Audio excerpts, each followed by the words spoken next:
Yes. Thank you. Thanks. All right.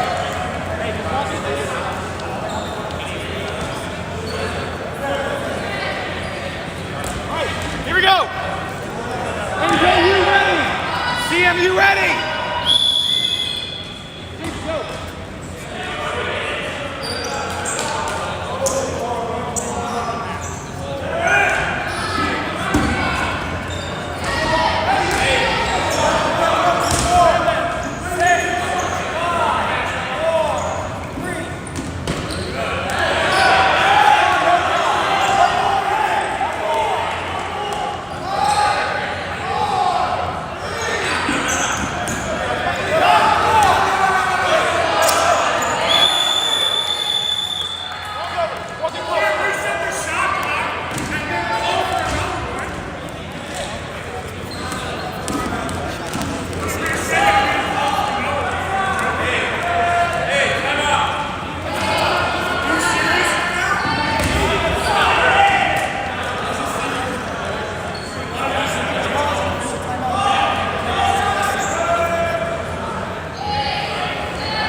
I think you said soon. Tony, you want to comment? Hey, you ready? CMU ready? Do we have rosters?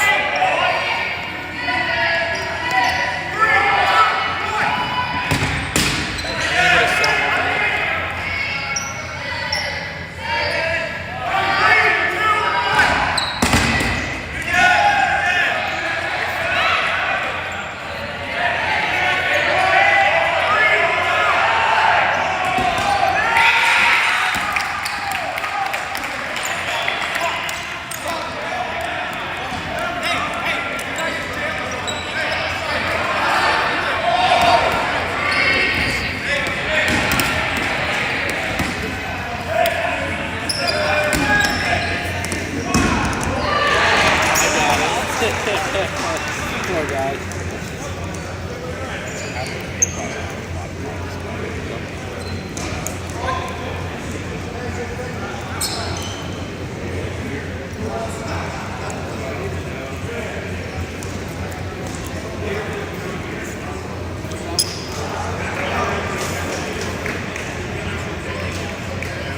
Delete. All right, hey, here we go. Line it up, line it up.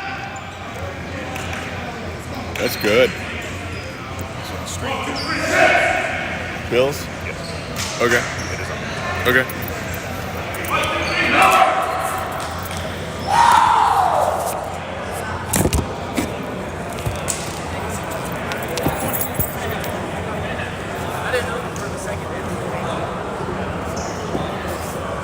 All right, here we go. Side ready. Side ready.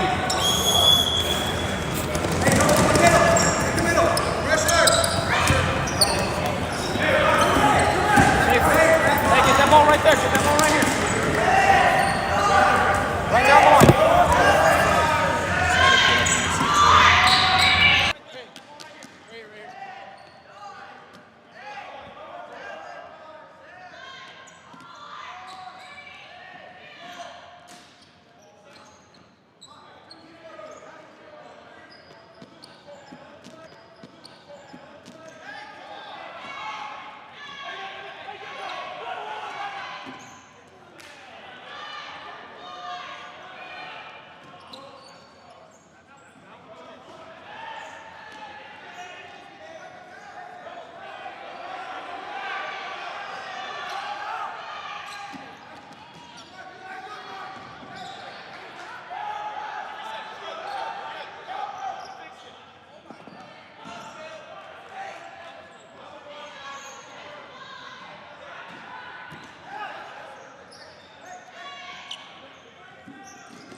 Nationals Day 2.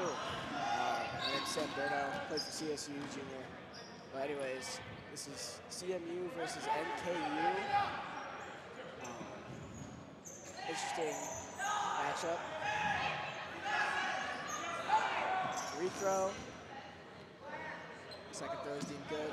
Ooh, yeah, no, that was a refill for sure. All right, that was good. These guys got to get their placements down today. Number 0 with a block. There's Matthew Rosinski.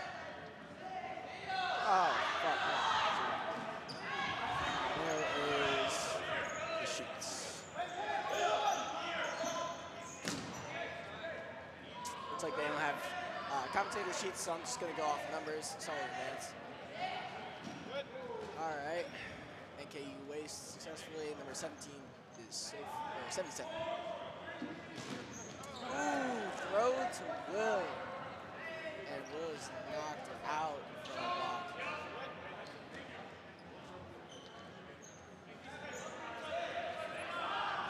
Let's see.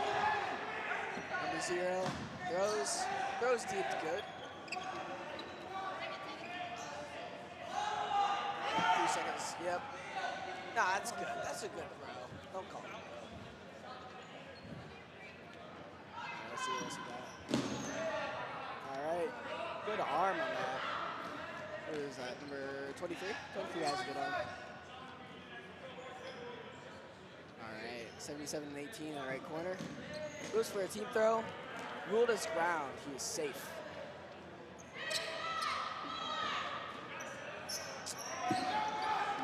The UNL guys are being very, very adamant about these rethrows, which is good. It's good to see a team care about the LAZ.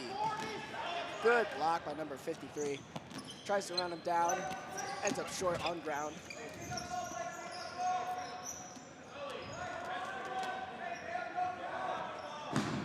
Yeah, maybe not plug anything onto that power strip now.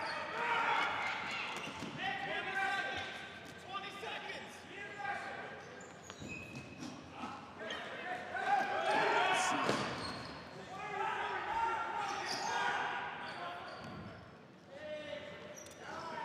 Of course, straight ball next one. Monster. Ooh, across. Almost gets the NKU number 20.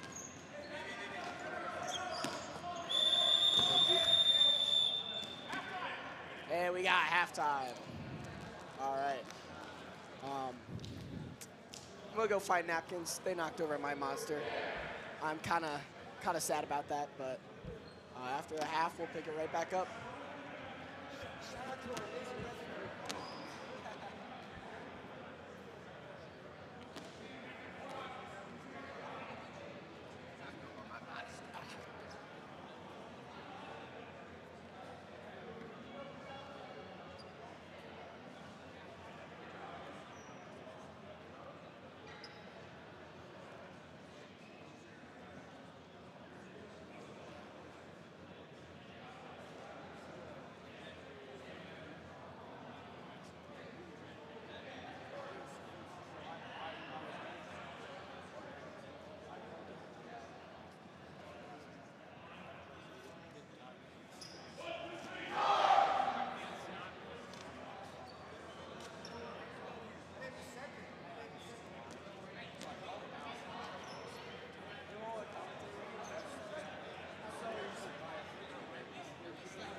For real, dude. Hey, like that ass.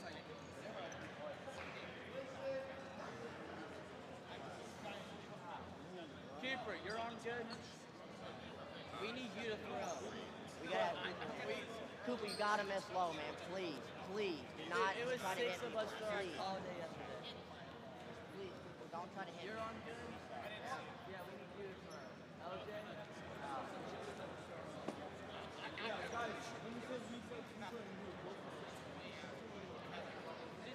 Scream if you're going to do a reset, because we can't do it.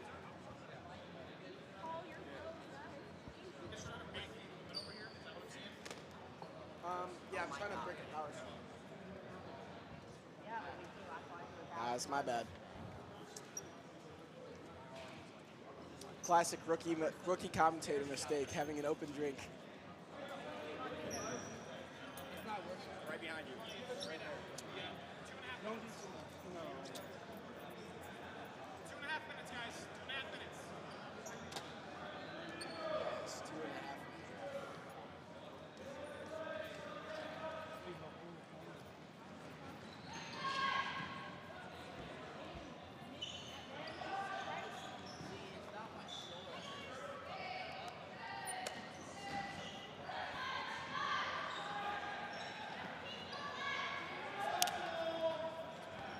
I gotta even it out.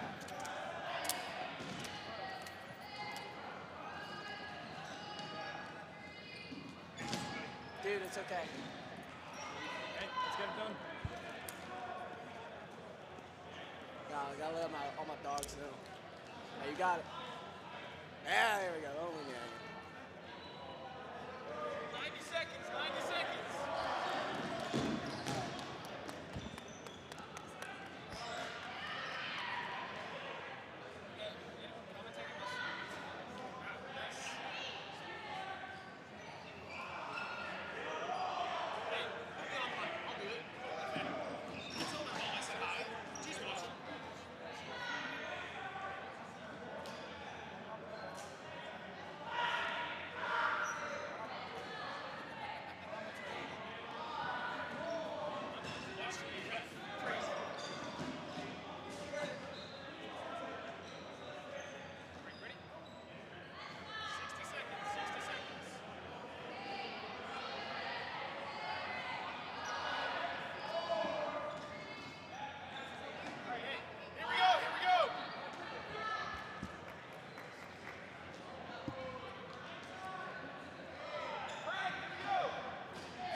Is 1-1.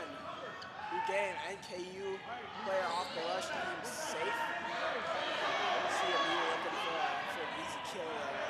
They aren't going to get it. They're looking for a catch, but just not the best position to do so. Shot clock's running out. 2 safe throws to reset clock. All right, here joining me is Jordan Jones, also on CSU. Nice catch. Number 23 got caught by number 12 on NKU. Yeah. Jordan Jones basically won our OT for us versus UVA with an insane 2 catches. He's hungry, safe. Got some saves from you. How are you doing today, Jordan? Doing good, doing good. Big soul, we doing good. That's wonderful. Got some fun things going on. Yeah. That's almost a team throw. TMU gotta stop those double balls, double singles if they want to keep ball control. Back on, see what CMU does.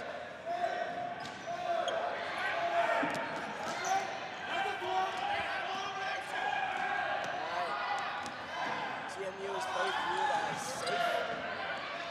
safe and safe. Long waist almost got NKU players in trouble. Couldn't be a catch.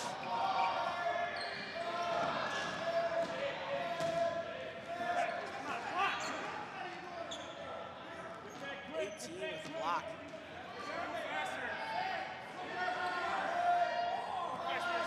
Ooh, catch by number 20. Number 17 threw that right to the pocket. Unfortunate.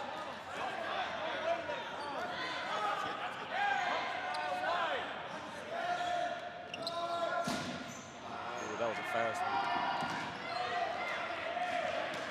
Both good blocks. One throw, one throw. Number 17 on the right corner is looking.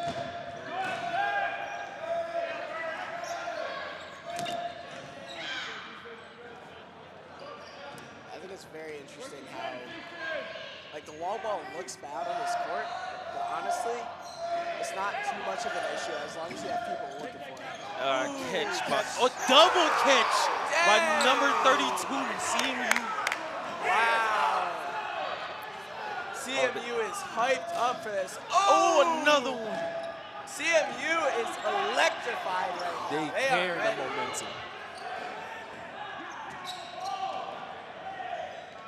All right.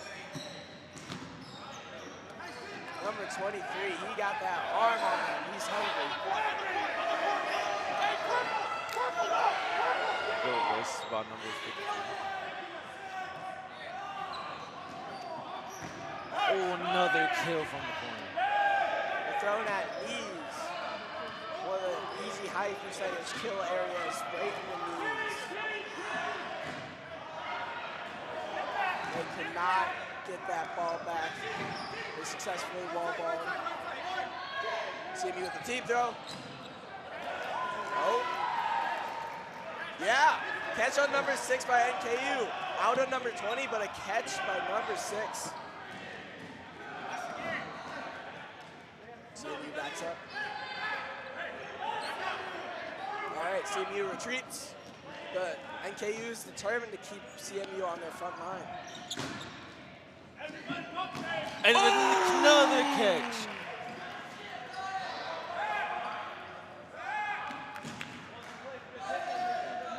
The backline strategy might be best for NKU. Backline catching. Yeah, their backline catching has been amazing today. For real. Making CMU tie out their arms. Yeah. They definitely got it.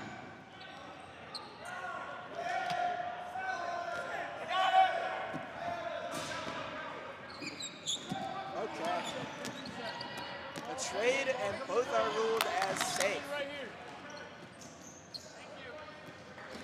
Oh, it did catch secured by number 6. Number 6 is on his game today. He is locked in at the clocked in factory. Dirty hit by number 18, secures his balls for his team, steps out gracefully.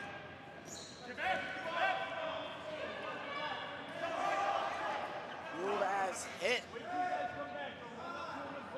Oh no, no count. Dumb, stupid. Deep throw by CMU actually gets the hit off on number 14. Ball flies out.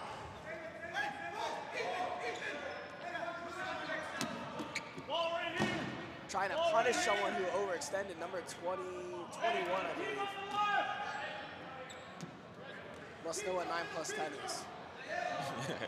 Sorry, you know I had to. Oh, safe. That was a close one. That was a whole weave.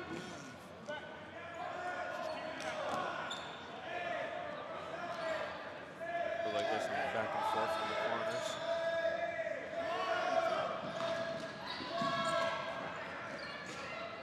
And number 28 almost gets it off. Let's see.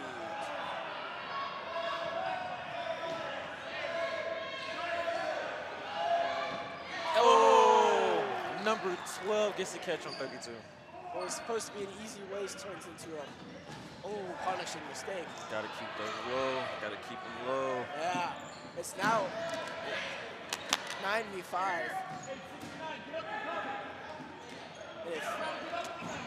Whoa, oh, that could have been a catch. Slipped his hand. Getting close for comfort here in the right corner. CMU's right corner. NKU's left. Can this kid, 27 out. CMU are starting to pick them off. They know that they have to get NKU out. They have to whittle them down before they go to a 10 count. Was that a catch? Is that Yep. a catch? That was a catch. Wow.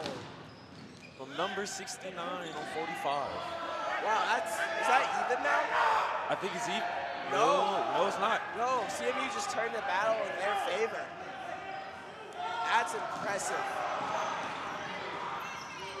What an impressive game so far. Oh, that was a hit. 7-on-0. What was that?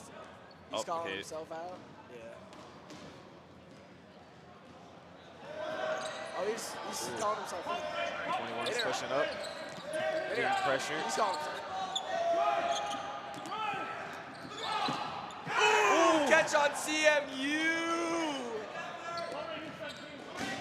Seven. Didn't Seven just throw that?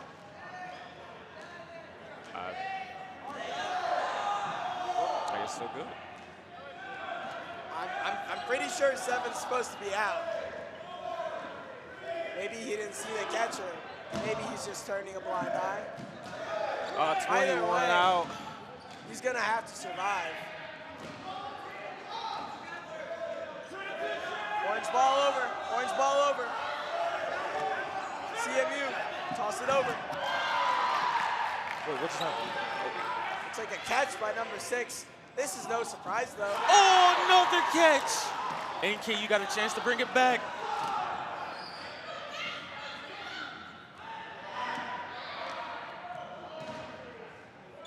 I'm very concerned about number 7 still being in. That might be a missed call from the refs.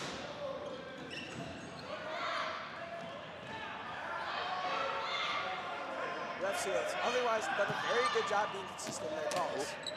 Attack on the commentator table. Ooh.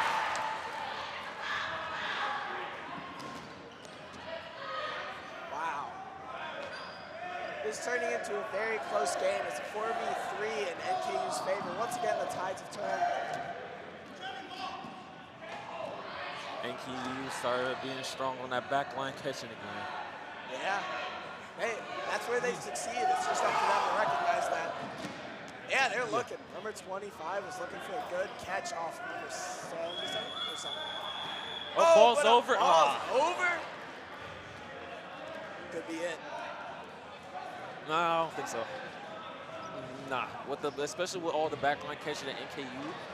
If CMU played their card right, then yeah, CMU got it. But if it's gonna be straight solo throws, nah. Yeah, you actually have a good point here. It's all about their placement. It's always going to be about the placement at the end of the day, because as soon as one of those balls from CMU goes into their pocket, it's over. I feel like CMU can do at least 2 team throws and then just call it right there. Yeah. Get back, see what NKU does. All right, are they going for the reload? Yeah, I would reload right now. Yeah, they go for the reload.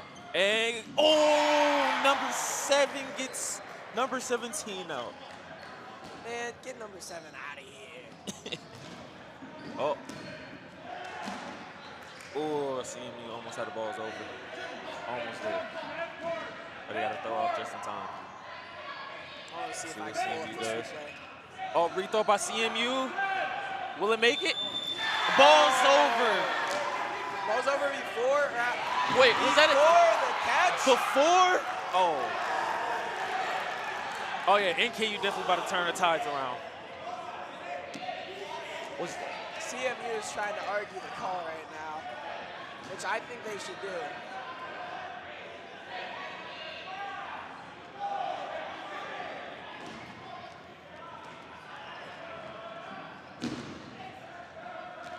Nope, they called it a catch. Wow, they called it a catch.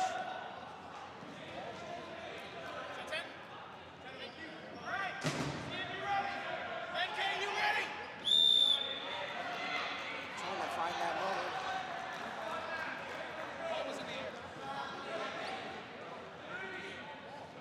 Let's see if NKU succeed.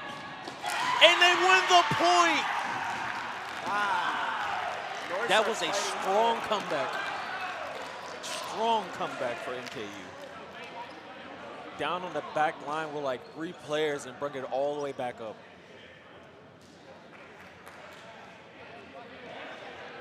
Oh, no, it wasn't yeah, my bad. Well, it was not a throw by number 7. It was a throw by number 12. Oh, okay. Yeah, 2 balls from the same corner. My apologies. Gotta get it right. Number 7, I apologize. Played the game safe. Yeah, you did it. You did everything you needed to do. To be fair, that it was just a whole bunch of chaos, and I didn't even know what was happening. Yeah, we're not veteran commentators here. No. By no stretch of the imagination. On the bright side, this is a good game, though. Oh, yeah, this is a great game to watch. NKU is bringing in the competition. Yeah, CMU has taken a point. They can take another one for sure. call it, Trey. This is the second or the first half? Second half. Oh, second half. Okay, okay. Yeah. CMU misses the kill off of NKU off of a nice duck. Number 25 got out of the action. 45 go for Wadesburg for Ref's a calling recall. rethrow. Another What? rethrow and catch. Wow. That's it.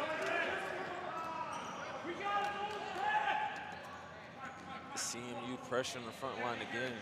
NKU get these back line catches.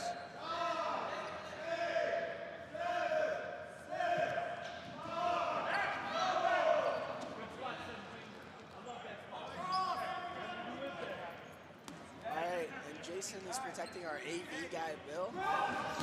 Oh, that was the team throw on 25. Yep. 25. Ooh, looks for a straight catch. CMU got a kill on number 28. They just bring it on strong. All right, NKU is up now with all their balls there. They really want to play this back line. They're Oh! 17 just barely misses. He is locked in. Clocked in. and Almost locked got in toe back tapped. here.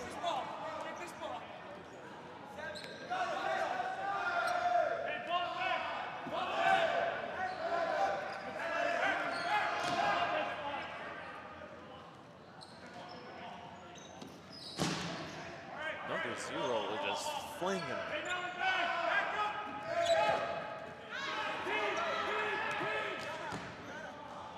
Calling for a team, but it didn't quite happen. We're getting our stream set up. Oh, Oh, so hard to see what's going on. right now it's just chaos ball for a quick second. Yeah. No out shit.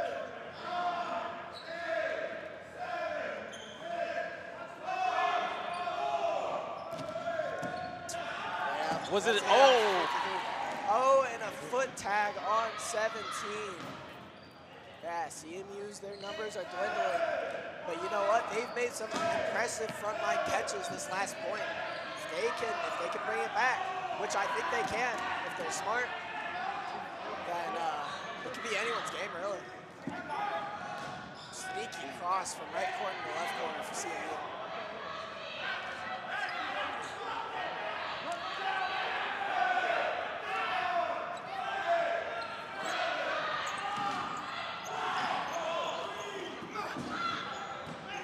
Ooh, just the same throw by 77. Let's see what NKU does. Called a rethrow. They calling a rethrow. By UNL. They're very adamant about these rethrow calls. Way more adamant than we usually are. Yeah. Hear a word from an experienced veteran of the league. Nebraska plays it very, very tight. Very, very tight LAZ. For all those fans and parents out there. Oh, safe. Safe? Oh, wow, Oh. yeah. That could have ruled either way, either a foot tag or safe. Yeah, for all the parents or new people, LAG is the legitimate attempt zone. So we have shot clocks here. And if they do not make a throw within the legitimate attempt zone, the shot clock keeps winding down. If the shot clock expires, all the team's balls are forfeited to the other side and play resumes. 23 almost got a hit on 27. Which one? I just turned it off. Okay.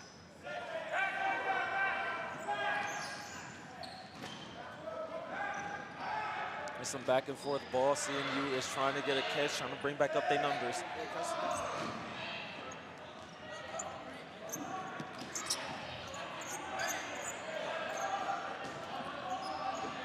Oh, there we go. All right. Oh, this is really good right here. Yeah, no. Oh, yeah, full That access. really to well. the A catch by... On CMU by number, who is that? Number 16. Is I that can't see your other number. Ah!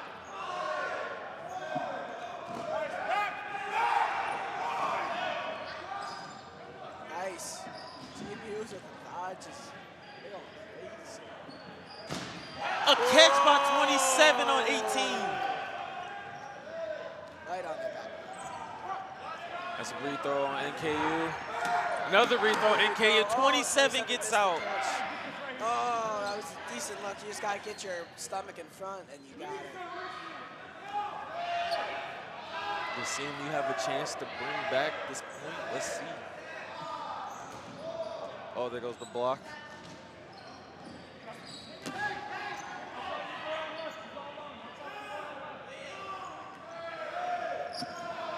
Oh, we got tape flying loose from the fingers of number 45.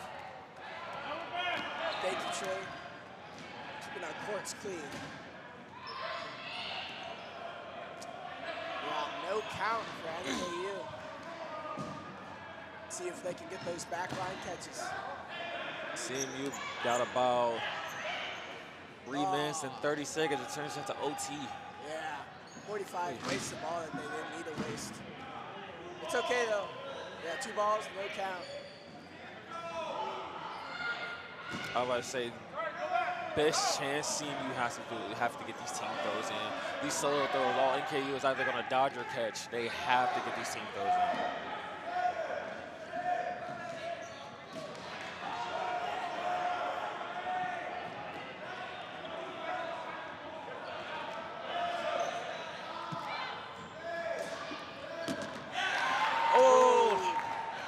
That was intentional, but that was beautiful by NKU.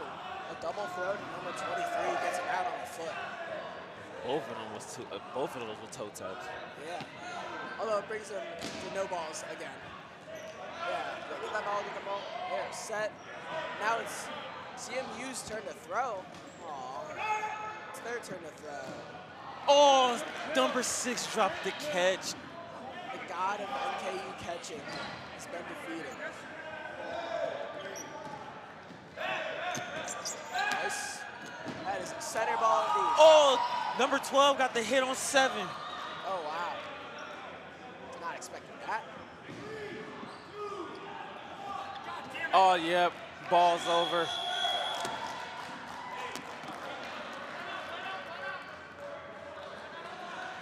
Come out. Nah, this ball's over. Yeah. Unless NKU just called timeout. Which will be a little bit strange, but you want to use a team timeout for that? I guess so. I mean, we just literally got about like 2 minutes left. Oh, wait, our time is not Yeah, right. our time's still going. I don't know how to fix that.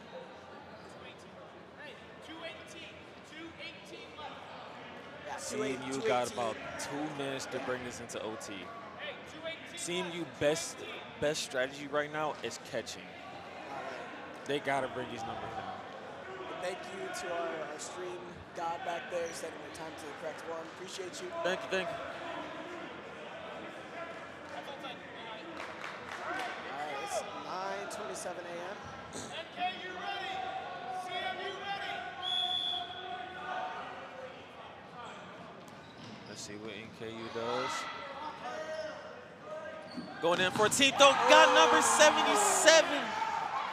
Are they about to go for a reload? 3 on him, we'll do that to you. That might be Coach Wes Peters trying to enforce that. Ooh, CMU's looking for a low catch. What? Ball's over. Oh. Again.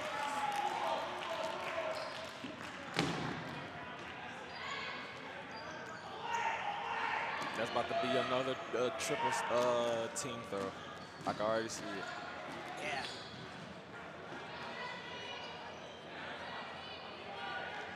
All right, time set 1:55.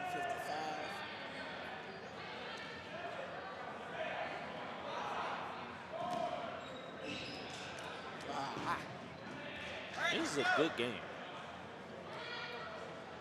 NKU ready. CMU ready.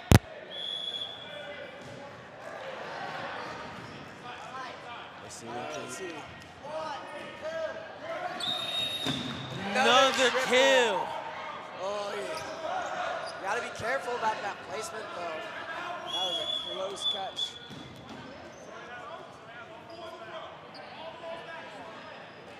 they doing another timeout just to get balls back? I guess they are. Wait, what? Oh! Looks like CMU's trying to keep their players alive through any means necessary. You got another chance to secure a catch. But if they're about to put 3 people on them, chances are slim, but not 0.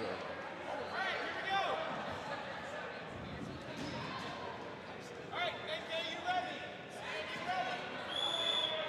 we just got handed a name sheet, so let's see in the last 2 minutes what we can do. Oh, wait, was that another timeout? Another timeout. They're utilizing this timeouts the best they can. They want to play as long as possible. They trying to secure these catches. They said one more chance. Central Michigan. There we go. Central Michigan.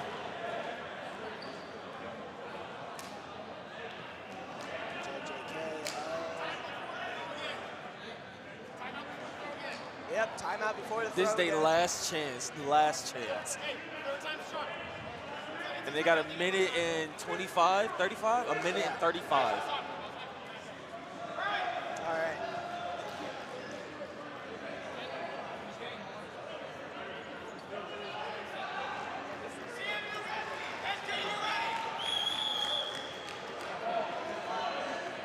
So this is CMU last chance. Can they secure a catch? He goes for the dodge. It was a hit. Are they saying it's a hit? Already calling him safe for his hit. They're calling it a hit. Calling him out. They're calling him out. All right. It's just up there. Is that number 69 on the court there? Yep. Last one is number 69. All right, Javon, you got this. You got another chance for a catch. Can you secure? Oh, got headshotted. Yeah, that was number 20 on it, right? Let's see, Matthew Graff, Jr., first year NCDA. Are they calling it right here? It's only 57 seconds left. Yeah, looks like they're lining up to call it. We'll see. I mean, they're out. They might be out of timeout. Yeah, they're out of timeouts. So they're gonna call it. This was a good game, though. Yeah, it was a good game. Although I think we will have to make a speedy departure. Our game versus Grand Valley is coming up right now. It's going to be one hell of a game. This was one hell of a game, though. CMU and Northern Kentucky, they fought pretty well. They fought strongly and they fought confidently. They got good catches all around. It's a little bit more strategy, a little bit tightening up of their game plan. I can see them coming into their own as full teams that can make a run for bracket. For real. I actually totally 100% agree. All right. Well, I feel like our commentating job is done. Yeah, I mean, I guess we could do an interview, but, you know, I think we better warm up because this is the first time that Cleveland State has been in the bracket for a couple of years, and we want to show up and show out, so. All right. Thank you all. And this is Jordan Jones and Sam Durno.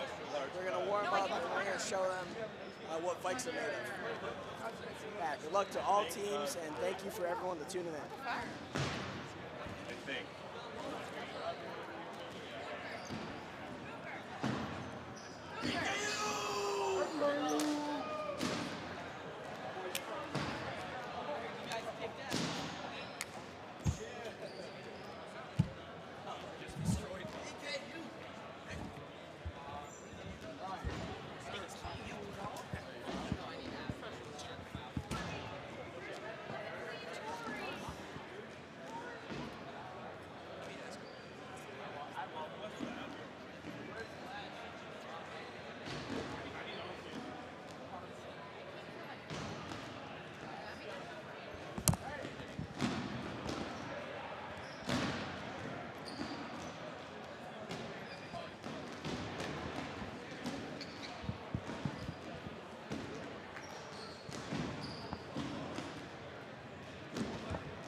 folks.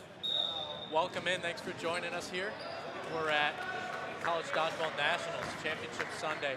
My name's Kevin Bailey. I'm in the booth here with Eli. Eli, how do you pronounce your last name? Maestros. Maestros. Yep. A current player for Ohio University, but we got him in the booth here before their day starts next round. But what we got here is we got round of 16 matchup. Virginia taking on Ohio State. I think it's going to be a great one. Eli, what are you thinking? I think this is a prototypical 8-9 matchup. Two teams that are very hungry. Had interesting day ones. They had a couple big wins, a couple big losses. Virginia ended up 2-1 on the day with a couple statement wins. And the runner-up at Nationals last year, Ohio State, dropped 2 games. So it'll be interesting to see how they bounce back from a rough day one and how Virginia can kind of carry that fire that they lit under themselves yesterday. Oh, yeah. Yeah, Virginia was a fun team to watch yesterday. Ohio State, we've seen them throughout the season. They've got some really good talent, especially at the top end of their roster. A couple names to mention. Nick Kemmer, one of their top players. He's a junior. He's an All-American.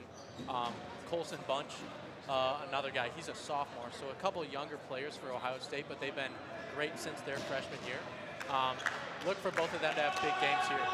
And then on Virginia's side, I mean, you saw it yesterday. You played against them. They've got so much depth. Right. They've got a lot of players that are like those pesky, tough to get out, really good catchers. It's a perfect word to describe this Virginia team, pesky. Yep.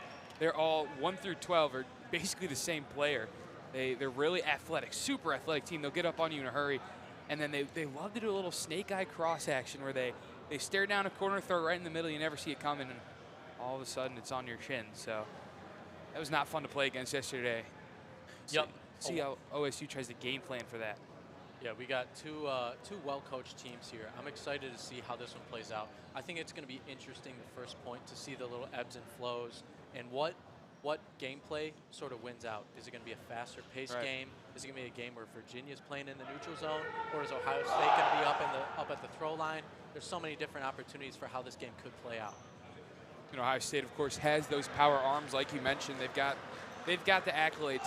Last year's national runner-up. A little bit of a rough year compared to last year this season, but man, this would be a huge win if they can get on track and set up a potential date with Akron in the second round. Yep.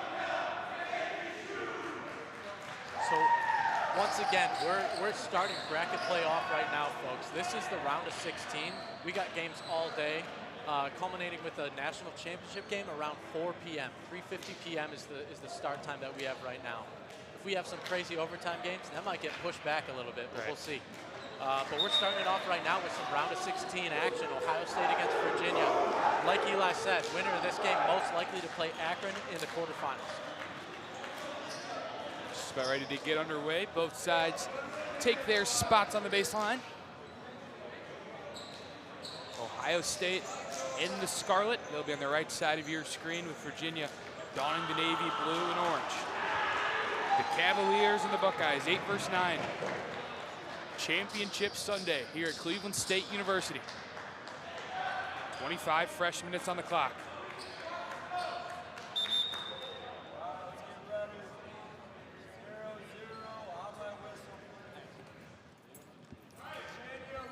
All right, here we go. And we're underway. Off rush, no throwing. Virginia's attempt to back up. Both teams in the neutral zone, feeling each other out. Now the Cavaliers will push up for the first time this morning. 5 to throw. OSU fires first, and a reset answered. And that one got the fingertips of Grady Holmes, the captain. You can already feel the energy's just different on Championship Sunday. Both teams laying it all on the line, throwing in the middle, blocked. OSU response on the near side from Bunch, misses low. That's last year's Rookie of the Year and third-team All-American Colson Bunch, one of the premier players in this league, only a sophomore. Yeah, those of you at home, just watch the way his arm slot goes from way up high. He wants to dip it down into the opponent's toes if he can. Oh, and there's a kill. How about it? Colson Bunch showing off the gun and jawing a little bit early. He's got his Buckeyes fired up. And there he mixed up the arm slot right after I said that with a little sidearm action. He's feeling it. Reminds me of Matt Stafford throwing different arm slots depending on the play. Great comparison. I mean, if you're a baseball fan, he threw one right at me once. It's almost like a 12-6 curveball. Yep. Down goes Elijah Thomas from Ohio State, one of the better catchers on this team. Big throw from middle, good block by Alex Fliss. Keep an eye on Benjamin Wu, number 1 there on the left side for Virginia. He does such a good job of dictating the pace of the game for them. He's a real good player. He fires high, misses. OSU taking that front line now. Some discussions all around. They're going to use all the shot clock, which is down to 3. Near side throw from Bunch, misses. Nice kill. Jarvis. That ends up getting him, but it's a trade actually. Colson Bunch was hit, and he will step out. That's a huge out for the Cavaliers early in this. Yep, Landon Jones, number 3 for Virginia. Really good counter throw there. Oh, what a catch! Falling backwards. Cameron Penn, the sophomore, with a huge snag. Cameron Penn, I remember him from last year. One of their standout rookies. What a play there. He'll look for a cross. It's blocked by Jarvis. Wu wanted to kill. And now Virginia on the back line. Near side team throw. Got him. Just a perfectly executed team throw by the Buckeyes. Landon Jones will head to the sideline. Fliss in the middle with a couple pump fakes. Jarvis flanking him on the left. Fliss throw is blocked by Grady Holmes, the captain. Junior of this team, he stands in the middle with the headband. Far side throw, actually 2 throws from Virginia, both blocked, so Ohio State will take that all day.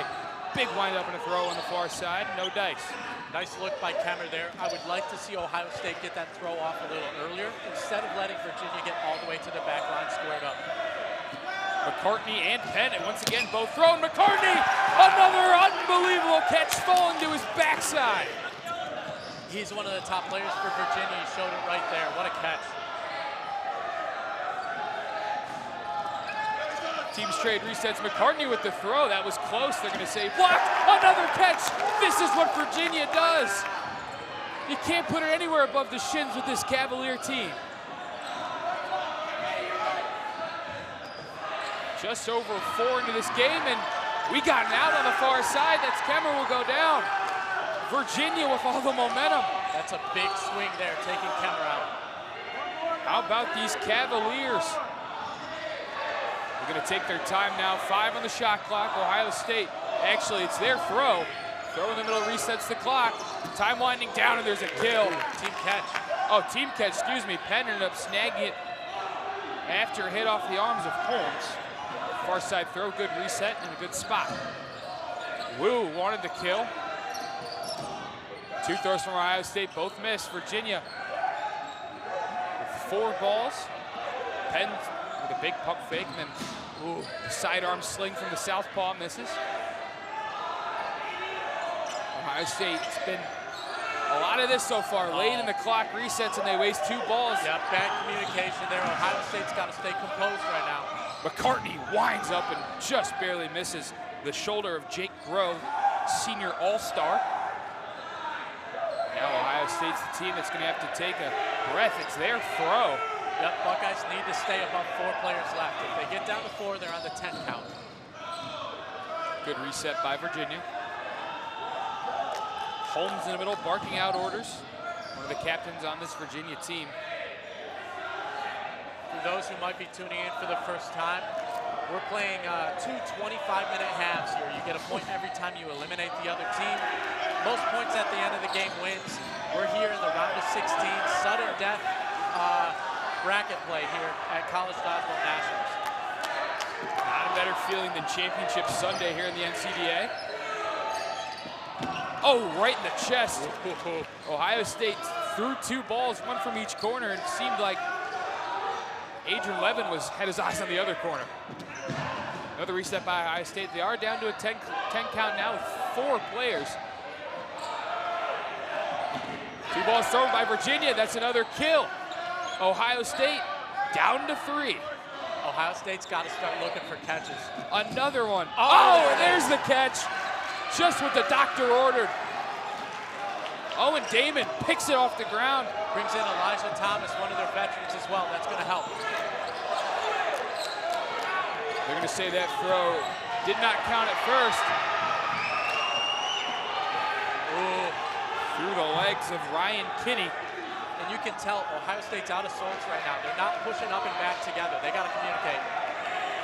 Who's it coming from? This near side. Now Wu will look to stalk his prey on the far side. Big pump fake. And a throw, good block. He does a nice job not forcing anything. Very smart Virginia team. When we played them, Ohio played them yesterday, I don't think they made one mistake. They reset incredibly well. They caught everything.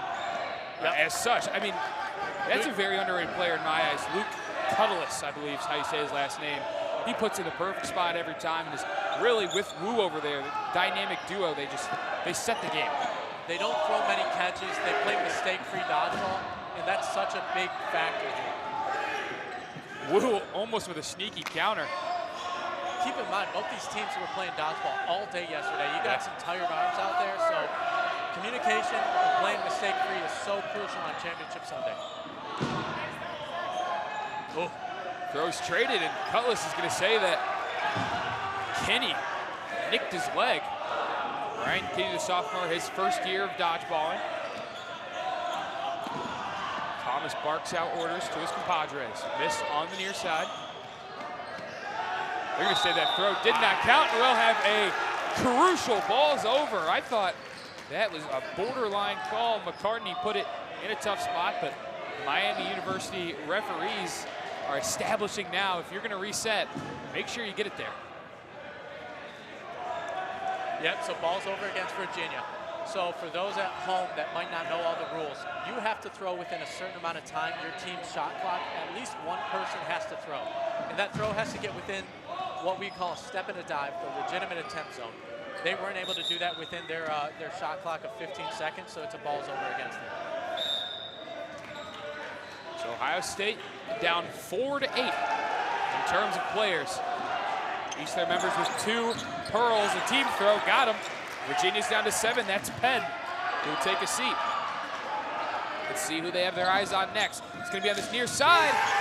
And they're 2 for 2 on the team throws. Gabriel Melton. Trying to climb back into this point, hold on now.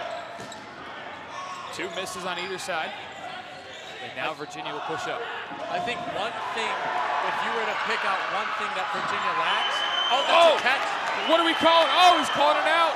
Both Edling and Hampton, the referees have it out, and McCartney will head to the side. That would have been, we would have seen that catch for a while on social media if he was able to hold on. Near side throw caught by a member of the OSU bench at the punch. One thing that Virginia lacks, and that's another pill, is probably the ability to close out points just because they don't have that firepower.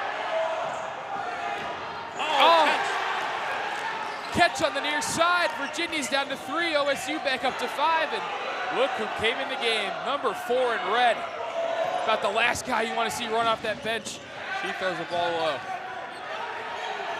All of a sudden it's advantage OSU. Wu's throw counts.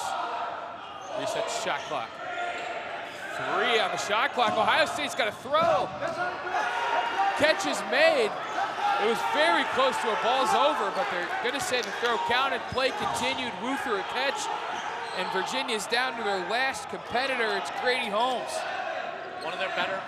That'll do it. What a comeback by Ohio State. A little early adversity. But they turn the Cavaliers down and draw first blood. Wow, what a comeback there. That was a fun first point. Really, everything changed on that. Ball's over. It was 8-on-4. Virginia had the advantage.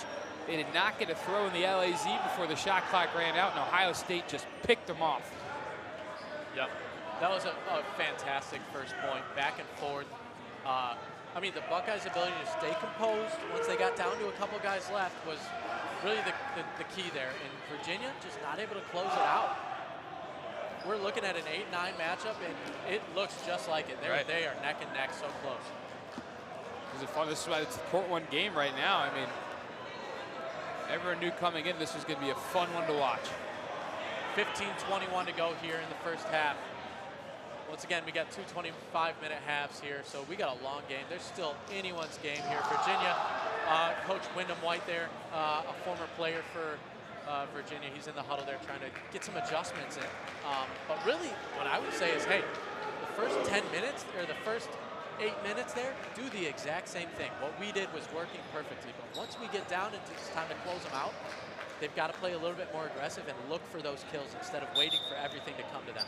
I think they got a little bit conservative, and they let plays fall into Ohio State's hands. 15:21 on the clock, a 10-minute point roughly. Ohio State with the 1-0 lead. Off rush. We will once again see no throw, and both teams will head back, and once again it's the Cavaliers who will push first. I think you see Ohio State being content with not going all out to get those balls.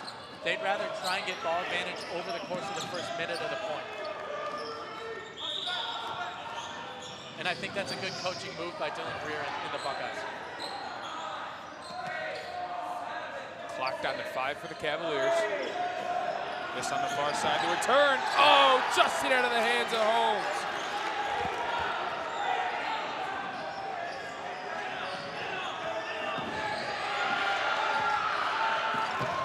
There's an out in the middle, and the teams trade.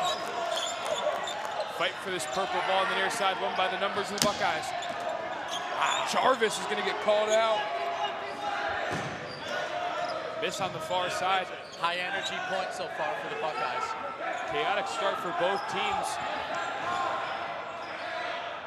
Buckeyes at 10 members. Really impressed with Will Dalton, number 7 over there for the Buckeyes. He's on that right side, doing a great job. Bunch's wall ball gets stopped by Melton. Here come the Cavaliers again. Team looking to prove themselves, is in and out of the hands. Almost a catch. Penn escapes danger, but then gets hit. Ohio State's gonna fight for this ball. It is Virginia throw. By only a second though. OSU really taking control in transition here. Owning the neutral zone.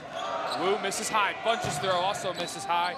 And they stop the wall ball, so both teams come out unscathed. I'd like to see Bunch get a little bit more into that throw. It looked like he kind of threw off his back foot. He opened up his hip too early, and it floated. Wu misses low. Throws from each side, and they will get one ball back. And a retreat. Buckeyes have had a lot more control of this game than the first. They threw a couple catches early on, got some star players out, but they're able to be resilient and got that big balls over. Almost a balls over call there. Reset by the Buckeyes, definitely close. That throw on the far side did not make it in the LAZ, like what you said is a step and a dive away from your target. Bunch's throw missed. Just missed as well. Number 3, again, that's Landon Jones doing that same counter play. That seems to be his best move. It's one of the only ways to get Colson Bunch out is there's a catch in the middle. Jake Puritz got down to his knees and snagged it on the Viking logo. Team throw connects in the corner too. Great execution by the Buckeyes this point so far. Virginia down to 6. Ohio State at least 10, I believe. They have 9. Team throw off the chest again. Christian Bolton might want that one back. What a catch. Kills everywhere and a catch. 3 outs in about 5 seconds. That's Damon. What a catch there. I mean, he baited him right into it. Puss in the middle of a good block. Jarvis and Thomas with him. And now it's the flip of last point. Can Ohio State close it out? Oh, what a catch on the team throw. Landon Jones for Virginia. Braylon Jarvis's toss is snagged. Don't look now. You've got Grady Holmes. You've got Landon Jones in the game. Number 17 for Virginia, Art 11. They've got some great catchers still in. Bunch will fire and got him. Got him. It hit off the banister. I did not see that. Thought it might have been a team catch. Oh, great nice throw. Perfect spot from Arden-Levin, to get Jake Puritz, the captain. He's such a smart player. He noticed the opportunity to make a long throw, and it worked. from the Buckeyes. Bunch with a throw in the middle. No good. Now he's urging his team to get back. Good spot. Bunch able to get low and block it. Now he with 2 balls to make his way up along with Bliss. Bunch with a wall ball. Good reset by the other Virginia captain, Eric Avalone, the junior. Oh, nice block. Great block by Melton, able to hold on. UVA still looks pretty comfortable, even with a few players left. That's a kill. That is a kill. That got him on the foot on the way down, and there's a catch. Avalone, I believe it's a catch and out. Yep. Catch and out for Avalone. That will bring back Joseph Beauchamp, the all-star senior. Yeah, Beauchamp was one of the heroes yesterday against Ohio. Bunch misses high again. And a catch right back at you.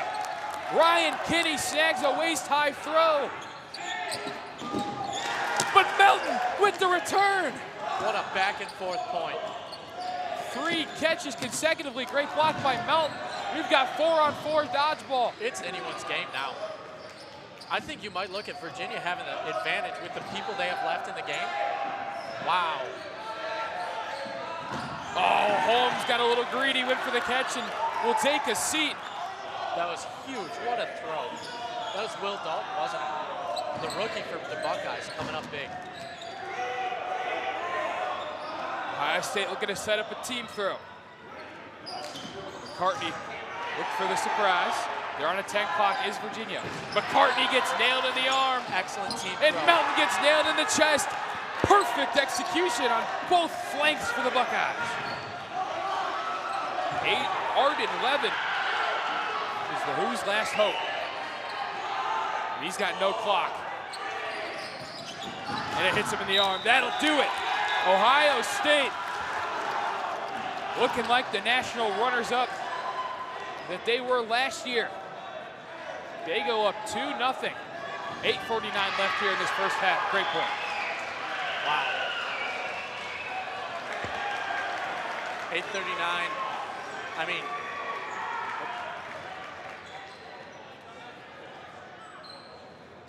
the way the Buckeyes closed that out was humongous, and to be up 2-0 instead of 1-1 right now is such a big swing there. Virginia, at the end of that point, they're going to be kicking themselves for the way that they weren't able to execute down the stretch. Virginia is such a team that rides on momentum. And Ohio State has done well. Anytime it starts to creep up, starts to swing in their favor, they just shut it down immediately with either a big catch or a big play of some sort. That's what kind of killed OU yesterday. Yeah. They just got hot at the right times, late in the games. No doubt about it. We didn't really have an answer. Yep. I mean, but still, 8:39 to go. This is different from yesterday when we had 20-minute halves. This is a long game here. We got 8:39. We're probably going to see one more point scored this half. If Virginia gets a point, they've got momentum going into halftime, and they've got 25 minutes to climb back into it still. So this point is going to tell a lot about how this game is going to go in the second half. Is Virginia going to make adjustments, or is Ohio State going to run away with this one and move on to the quarterfinals? Buckeyes made the national title game last year. A lot of those players are back. They've got that racket play experience, whereas Virginia lost in the first round last year as the 16th seed to Michigan State. They put up a great fight. Yeah, 3-2. Last year, the eventual national champions, the back-to-back national champions, and this year's number 2 seed, the Michigan State Spartans. They'll be playing Illinois in their first round matchup. Right. Here we go. Again, not much action on that run-up. Both teams kind of just content getting the balls they can. Just kind of interesting because I feel like Virginia threw off rush a lot of times yesterday. Oh, team catch. Good play. Keeping their teammate in the game. Head on a swivel. Grady Holmes. Big pump fakes on this near side. I mean, UVA's not rushing anything. They know they still got 8 minutes. They got plenty of time to score a point. Bunch with a hammer blocked. Head blocks it on the other side, and that's going to be a kill on Will Dalton. Out is called. Nope. No. The close ref calls it a tip. A little bit of discrepancy, but in the end, justice prevails. 8 minutes to go here in this first half. Bunches to throw near side. Buzzes the tower. Now it's the Buckeyes throw again. Colson Bunch has done a lot of throwing here on this near side. Yeah, it's interesting because Virginia is so confident being on that back line. They're just comfortable back there. Looking for catches. Virginia's not, I don't think they made their way up to the throw line in a while. Bunch misses high again.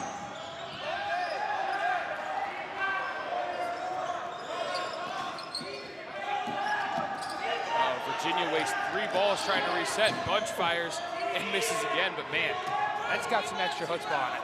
Yeah. It's scary when number 4 in red is running you down. Last year's Rookie of the Year, 13th All-American. I imagine he'll be a lot higher this year. But it's Virginia's time to shine right now. That's Landon Jones in the corner with a catch. Landon Jones has impressed me. He's one of their best players, and he's had a good game so far. Despite being down 2-0, he's been a bright spot. He's been the guy tasked with holding Mr. Bunch down in this near side corner. Cross look. Almost got him. Ohio State wants a team. They have 6 of the 10 balls. Thomas with a big pump fake. Their clock's down to 3. Team will come on the far side. They missed both. Went for Penn.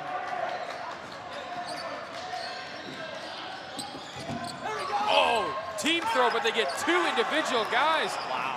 Huge play for Ohio State. Knocks it from 12 to 10.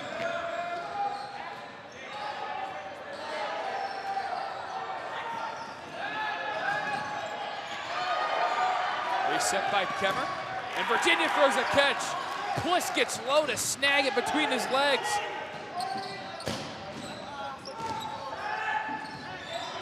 Ohio State looked to be in trouble at the start of this one. They went down 8-4 in terms of players in the first point, but it's been all scarlet and gray since.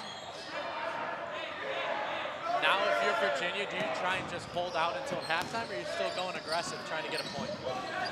I think the next 43 seconds are going to decide that in terms of how many players the Buckeyes lose and they lose, because once you get down to 5 minutes, you can draw it out a little bit, as there's a huge kill in the middle, and Penn will go down 2. It might be time to draw it out, folks. Cross in Wu's direction. He gets hit, and it might be survive or die for Virginia at this point. Yep, they've got to go survival mode. Just hang on until the second half starts.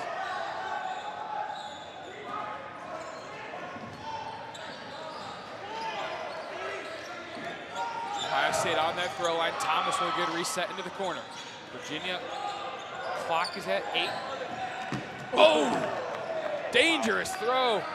And you saw number 17, Levin, for Virginia. He shook his head after that throw. He's not happy with where he placed it. He put that too high. That could have been a catch. Colson Bunch with a huge throw. Gets Melton out. Talks the talk right after. Oh, and someone stepped over the line. I think they're going to say stepped out of bounds. And Virginia's displeased. That's going to be Landon Jones, I believe.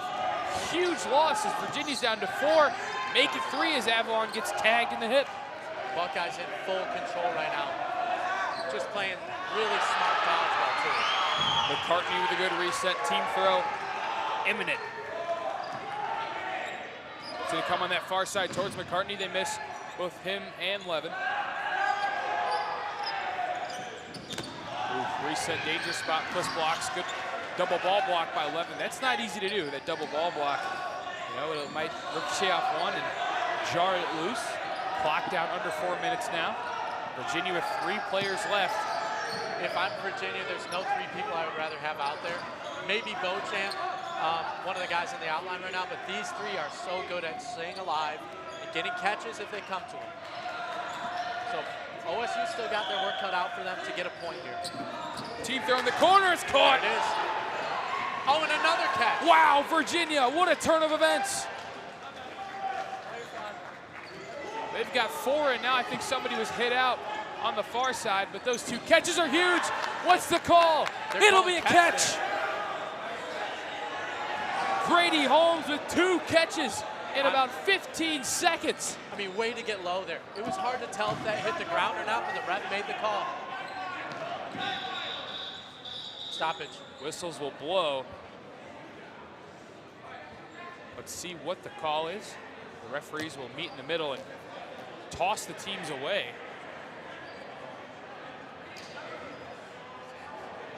And now the captains will go have a chat.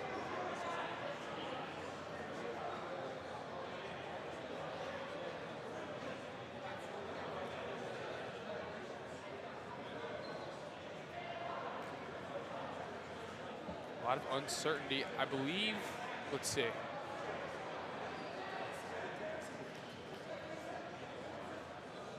Now, head ref Max Edling talking to Virginia coach and former player Wyndham White, an All-American last season, now taking on a coaching role for the Cavaliers Dodgeball Club. Let's see. See if we get. We're looking at 3:04 left here. See if we get an explanation.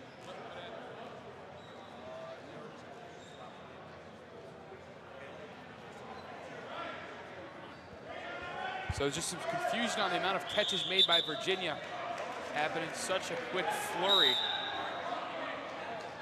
So Virginia up to 5 members now. Ohio State at 7. It is Virginia's throw. Oh, no, it's Ohio State's throw, but Virginia will make their way forward. There's the reset coming from it to the far side, and it's caught again. I believe, no catch, excuse me. Looked like Kenji McCartney hauled that one in. It did hit the ground right before. Oh. Good throw, but it misses high. And that one, funky play, but he's gonna be called out. Colin Varga ended up with a ball in his hand, but apparently was not the correct one, and he will head to the sideline. Oh, Kenji McCartney stabs it out of the air, and a kill on the far side. Wow. The Who's are hot. Still just over 2 minutes to go, and the Buckeyes down to 10 count with 4 left.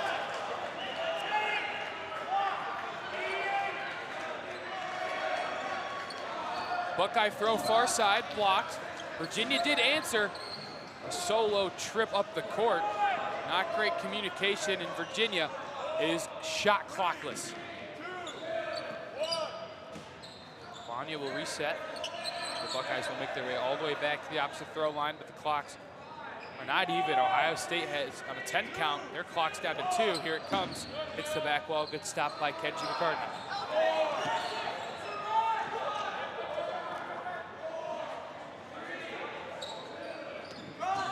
Again, cross look. Teams exchange misses. 1.5 to go now. Interesting. I mean, you got to have a sense of urgency if you're Virginia. Interesting spot in this game. Ohio State's still at the 10 clock, but it's really Virginia that's got to get going. Not many power arms in the game for the Cavaliers. And Ohio State, if you're Ohio State, you just need to avoid making a mistake, and as I said it. 1 minute to go. Here we go. The Who's have got to go. Solo throw far side, that had some gas on it, but missed. We're down to 50 seconds. That's not a great throw. Virginia's got to get back farther and force Ohio State to make longer throws. Penn comes into the game. He's got a nice arm. They miss on that far side again. Looking to get Will Bryan down to 35, excuse me. Oh, a catch again! 2 left for the Buckeyes. Can Virginia get back in this game? Timeout. Ohio State is going to call a timeout. I mean, if you're Ohio State, you got to maybe take a look in the mirror here. Virginia has not, I don't think they came up to the throw line and got one person out on pure arm talent. 27 seconds to go. Been all Ohio State making mistakes, floating it into the chest of Virginia on their resets. Got to be a little bit more careful. See who's, I believe Will Bryan is definitely still in the game. That's 45 with the headband and the hair. And what do you do here if you're Ohio State? 27 seconds to go. You know you only have a few throws left to stay alive till halftime. I think you just Virginia's arms aren't gonna really hurt you per se. I mean, they have really good throwers, but they're an accuracy-based team. And in this situation, you need a little bit of power. If you're Ohio State, get your resets in, get them low, make sure they're completely uncatchable, which is a thing that's a lot easier said than done. Yeah, a couple of their recent throws, they floated, and it's just you've got one job, and it's to get the ball low, make it a reset, but don't throw a catch. That's what Virginia's going to go overly aggressive to look for that. That's the one thing you can't do. Throw placement is so crucial on day 2 of Nationals. Looks like we got an injured Cavalier over there. It's Kenji McCartney. Not good. I think he might have been in the game. I'm not sure, though. Oh, he might have been. No, because you can't sub a player that already got out. I do see Wu in the game. I think he just got caught in before the timeout. Yep. That's a huge get in for Virginia. Crucial moments here as we close out the first half. Round of 16 action here from Cleveland, Ohio. I'd be very surprised if Virginia does not take the initiative here and go attack. Here we go. Team throw coming up.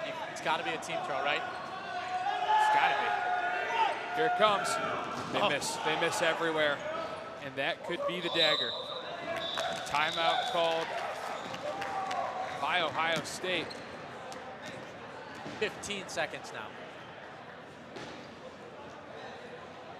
19 seconds, sorry. Good job of dodging by Kinney. Able to hit the deck. That might be the most useful way to get it. What was your, you know, as a 3-time MVP, 4-time champion, not to gas you up or anything, but what was your preferred method of getting out of a team throw? You've got to move. You've got to mess up their angles. So when you have a team throw coming, especially if there's people that are near each other going down the sideline, mess up their angles and then it messes up their timing. So you need them to be more spread out, or you don't want them more spread out. So you want to mess up their angles and move around. Both sides team throw. They get one in the corner. And we have another pause. Timeout called by Ohio State, I believe, and they are down to just Ryan Kinney. So if I was Ohio State with 2 guys left there, I would have had them crisscross. Yeah. So if Virginia identified who they're throwing at before they start running down the court, all of a sudden they crisscross spots. You've got them messing up their timing. All of a sudden that maybe gives you a chance to catch one ball when it's not timed with the other throws. It just gives you a better chance of survival. And right now, a catch for Ohio State is as good as anything. I mean, if you catch and then get killed after that, that's the same as surviving. Right. And with under, I think we're at 12 seconds left to go now. Yeah, official clock has 12, excuse me. Yeah. That's 7 balls on the Ohio State side. There's 12 on the clock. It's going to come down to 1 team throw here. UVA, how many balls do they even have on their I think side? only 2. Okay. Oh, man, this is tough. If I'm Virginia, I think I stay back here. I don't know if you can. There's not enough time. Here goes Virginia. They got to go. It's a team throw, all or nothing. 3 on the clock. They miss them. And Ohio State survives. They'll go into the break up 2-0. Nope, it should be balls over. So we had 12 seconds, which means I think that we have 2 seconds now. Interesting. They're giving it 1 second, actually. All right. 1 second. So here's the thing, Eli. If the balls are released, they're live. So even if it's after that 1 second is up and the buzzer sounds, if the balls are released and they're in there, they're live. So what Virginia's got to do, they got to sprint up, 12 feet, whatever they can get, and then release the ball. And all 10 of them all 10 balls need to go. Yeah. If you're Kinney, you don't even look for a catch. You look to get out of harm's way, go hide in a corner or something. It's got to be stressful though, seeing 12 balls just flying at you. You don't know where to. I mean, stressful enough a 2-person team throw. Yeah, if they put the balls on target, that's a tough task for him. So, I mean, if you can catch one, it's guaranteed that you're not going to lose the point, but just get out of the way. Here we go. Nope. Not even close. Kinney does well to evade, and although the score says 2-0, that is a Buckeye victory without a doubt. They don't let Virginia get on the board before the break, although the Cavaliers show fantastic life in that last point.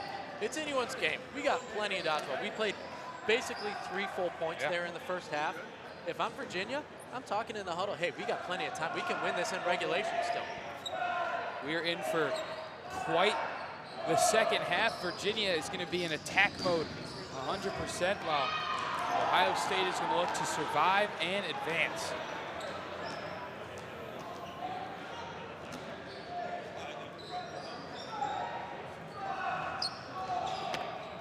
We're going to take a quick break here on the NCDA live YouTube page, or maybe not, DVD. Stick with us, folks. We got second half coming your way in a couple minutes, but we're actually going to grab a halftime interview with rookie for the Buckeyes, Will Dalton. Eli, I'll have you chat with him real quick. All right. We'll make it quick. We'll make it maybe 30 seconds. Oh, should we head out there to talk to him? We're going to do it right here. Right here. All right, okay. we'll do it right here. So he's heading over. One of them is.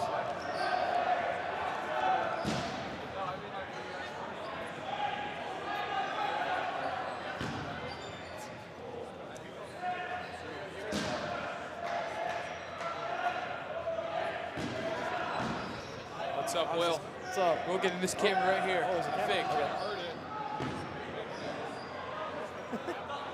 What's up, Logan? Bro, did you see that catch I threw? Hit him on the ground and went all the way out. It's crazy. All right, let's just get going now. I want to give you your halftime break. All right, So sounds Will, good. talk to me. You're up 2-0 Nationals, first round. What's kind of the mood around the team right now?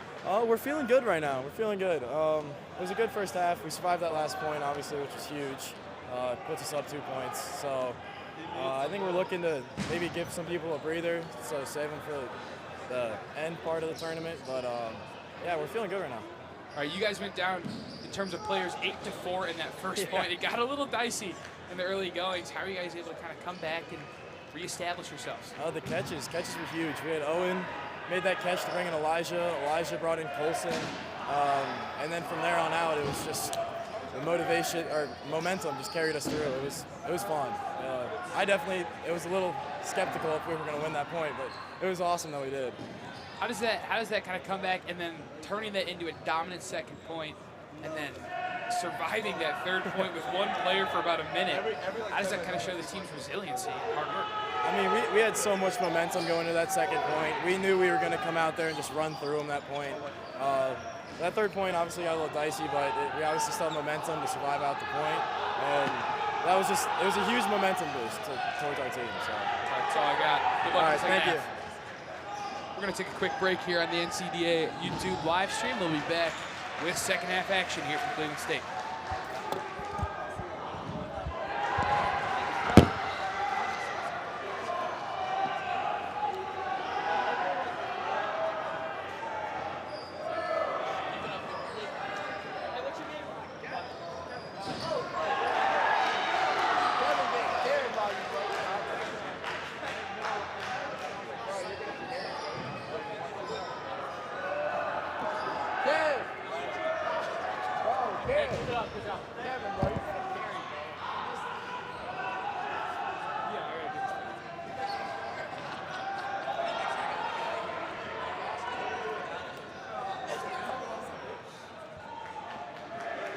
All right, folks, second half coming up soon. Second half coming up soon here. Buckeyes lead 2-0. How was your chat there with the rookie? It was good. Will was just like really hitting on the resiliency they showed, all the big plays. The biggest thing he was hitting on was the catches. When they were down to the 8 versus 4, it was 4 guys with, they've got all these All-Americans, all these All-Stars, all these huge names on their team. It was some of the guys that maybe don't get all the accolades who caught in. Guys like Colson Bunch and I think Nick Kemmer also got caught in that point. So that was huge for some of their depth pieces to step up. That was kind of a thing that was missing for them, especially in that first semester where they kind of really struggled. That's such a good point. There's been so many young guys that have found their place on this team, and it's really showing. This is the fullest form of Ohio State we've seen so far.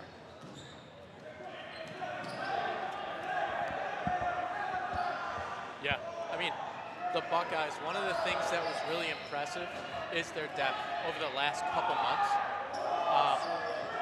And it's showing up here at Nationals. That's one of the things. Ohio State has done a solid job recruiting over the last couple years. And when you do that, you have better depth. And I think both these teams have solid depth, but yeah, Ohio State, absolutely. It wasn't just those couple big names and star players for the Buckeyes that were doing everything that game, or that first half. It was the depth for the Buckeyes. It was players that maybe you don't hear their name as often, stepping up, making catches, making throws, playing smart dodgeball. It's a team that's really taken a while to get going, but now that they are a threat. I talked to Landon Jones, one of the captains for Virginia there, just briefly at halftime. He was talking about how difficult it is for Virginia to get all the way up to the throw line, knowing the guys that Ohio State has on their side. You got Kemmer on one side, you got Bunch on the other, that are so good at anticipating and running down in transition. And it makes it so tough for Virginia to get all the way up to that throw line. So when you see a little bit of struggling from an offensive perspective for Virginia, that's the reason why. But the ebbs and flows of the game, Virginia's still got great catchers, so, I mean, it's anyone's ball game still. From around the NCDA, on the court in the background, it's Cleveland State versus Grand Valley. A huge game that was one of the upsets of the day yesterday. Cleveland State took down the Lakers in one of the later cues, and they have a rematch in the first round. Grand Valley has the lead 2-1 just into the second half. Michigan State up 1-0 on Illinois at halftime on court 3, excuse me.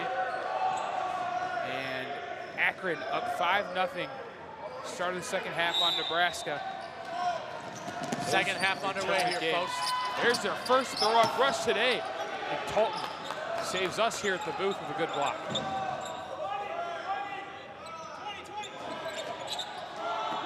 Dalton with a hammer just misses the left shin of a Cavalier. Now the one thing that the Buckeyes can't do is change their play style and go conservative right now. Dalton was telling me they might make a couple substitutions, get some guys in and rest some guys, because if they do end up winning, it is a long day. And how about Will Dalton fired up after tapping the toes of Beauchamp? I love that throw over the top, just dips right into his toe. And his team throwed, and he is out. Virginia losing their Cavaliers so far. Dalton again, and look at him. Look at the emotion on Will Dalton's face. Stepping up big here at Nationals. His first Nationals as a freshman, but Big Grady thought he was going to try his luck again. Instead, Kemmer will fire a reset. Melton urging his troops to get up the court. And another throw from behind that halfway line. Bunch fires a good one-handed block by Landon Jones. Yeah, they are just dueling over there on that right side.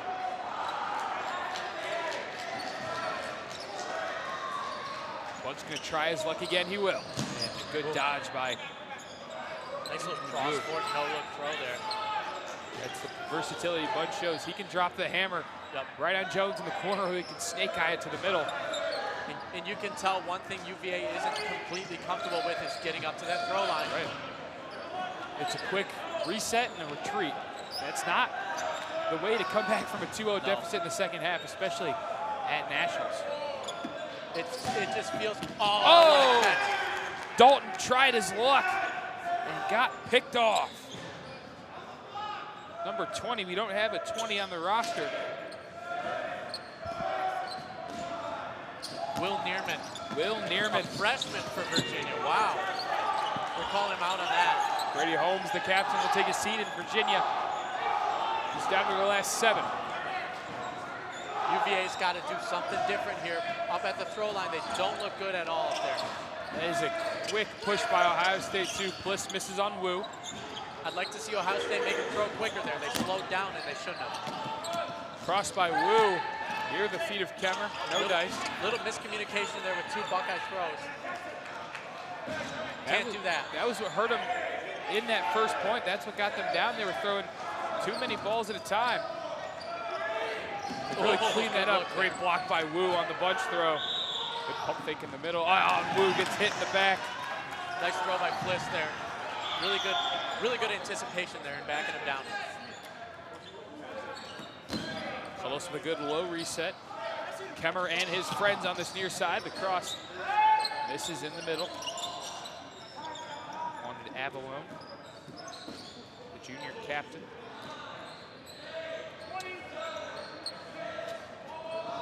Oh my goodness. Colson bunch is inevitable. Nothing Christian Bolton could do about that one. And now they're going to look to team. That's a bad place to be.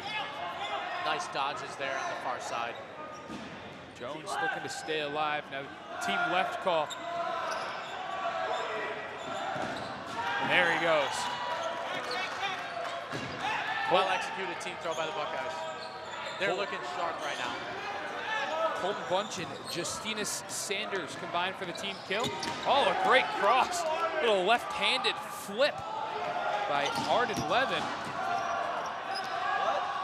And Virginia has no clock. Ohio State's gonna look to tee off. Oh, a catch made, a diving catch by Levin. He has really showed out today. He does such a good job of getting low, but still staying nimble down there. He's a big guy too. Very tall, I'd have to imagine. 6'3", 6'4". Thomas with a good reset. Counter by Kemmer. Can't hate that when you're up this. You got this many numbers, you can try some things like that, and if they work, they're a thing of beauty. Cutlass wanted the out. Instead, Kemmer with free reign to come up and fire. That's just textbook transition play right there. Virginia can't backpedal as fast as Kemmer can run forward, and he just closes the gap there and takes him out. That's why Nick Kemmer was a first-team All-American last season. Oh, and that's a great throw that gets Kinney in the middle.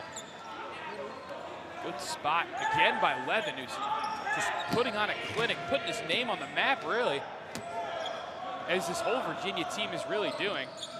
Avalone is out. It was, yeah, he's out. A little discussion between him and, wow, ref Hampton. Team throw misses far side. Lefty sling by Levin is blocked. Oh, almost caught it. That would have been huge for the Cavaliers. The throw from Kemmer. Uh-oh. Uh-oh. Another kill. Down to 1 for Virginia. Wilson Bunch. Is he going to do it again? Oh, pump fakes this time. Nope, smartly they go up and pump fake and now set up a team throw. Nope, just solo, just a reset.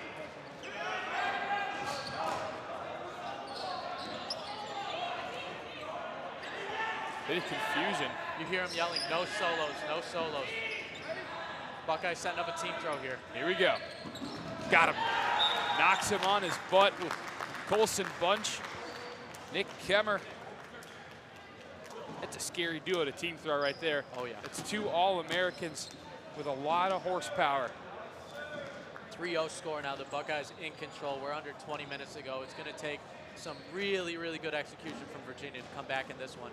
Buckeyes looking sharp here on Championship Sunday, trying to make another run. They went to the finals last year, lost to Michigan State, but this team, even with some graduations, they're back and peaking at the right time of year. We're getting hot in April. That's all you can ask for a team in the NCDA. You just got to get in that top 16, and then anything can happen. And they've come to Cleveland. They made the 2-hour trip north on a mission. It's showing. They had an interesting day 1 for sure. They lost to Penn State in a bit of an upset. Penn State, I believe, the 12 seed, or excuse me, the 13 seed today. That was a fun game. They went up 2-0, and then Penn State rattled off 3 consecutive points for the win. That's shocking. They took out their anger on Georgia Southern, and then they lost to MSU 1-3, but that Penn State game, something else. One of the bigger upsets of the day. Virginia also part of one of the bigger upsets of the day, beating the Ohio Bobcats in overtime. It was a really, I bet it was a fun game to watch. It wasn't all that thrilling to play in. It was definitely an epic game to watch.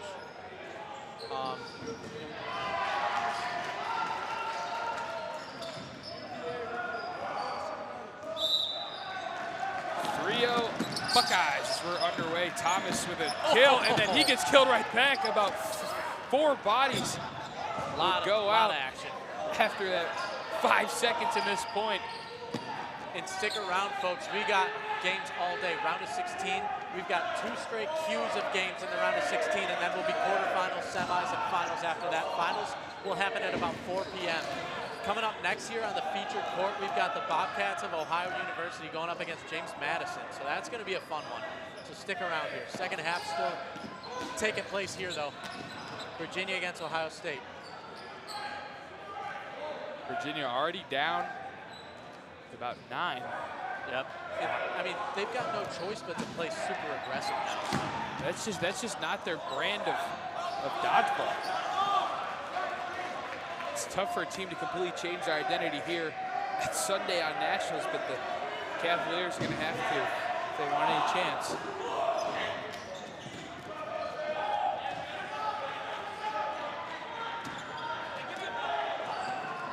Team throw set up in the middle. Nice catch, 99 for Ohio State. Ryan Kinney. Kinney's able to snag the team catch. Will bring Elijah Thomas back in. He got out on the rush. Oh, and cross. Wow, right in our face. Team throw ends up getting a Buckeye out. 2 missed solo throws from point blank range on Nick Kemmer. And I thought he was gonna make him pay. Misses high with the sidearm swing. Virginia will march their way down the court. Melton gets bunch out and then a kneecap shot. Smith will take a seat, but that's a huge out. Yeah. Melton with a solo kill on Colton Bunch, who didn't even have a ball in his hand. It's a good spot up by the shoulder. Something positive to take home from this game. Pierrot on the rush. Good look there.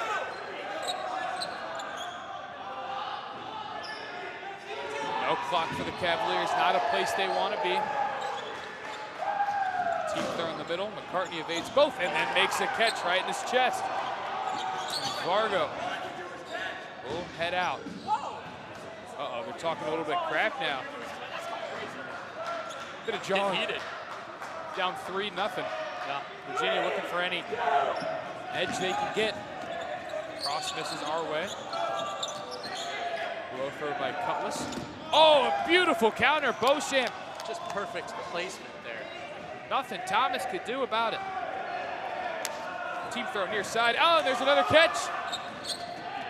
Virginia now with some life. That hit ground first. Good look from Kemmer, though. Yep, good placement. Not going to get caught when you throw it down at the feet, unless it's a miracle. Clocks are about even. 15 minutes to go now. UVA does need to keep their foot on the gas.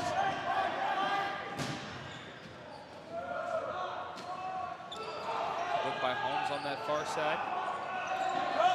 And it seems like Virginia's offense comes from this back line, pushing up and trying to take them out, while OSU backpedals. So we see Cutlass here on that near side. He was trying to pick somebody off, evaded a low throw. Fires one of his own, misses to his left side. Ohio State with 6 left in the game. Virginia with 10. You can tell Ohio State playing a little more conservative now. They know time is their friend. And they got a lot of dodgeball to play today. Yep. This sets up a tango with the #1 seed Akron Zips, which is sure to be a heavyweight bout. There's a kill on that far side. The Zips, last time I checked, up 5-0. Beauchamp caught a man sleeping. That was Sanders on the cross. Beautiful play. Beauchamp's having himself a great point. Oh, acrobatics on this near side. Buckeyes on the 10 count, I believe. They've only got 4 left, no 5 left. Reset by Virginia. Clock's running down. Ohio State wastes 2. Oh, that one hits the ball. That was just dropped by Brown. You can see Ohio State staying composed here, nice and slow. That was Will Bryant. Kenny with a pump fake, and it'll come from Kemmer. That throw counts. Virginia throws 2. Yep, a couple easy blocks there. OSU in full control right now. Good cross look by the Cavaliers. Their clock is down to 2. Kemmer again misses high. Been his spot on the reset. Can't blame him.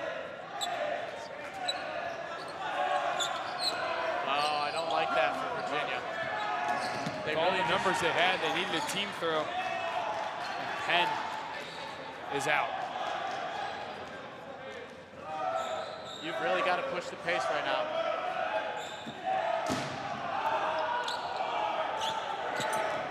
Ooh, just misses the freshman Neerman.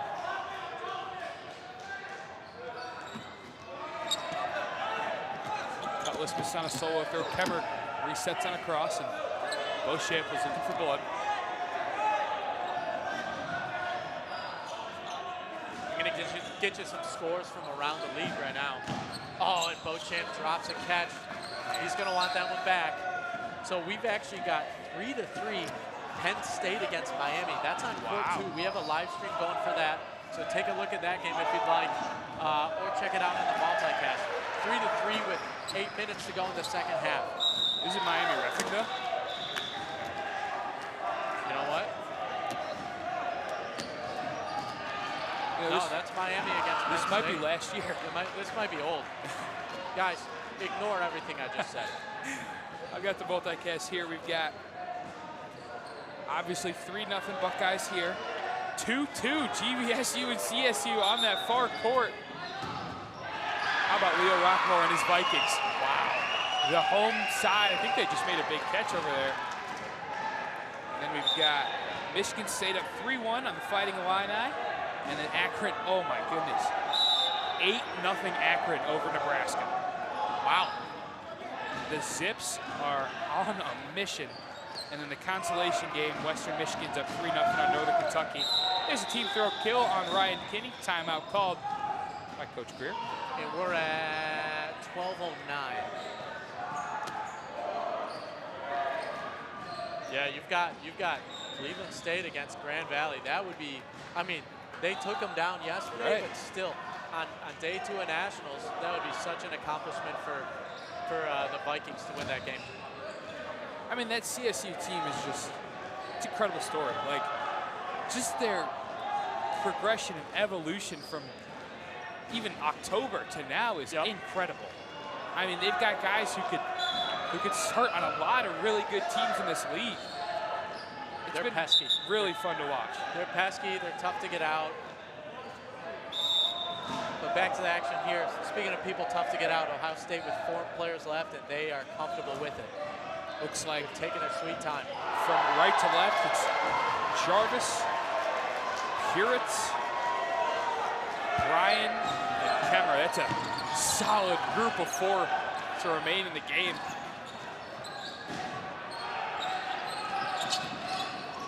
Solos exchange. Somehow no blood is drawn. Couple point blank looks. Nobody's able to connect. Virginia with 7 in the game. Reset by Neerman. 2 balls thrown. A team throw of sorts. Cutlass down the court. Whoa! Rocks our table. Holy. That'll wake you up at, oh, it's already 10:45. Never mind.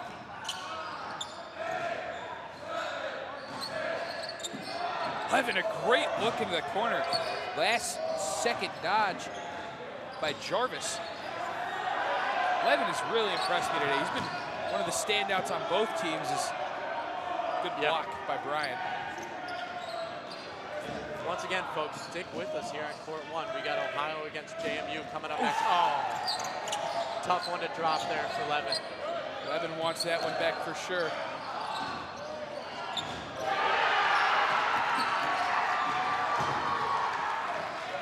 You hear the cheers from court 2 as well, Eli. You got Grand Valley against Cleveland State. Right. Check out the multicast. Check out our court 2 stream if you want to watch that one. Tied up 2-2 as far as we know. And you're hearing a back and forth, just screaming from both fan bases. Looks like 9:15 left in that one. And you can hear in the background, I believe that's the GV faithful getting loud.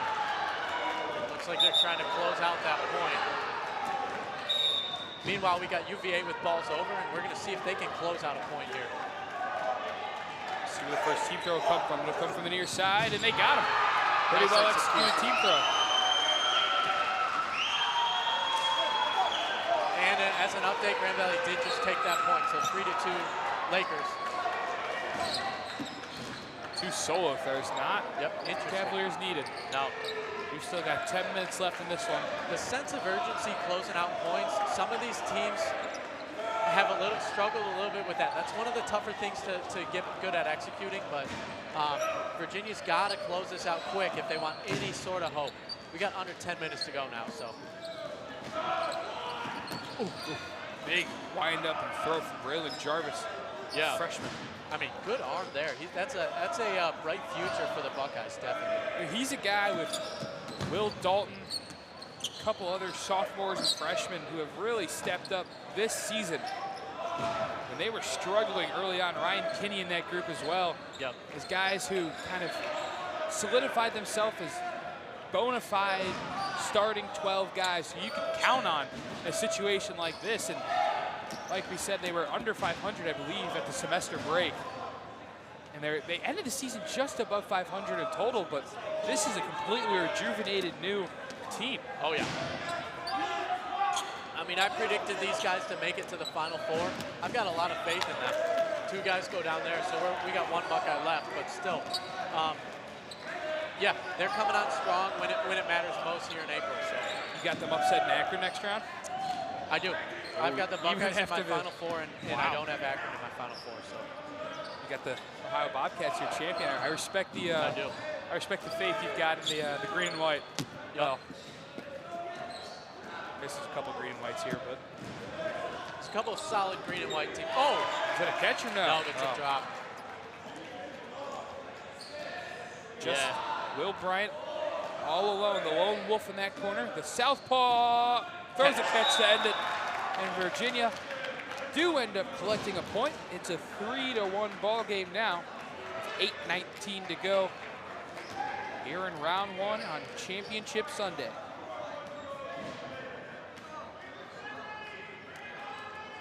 Ohio State probably not too razzled. Yep, totally fine. Honestly, I mean, 8-19, you don't want anything crazy to happen, so start this point out with your same starting roster, I think. Play smart, play conservative to start the point off.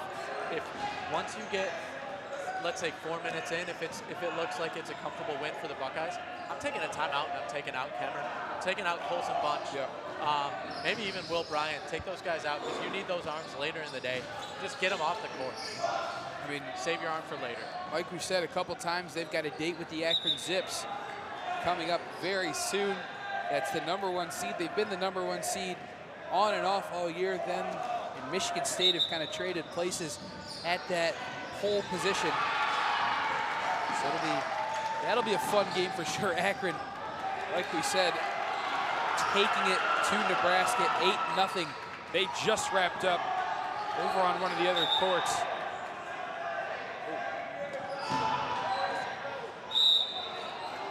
Shout out just to NCDA and Hull putting this tournament together. Always a beautiful spectacle every year. This is my first one as a freshman.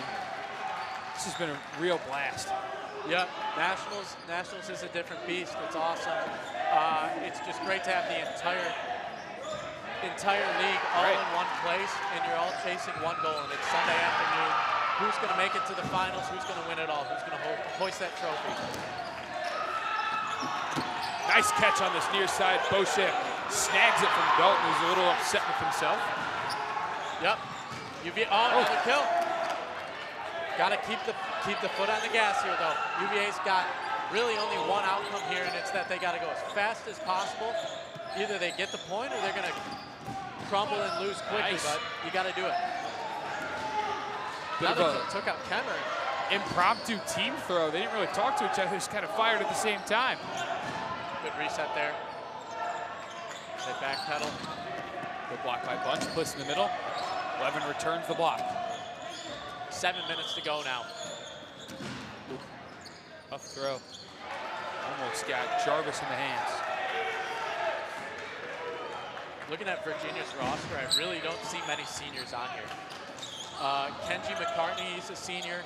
Joseph Beauchamp is a senior. Outside of those two, it looks like they returned the entire team. So you've got a bright future for the Cavaliers. I mean, they showed out this weekend. They made a name for themselves. I'm going to go out on a limb and say they're going to enter next season top 5 in the preseason power really? rankings. Yep. I mean, the East Coast teams are hard to kind of judge because they don't come to they don't come to ODC. That's arguably the biggest in-season tournament, along with the Michigan Dodgeball Cup. You know, stuff like the Grand Valley Gauntlet, War, of course, yeah. Large. Summit Street Slugfest. Those are all huge tournaments, and the East Coast guys really don't go there. I mean, it's just such a hike. It's a 6.5-hour drive from the campus of University of Virginia. I think the East Coast needs to make it a point to get more tournaments throughout the season, both in their region and also just traveling to Ohio probably and getting in more of those events, because, I mean, the talent is there with some of these teams. Penn State had a great day yesterday. They beat these Buckeyes. Virginia, obviously, they can compete with the best of the best. They beat Ohio. They look good in some moments here against Ohio State. And then JMU, who's always good. This is a down year for them, but, I mean, the East Coast has some talent. They've just got to get more game action so they're battle tested by the time Nationals comes around. They do have the Beast tournament, which was unfortunately canceled at the last minute this year. We were planning to go to that, and I've been told that's always quite the fun trip. JMU's always got a rowdy crowd. Ohio State down to 6 members. Oh, good dodge here by Thomas. 5 minutes to go now. Ohio State playing the slow game. They're going to use all of their remaining shot clock. It's down to 5. Fliss will throw one low. Fliss, excuse me. Thomas, Kinney, Fliss, Bunch, and Jarvis remaining, as well as Sanders. UVA still with a lot of their cavalry. Excuse me. Buckeyes look quite content with just playing slow here, taking their time. Mind's got to start shifting to Akron right now.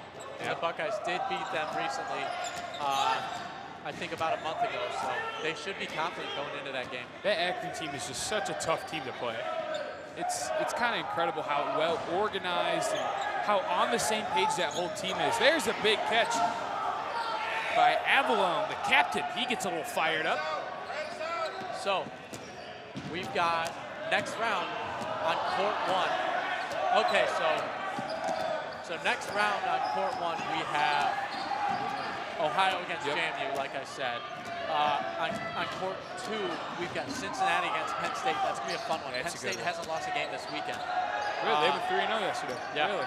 Court 3, we have Kent State against Bowling Green. Also, that should be a good one. I think Kent State's going to come out on top. Kent State had that huge game against Miami. That was a fun one into overtime to start our day yesterday.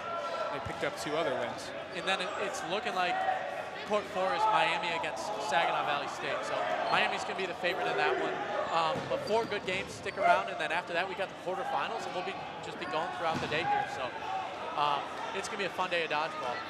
Good way to start it off for the Buckeyes in Virginia. I know it's a 3-1 score and it's slowing down here, but it was a fun game to watch. A lot of good dodgeball was played. There's a catch on that far side. Landon Jones will haul one in. Send Sanders to the bench.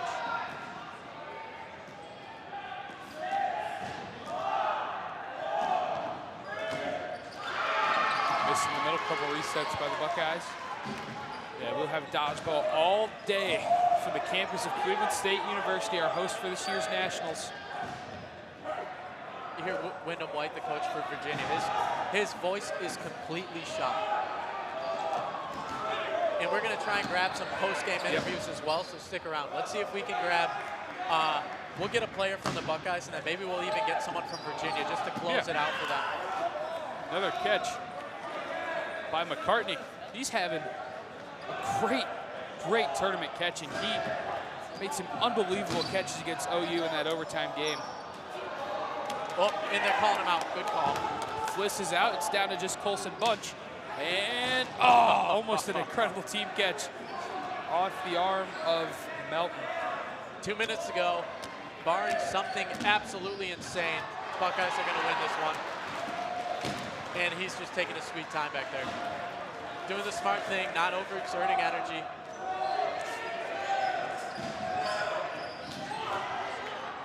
We get the ball's over. We got a ball over. See if they can put it away here, make it. I mean, a 3-2 score over the runner-up national champs on maybe their best day is very respectable for the Cavaliers.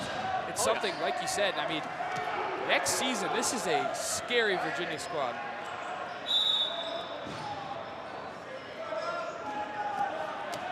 We got a timeout called by Virginia. 1:34 left, actually. Buckeyes look sharp.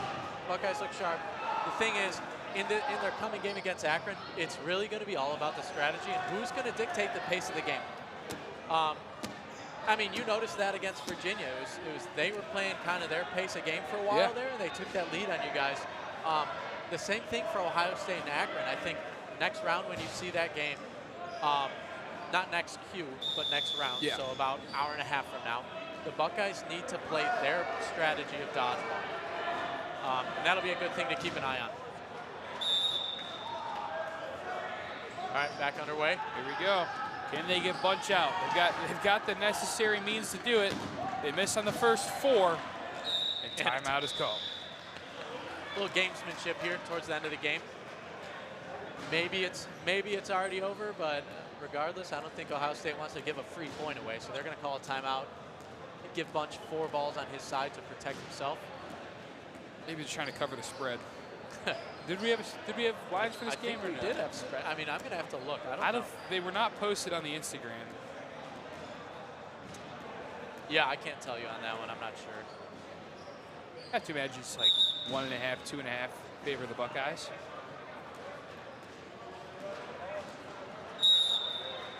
And here we go.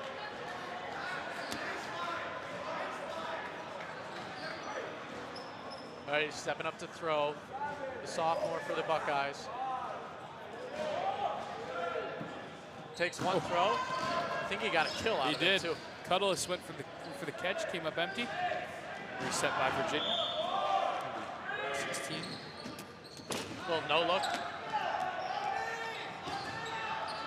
Here we go. Colson Bunch is just unbelievable. Another no look throw. And he's going to grab a second one. Always have 2 balls in your hand when you're the last man left. You got to be able to throw and still have one to protect yourself afterwards. Oh, that's a catch. Just tried to flip one up. And I believe that will do it. Ohio State, it started off a little testy, but they're able to prove their dominance and beat Virginia 3-2. Great game, and we'll see if we can grab someone from Ohio State here and get a quick interview. And then we got to get ready for more action. I know you're going to be I'm playing in about 15 minutes. Haven't even stretched yet, but it's all for the love of dodgeball. You want to chat with them? Sure, absolutely. All right.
All right, we got somebody heading this way for Ohio State.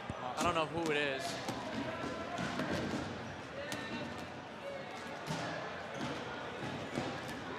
Dylan.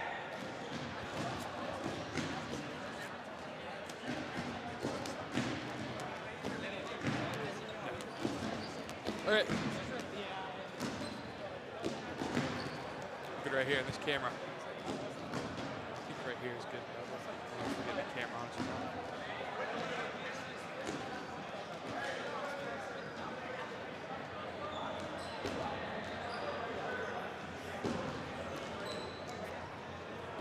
Take the mic. Yeah.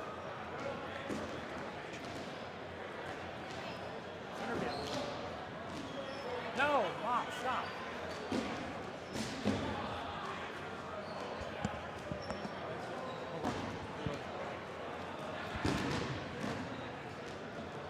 All right. I am here with Jackson Bologna from the winning Ohio State Buckeyes. You guys defeated Virginia 3-2, setting up a date with Akron in the second round. Just kind of walk me through that game. What was the team's mindset throughout? Yeah, going into the game, we knew it was going to be tough. They beat OU yesterday, so we knew that we were going to have to come out and play hard. Didn't play as well as we wanted to yesterday, but luckily that doesn't matter. So we got to come out, beat Virginia, and I think this is going to be our 5th meeting with Akron this year. Wow. So we're looking forward to it. Wow. You guys went down, faced a little adversity early. It was 8-4 in terms of players in that first point. I asked Will Dalton about this too. What was kind of the mindset, the resiliency able to battle back? Yeah, that was a rough point. I was in for that. My arm's a little cooked after it. Going down with that many players is a little difficult at first, but we made some good catches. We got ball control. We made team kills, and at the end we were able to bring it together. I'm really proud of our team and how we performed today. Like you said, you got a big date with Akron coming up. Second round, it's the 1 versus 8 matchup. What is kind of I don't want you to reveal your game plan, of course, but what's the strategy against Akron? You played them so many times. I mean, we know how they play. The goal is just to keep ball control. When they get ball control, they're dangerous. They have a lot of good arms, but I think we can match their firepower just as well. So just play smart, get ball control, play as a team, communicate, and that's really it. I think we can get the job done. Last question. How much fun are you having here in Cleveland at Dodgeball Nationals? Oh, I'm having so much fun. I love it. I'm from Cleveland, so I'm glad to be here. Oh, yeah. All right, that's all we got with Jackson Bologna on the winning Ohio State Buckeyes. They've got Akron later today. On court 1, it's my Ohio Bobcats versus JMU in the first round. Awesome. Thanks for tuning in, everybody. Thank you. We got Dodgeball all day for you. I'm Eli Maestros, Kevin Bailey. Thank you. Good afternoon. Good work. Either way, I'll have Harrison scream. I was just I was looking at the games at 5, which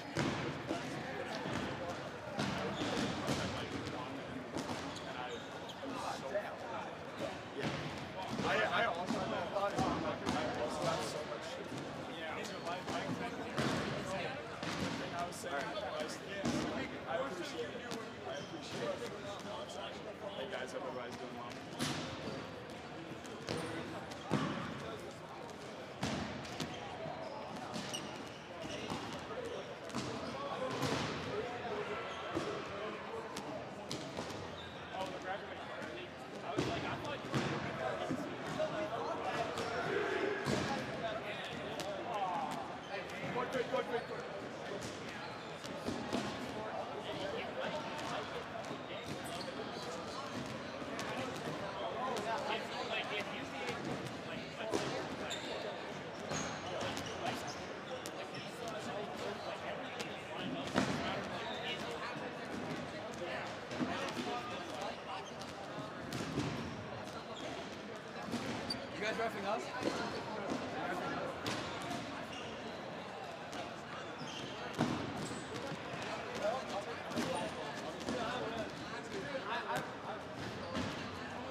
Test, test. Oh, it's working. Can you hear me? Yeah, we're good now. Wait, talk. Yeah, I can hear you. You can't hear me? I can hear you. All right, yeah, we'll just rock with this. You can't hear me? Okay. I'll just keep this off. But that means mine's not on, probably. Yeah, wait. He can hear me, I can't hear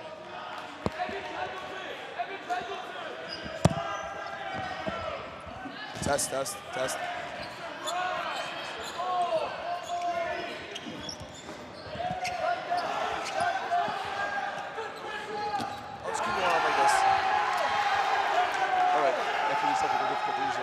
Us not being able to concentrate as commentators. I think we figured it out. So back to the game state here. Let's see if we can take a current state of what's happening between JMU and OU. Let's do a quick count. 2, 4, 6. It looks like a full squad for OU. I can kind of hear you. We'll rock with this. It's so difficult. We gotta talk over each other.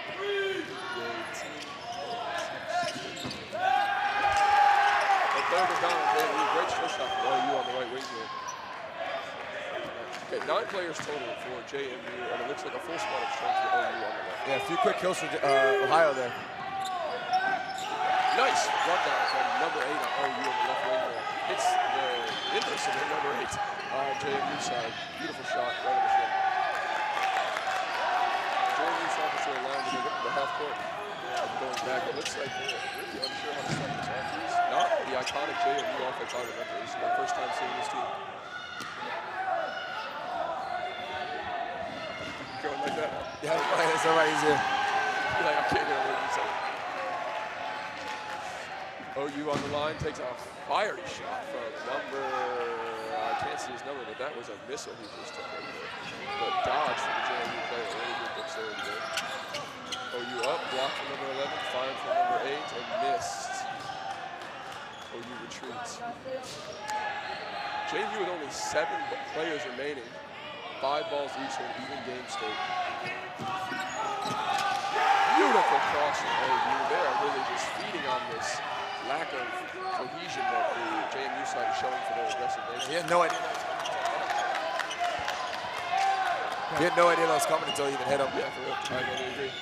That court awareness is going to be that far up without pressure. And a beautiful solo shot from number 8 takes down 44 on JMU, putting them down to 5 players. Both of you to put the headsets on. Mike's is close to them, right into the corner of your mouth. Is that better? And then he needs you to do what I'm doing. Test, test. Miller, almost caught that, but it hit the ground after it hit him, so we get the kill there. JMU quickly down the 4 guys. And the 4 count. You can both hear each other now? Yes, we can. Put your headphone. Can you hear me? Thank you to our audio video technical connection to the back. That is a lifesaver. Mic in the corner of your mouth, so it doesn't want to pick up the cord, so the closer it is to your mouth, the better it will just get you. It's going to be touching my mouth if I put it any closer. Is this better? He wants me to eat the mic. I'm not sure. I don't know. I will. Sorry, folks, for not commentating point 1 right here. We'll make sure to snap back on point 2 or at least the close up. Looks like JMU made a catch though, back on the full shot clock for them. Huge.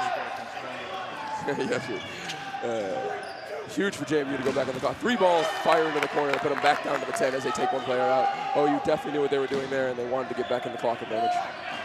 Yeah, this is a perfect executed team throw though. All 3 balls hit him, I think. I think so too. Nothing to argue about there. That's the best way to play the game, in my opinion. Leave it out of the ref's hands and make no argument. OU hard on the front line, but just doing the solo shots right here. Trying to find areas of missed blocks or just head, shoulders, knees, and toes. Strong on the front line with commanding ball control. But another solo shot from 24, real high in the corner.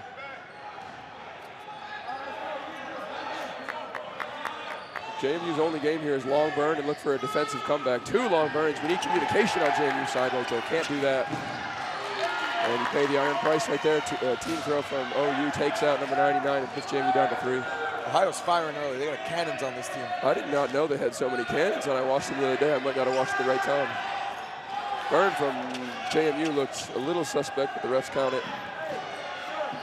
Cross from 16. Lightning fast. Catches 21 right on the hit. Again, the lack of court awareness. Beautiful shot. If you come up in the fire zone, you got to be looking left to right. Now these last two players for JMU are looking at the firing squad of OU with wide eyes. Luckily, each have a ball in their hand and two in the neutral zone, so six balls to 4. Refs are blowing the whistle at something, and a ball's over against OU. I did not see this coming. No, wait. I think they were trying to say there's 11 balls in the court, so they're going to resolve that issue. Oh. Unfortunately, with the courts so close to each other, you get balls flying around each court. So later in the day, though, there won't be a game back there, so we'll have much cleaner game. Is that the last game going on for this round? Should be, yeah. Oh, bleachers coming down later today. Oh, cool. The crowd. That makes sense. Yeah, for the huge crowd. Yeah, love it. It's actually pretty packed on two levels.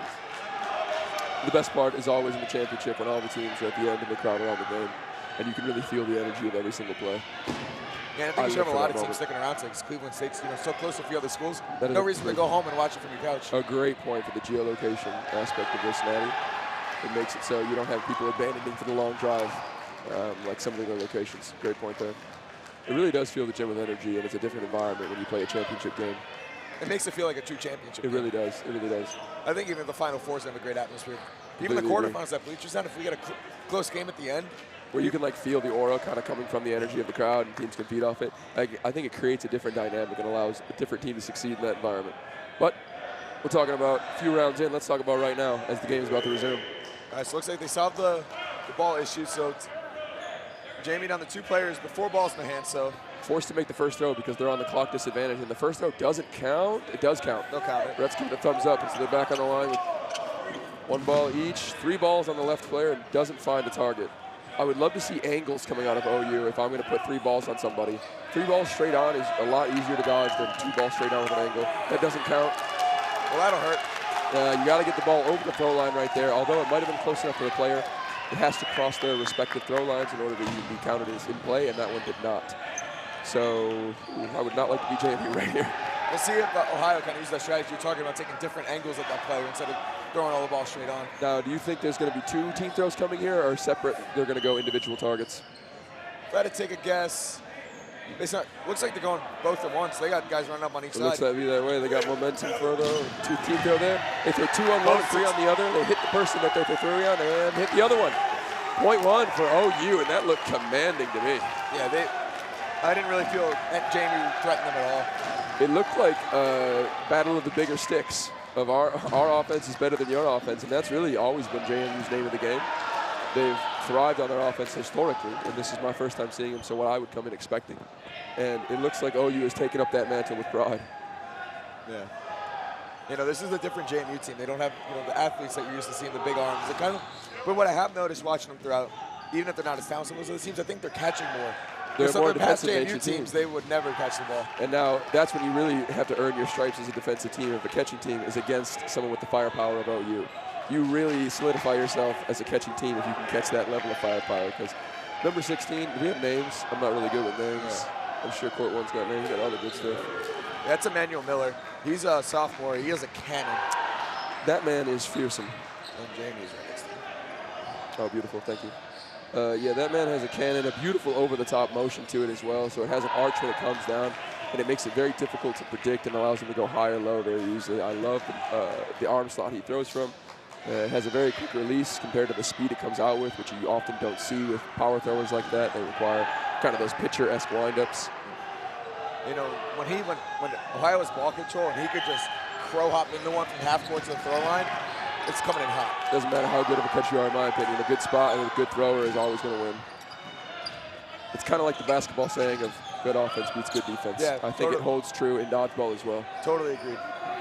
But this is not an unfamiliar look for us here, as JMU finds themselves in the back line, facing down the pressure of OU and the guns that they possess.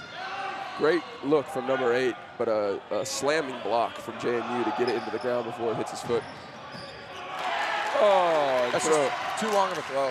Too long of a burn, but it looked like a half kill, half burn opportunity, and he wasn't sure which one he wanted it to be. Catch by OU right in the pocket. Beautiful catch by 47 in the middle. Oh, he does the eat it up, Sally. Judson Jones, he's known for his catching ability. Jamie will learn quickly that do not throw to him. I love how he just stands there as a defensive threat to block, but his blocking is catching. It's very unique. You don't see it too often. He doesn't hold the ball. He just stands up there. He just stands up there to be a target as a blocker, but it's unique. We'll see if it comes to bite him or if it's an effective strategy. Right now, it proves true. You see the left side on Ohio push up. Beautiful cross and a missile shot from, is that 16 right there? I was watching the cross. My goodness. Oh, we're going to get another one? Folks, don't blink. Oh, he decided to cross court on that. It doesn't look half as fast when it covers more distance like that. You really want to see the head-on shot. Yeah, he Here it comes again. We might be talking about it. He does the fake curl up to try and draw a throw. I like it. Wait for his blockers. That's very smart. You don't want to get crossed and take out an advantage. A solo shot on the left side seems to be the solution to reset the count, as now they're talking. It looks like we're getting more throws on that far side currently. It looks like that far side is more of a reset solo throw side, while this right side kind of winds up for either a team or to set up 16 to take a power shot. Another shot from 24. I think a bad arm angle he just took, because he usually has a much better throw than that, I believe. That looked a little wonky. Yeah, that far angle is led by Terrence Chekin and Logan Neff, two of the more veteran, experienced throwers. So you rely on them to make those reset throws. The Miller over here, younger player who makes good throws, but you want him going for bodies. That makes a lot of sense.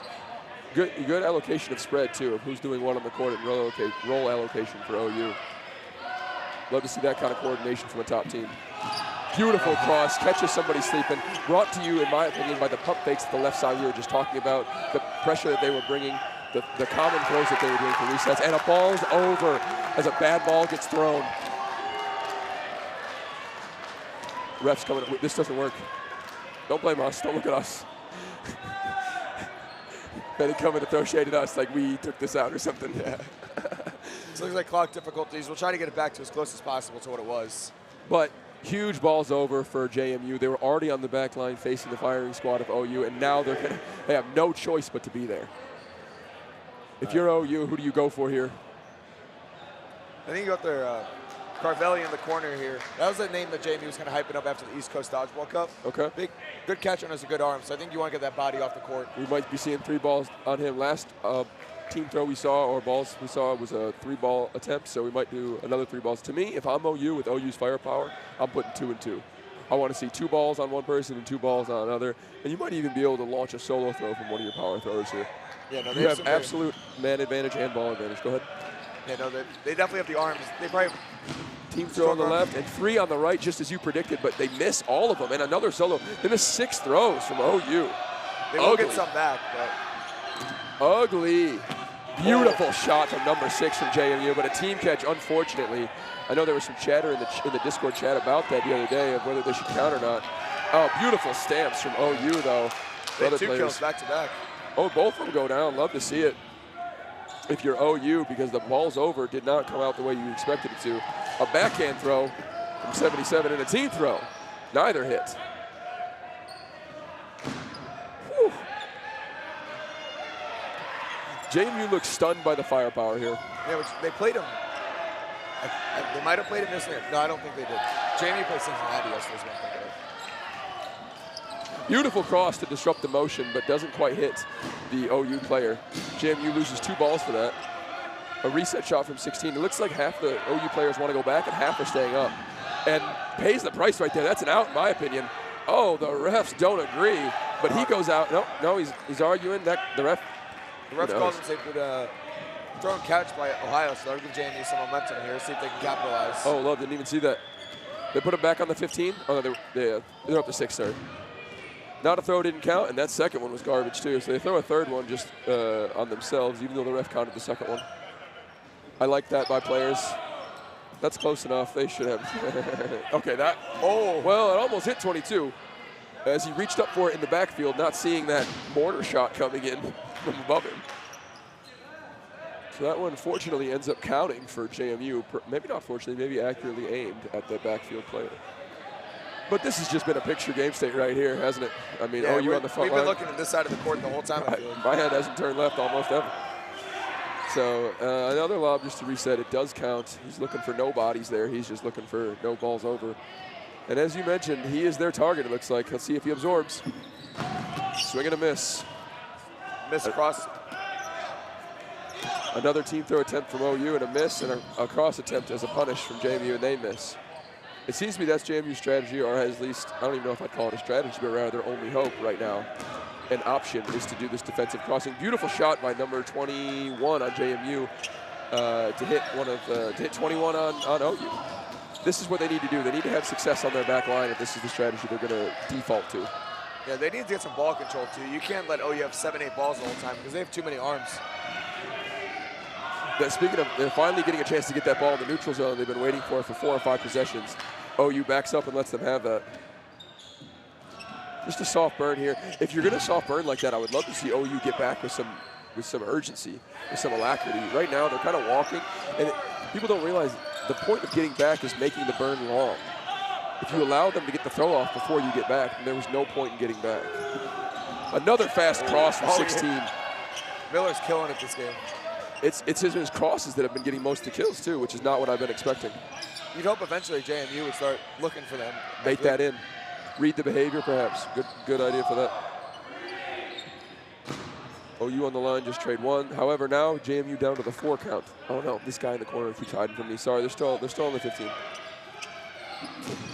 And a cancel in the air that cancels out the team throw and keeps his players safe. You'd love to see magic happen.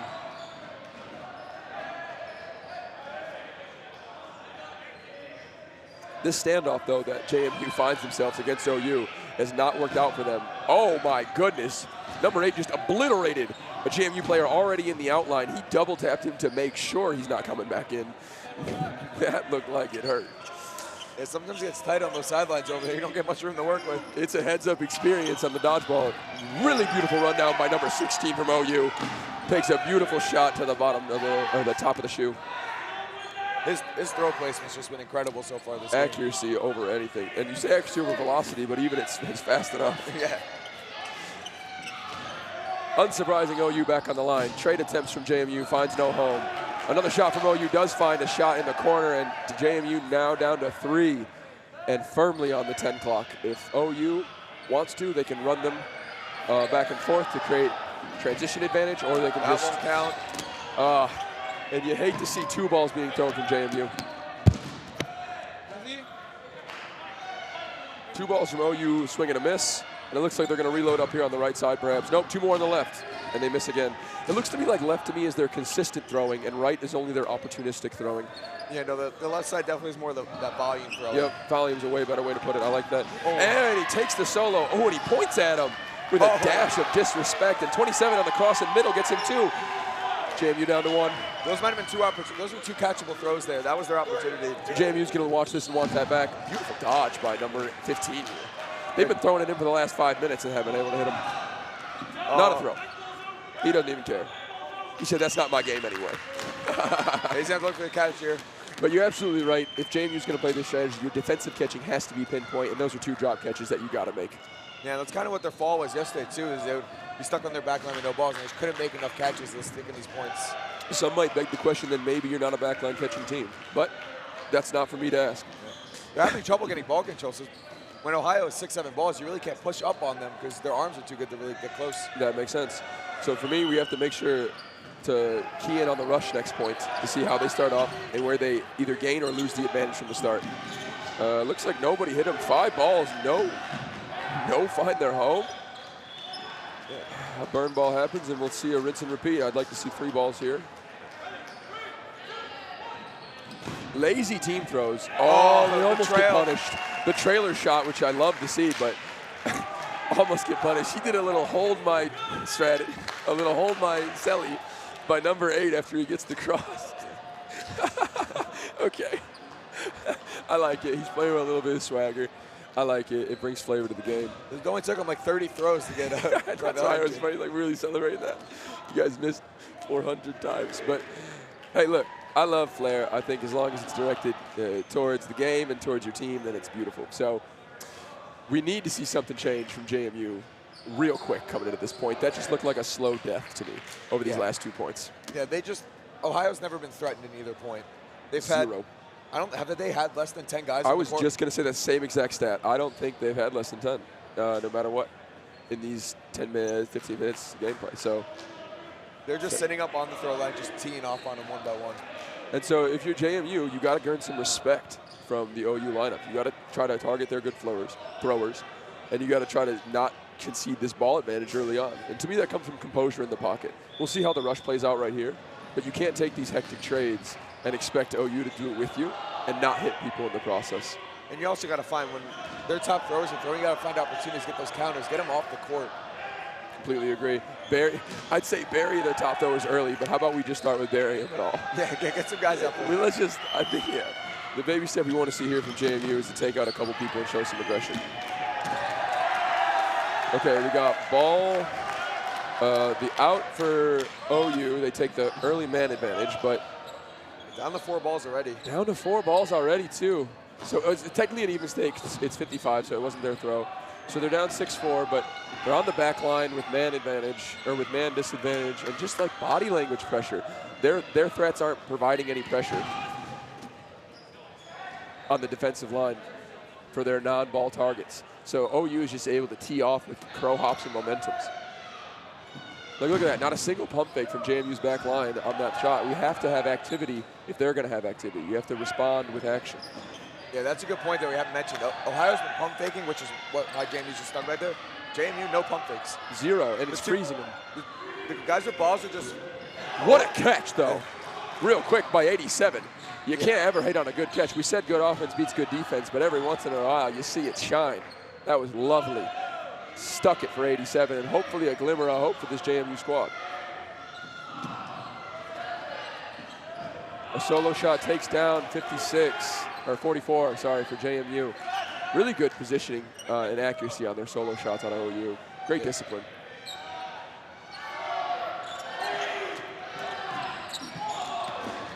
A run-up attempt and then a counter shot, but neither find a home. Is this just going to be OU on another shot attempt? These solo shots that JMU are taking aren't high probability attempts, and they're on ball targets, and they're dwindling in them, and then paying the iron price of when they get team thrown on.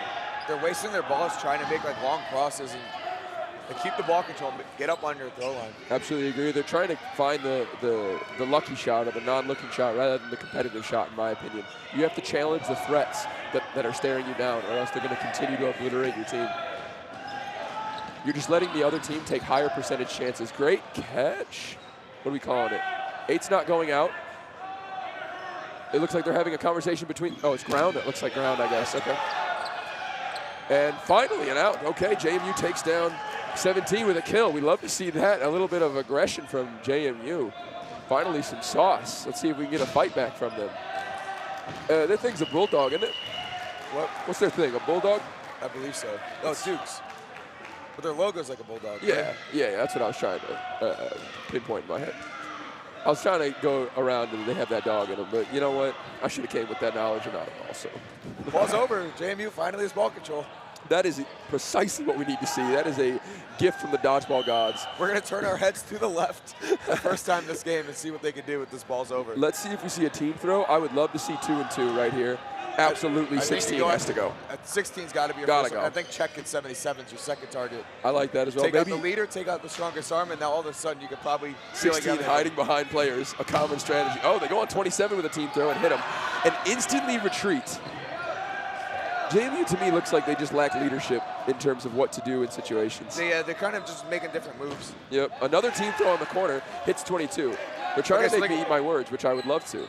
Oh, wow, what aura from 8. He's backing down 3 JMU players and on the ground. And successfully backs them up. That was... You know he's going to show that clip to all his friends at home. So JMU, once again, they didn't stay up for very long. It looks like they're nervous on the front line. They look unsure to be killers. Yeah, I'm confused why they feel more comfortable on that back line with the throwers that Ohio has. I would agree. And I would think it's a rather of comfortability feeling. It's more of a default of team unison and cohesion. Yeah, you have to be a spear formation in order to hold things. If you have weaknesses in any part of it, it'll all collapse. And I think that's what JMU is facing right now. Well, we had a brief reprieve of JMU on the front line, but now we are back to the old ways, as they might say, of OU just firing off solo shots and team throws. Looks like they got a kill on the far side. Their number 10 gets taken down. And I believe they took down 15, the highlight catcher here, with a team throw on the right as well. 6 minutes remaining. I think OU would like to close out this point and go into halftime with a 3-0. That's not to say JMU can't win. This is a really close game. They might be in a man advantage. Wait a minute. 2, 4, 6, 7, 2, 4, 6. It's 7-on-7 right now. That's crazy. I'm talking like it's not. Poor awareness. Yeah. Just over 6 minutes remaining here in this first half. Ohio up 2-0. And really what I'm commentating on is the body language of the game that it feels like. It feels like JMU is getting kills where they are able to, and OU is setting things up and executing play. Beautiful rundown from 16, but they take down number 8, the sauce boss over there, with a beautiful counter. Yeah, JMU's just throwing too much when it's not their throw. It's making it trouble for them to get ball control. I'll tell you what, though, they are absorbing really well when they are on the back line. OU is suffering accuracy-wise at this point. Yeah, they're able to take out number 8, so that takes out one of their more veteran leaders. So agree. Down to 6 players on 6 players. This game could go either way. I want to see JMU show us something here. This is the closest point it's been so far, and absolutely they have a reach at victory. A catch here could be huge for JMU. A catch here would swing the momentum entirely, force OU back. Right here from the top throwers, nothing. They go wide. I've noticed 16 has 2 different arm motions when he throws. Yeah, he's that sidearm lead likes to use on crosses, yeah. And then he has that over-the-top one when he's really trying to... I love when players switch up their arm motions based on what they want to attack with. It shows a really diverse skill set. Oh, a really good look from 47 as he tried to pick up on JMU getting the ball, but they lose 2 balls to those solo throws there. Not a throw from JMU, and that's going to punish him right back to what I just said. Another not a throw, in my opinion. Ooh, we're giving they called that one. Wow. That was a mercy call, in my opinion. JMU with 2 balls, so no shot clock for them, so Ohio will... Look at the positioning and body language of the balls of JMU, too, though. They look so defensive. No pump faking, all blocking. Another cross attempt from 16 on the team throw. So JMU lose, or no team throw, sorry. Just a cross attempt making it a team throw, but they just still don't find a target. You can tell, like, Ohio doesn't, when they're up there, they don't feel like they're threatened. Quick rundown, and I agree, they feel no threat whatsoever, but JMU is getting the better of the exchanges. There's an accuracy problem with OU right now. These rundowns aren't finding homes, and JMU is inching their way into an advantage.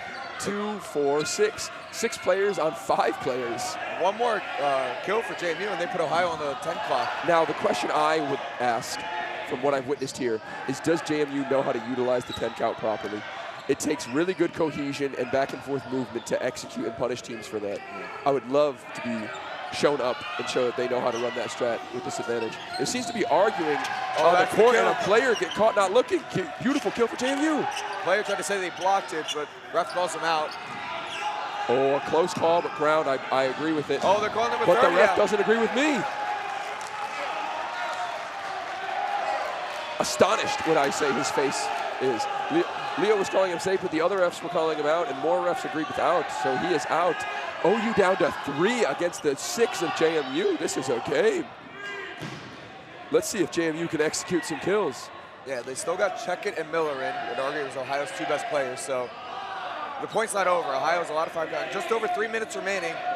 They're not worried about time yet, but it could start becoming a factor here pretty shortly. I completely agree, and maybe we might get to the point where OU realizes we might be in a stall ball situation to try and play defensive. We'll see what these next few exchanges do. These next outs are going to be crucial. Great block by 77, and a return catch from JMU on 16, the hardest thrower on their team. What a catch! He laid down and he knew what he was doing the whole time. Oh, and then he throws the catch. No, he just gave the glory right back. But I think the overall value is still worthwhile. Yes, the value is there. You took out 16, which is easily the best thrower on OU, and you brought another player in and replaced yourself. You threw another one, but got ahead of yourself. What a play! Oh my goodness! Great catch. 2 minutes and 30 seconds left. As you mentioned before, time might become a factor as these trade catches keep the game state basically staying the same. Oh my goodness, 3 players for OU, 6 players for JMU. Balls are thrown, traded 1 for 1, Burns. Ball advantage slightly in favor of OU, 6-4, now 5-5. That no-look throw from Checkett. That's the thing that's got more and more popular in college dodgeball these days, that no-look throw. Oh, good dodging from. Oh, very risky positioning by the JMU player, but dodges 2 crosses from the OU. Accuracy has not been on OU's side. Maybe fatigue playing a part in this. What do we think? Because they were accurate their first 2 points, and now it's not looking too hot on Ohio, three. played an overtime game against Virginia yesterday. Then you had a close game against Michigan State, so you do wonder. Oh, you got to look for that catch in these situations. Very pocket level block. You hate to see it. You hate to see a pocket block. There's only a minute 20 left. I want to see Jamie push up on that throw line, get some team throws, and look for some catches. Well, this is what we saw when their balls over happened. They don't really know how to run the front line and execute kills. We saw, opportunities where the advantage was obvious, but even in balls over, they were hesitant. So they look sheepish to be up anywhere near OSU's throw line right now. Yeah, they got to look for these catches too. You're not gonna be able to get kills with your arms. You got to at least look for the catches. 1 minute left. 3 players remain. We need team throw on the corner, and they take them out. That's what I'm talking about. That is what we need to see. There's just one player left. They took out the guy in this corner. And a solo shot on the corner. Oh goodness. Now you got to look. And a ball's over. Oh my goodness. Folks, if we can recap real quick what just happened in the last possession. They threw a team throw on the right and hit one of the players. They threw a solo shot on the left. They hit a player. There's 1 player remaining, and they just had a balls over against them. Jamie's going to get multiple chances. You wonder if after the first one, if we get an immediate timeout from Ohio, so Terrence can get those balls in his hands. So I think they got to hit the first one. I absolutely agree. You're going to see a timeout in order to get, folks, if you don't know, once the balls are thrown, if they're in the neutral zone or around, a timeout is called. They're allowed to be possessed by the team that they're on the side of. So it allows basically a defensive pause for the player to collect the balls and gather himself and not get thrown on with nothing to block. So that's what he means by call a timeout right after. I completely agree that will be the play OU implements here. If I'm Jamie, 46 seconds left, I'm not worried about how many balls. I'm throwing that. Everyone's throwing. Really? You're throwing 10? Well, they only have it's balls 6 over. players. Oh, okay. So you still have some, maybe only 5, so you still have 5. I'll be down for 5. I would be down for a 5. I think you got to do everything you can to hit this one. Yep. I'll be down for a 5er and a late cross. Yep. 5er and a late cross. Because even if he depends on the timeout timing. Yeah. But we'll see. Our predictions mean nothing. I think Jamie's having everyone. Oh, he's doing circles. 77's doing circles. They throw 1. Call a timeout, right? Yeah, he has the ball. What? Can someone explain to me what just happened? We threw 1 ball. Gave him a ball to defend. Did they hit him? Timeout. That was the worst executed balls over I've ever seen in Nationals history. That? I am not exaggerating. Oh my God. I can't believe it. I'm stunned. We were talking about maybe they throw 5, maybe they throw 6. Wrong, my friend. They throw 1. They throw 1 and they pause. Make sure that person has time to get the ball, collect himself, reset, and then they throw 4 in a hurry, and then a timeout is called and they don't hit him. That will go down in JMU's history as questionable decisions on balls over. The game's not over yet. It might not matter. There's still an absolute advantage for JMU here. Let's see what they can make of it. 25 seconds left. 1 player going for the catch on that. I like to see it. Going for the catch. Yep, right on the line. Throw from JMU. Yeah. Does it hit him? Yes, it does. They hit him on the back. They finally hit him. Terrible execution, but they get the kill eventually. It was all part of the plot, folks. It was all a part of the plot. They actually just wanted to increase the story and make it a finer tale to tell. Wow, that gave me anxiety to watch that poor execution. I'm not built for this. So, at the end of that, though, we have 2-1 Ohio versus JMU. That's third point was, to me, the story of bad accuracy and I'll call it opportunistic kills from JMU. Yeah, I can grab a coach to do an interview, yeah. Yeah, cool. Do we have a mic? Oh, sweet. He said no.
Sean Kelly, was it?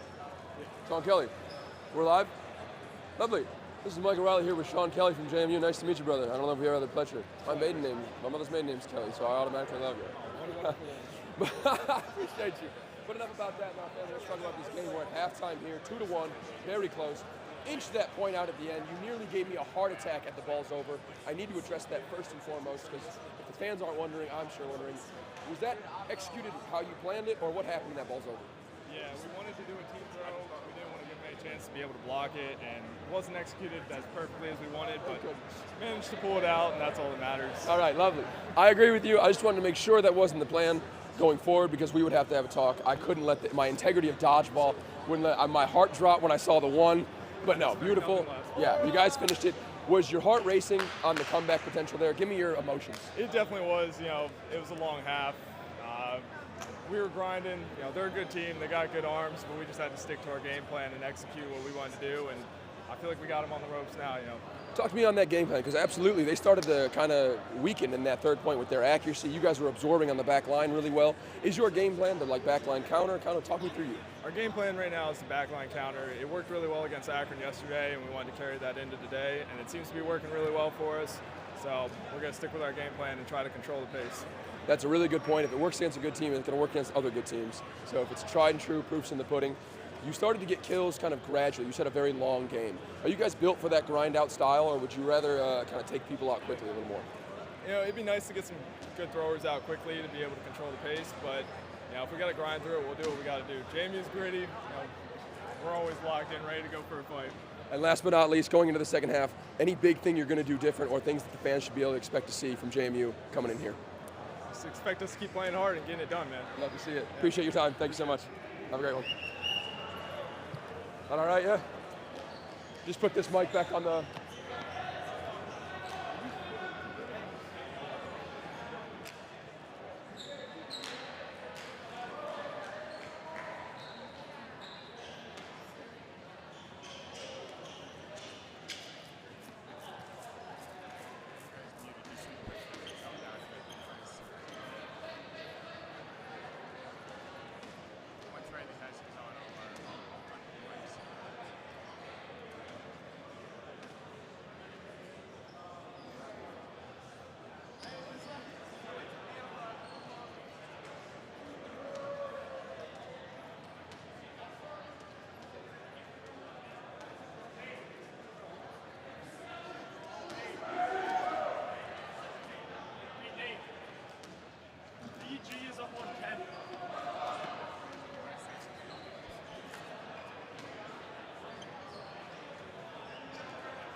Testing. Yes. All right, and we're back here in the second half of Ohio versus JMU. Oh, quick start. Catch from JMU. And we're starting out hot and right in the action. We missed the run-up, but that is all right. Switch of sides. Nice to turn my neck to the left once in a while. Yeah. Although JMU gave us some at the end of the first half here. A little momentum here. We'll see if they can keep that momentum going. That's true. For how bad JMU looked for a lot of this game, they're only down one and a quick advantage to start this point. That's true. It was more of a body language and game state feeling, but it took a long time for OU to close out some of those points, so it's really a close game still. We see just back and forths. A nice rundown shot. Kind of can't really see that side of the court with the lines over here, so we might not be able to color cast the results on this left side very well. Really nice shot. I haven't seen a lot from him. I like that throw from 22 out of JMU. Good looking ball. 22 from JMU is, I actually have the number wrong because there is no 22. OU on the front line here, though. Throwing a solo shot. OU looks less composed than last time, though. Their front line doesn't look as assertive and dominant. Like setting things up, not a throw, and gets countered. Oh, team caught. Wow, very lucky. Beautiful counter. And there's the tension of team catches. Oh, what a catch! A beautiful catch by JMU. Bounces off his chest, and he recenters himself and finds it. But then number 8 also gets a kill right on the side of it. So they end up losing a guy, but good hands from 44 to bring that back in. OU right back to the line. Trade solo shots. We talked to Sean Kelly at halftime, and he said this is actually JMU's strategy, is to go for these backline counter shots and look for these opportunities on their big throwers when they're throwing. Interesting. Yeah, and it ended up working. I asked him about the gradual nature of it, how it's the long grinding process, and he said, yeah, we'd like to take out the throwers soon, but we're capable of absorbing them, and as we've shown right, it'll go in the long run for us. So, interesting strategy. Let's see if they can chip away at their team here, because once OU loses their throwers, we saw what happens. Yeah, for sure. If they can get some counters on these throws. That burn right there, to me, is just so limp. We got to get those. We got to get those. You know, to be kill attempts. It creates a not just boring game state to play, but also boring game state to watch. It's bad for the league in all areas. Beautiful shots. 2 throws from Ohio, both missed. So JMU suddenly with some ball control. Let's see if they can hold on to it. They've been known to take solo shots throughout their side of the court. They throw the one burn here. They try to counter there. That was a good counter. Just missed net. Well timed. Oh, another catch from JMU. 44 is putting on a clinic actually right now, being the lifeblood of their defense. Beautiful catch. Oh, cross just misses. Uncoordinated though. Another solo and cross. Unspoken.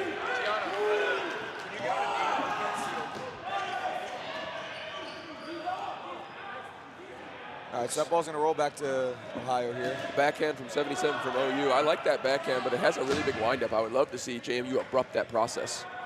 Yeah, just more pump fakes would be great. Exactly, just halt him. OU on the line, but to me, looks way more sheepish. Cross attempt from number 8. You notice, JMU saw that one coming, so maybe that's something he talked about in the huddles. Watch out for these crosses, be more aware on the court. That's a good point. That's a good point. They look way more court aware. And OU's front line looks to be a shadow of what it was in the first half, not to be dramatic. Finally, they have a 7-3 ball control, so they're looking to take, I think, a team throw. Another solo shot here. Ooh, good counter. Good counter trade to reset the clock and to disrupt the motion.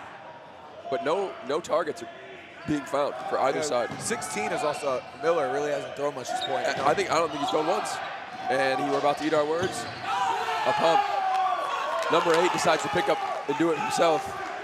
He puts on the infinity gauntlet, takes out number 69 in the left corner. Push-up perhaps? That's too easy. A burn ball that he left up too high. 77 tries the momentum, doesn't get a kill. 8 takes another shot, and off ball, blocked. Yeah, off the ball, so. He's a chatty little one, isn't he? Every time there's a play. I like it, I like it. Yeah, he loves the chirp. Yeah, I know. As long as the chirps stay cool, I'm a big fan. Looks like a team throw counter on OU. 17 gets taken out. Yeah. I don't think anyone from JMU went down. So again, OU's accuracy is just not hitting anybody. They're really good at hitting the back wall, but that's about all that. And I imagine they're aiming for more than that, although some teams don't. I have a crusading beef with Warmups that I'm utilizing this mic time to insert my opinion. Okay, game state looks to be, ball control looks to be even. 8 is just going down the lane looking for solo kills here. He's gonna get that bounce back off the wall. The thing is, these occasional solo kills once a minute aren't gonna provide the value, and that's the grinding style that JMU says they like to play. And looks like OU doesn't have success with. So let's see, cross from 8, doesn't find it. Just missed.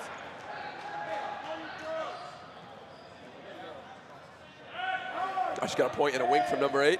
I'll give him a little shout out. He's saucing up the commentators too.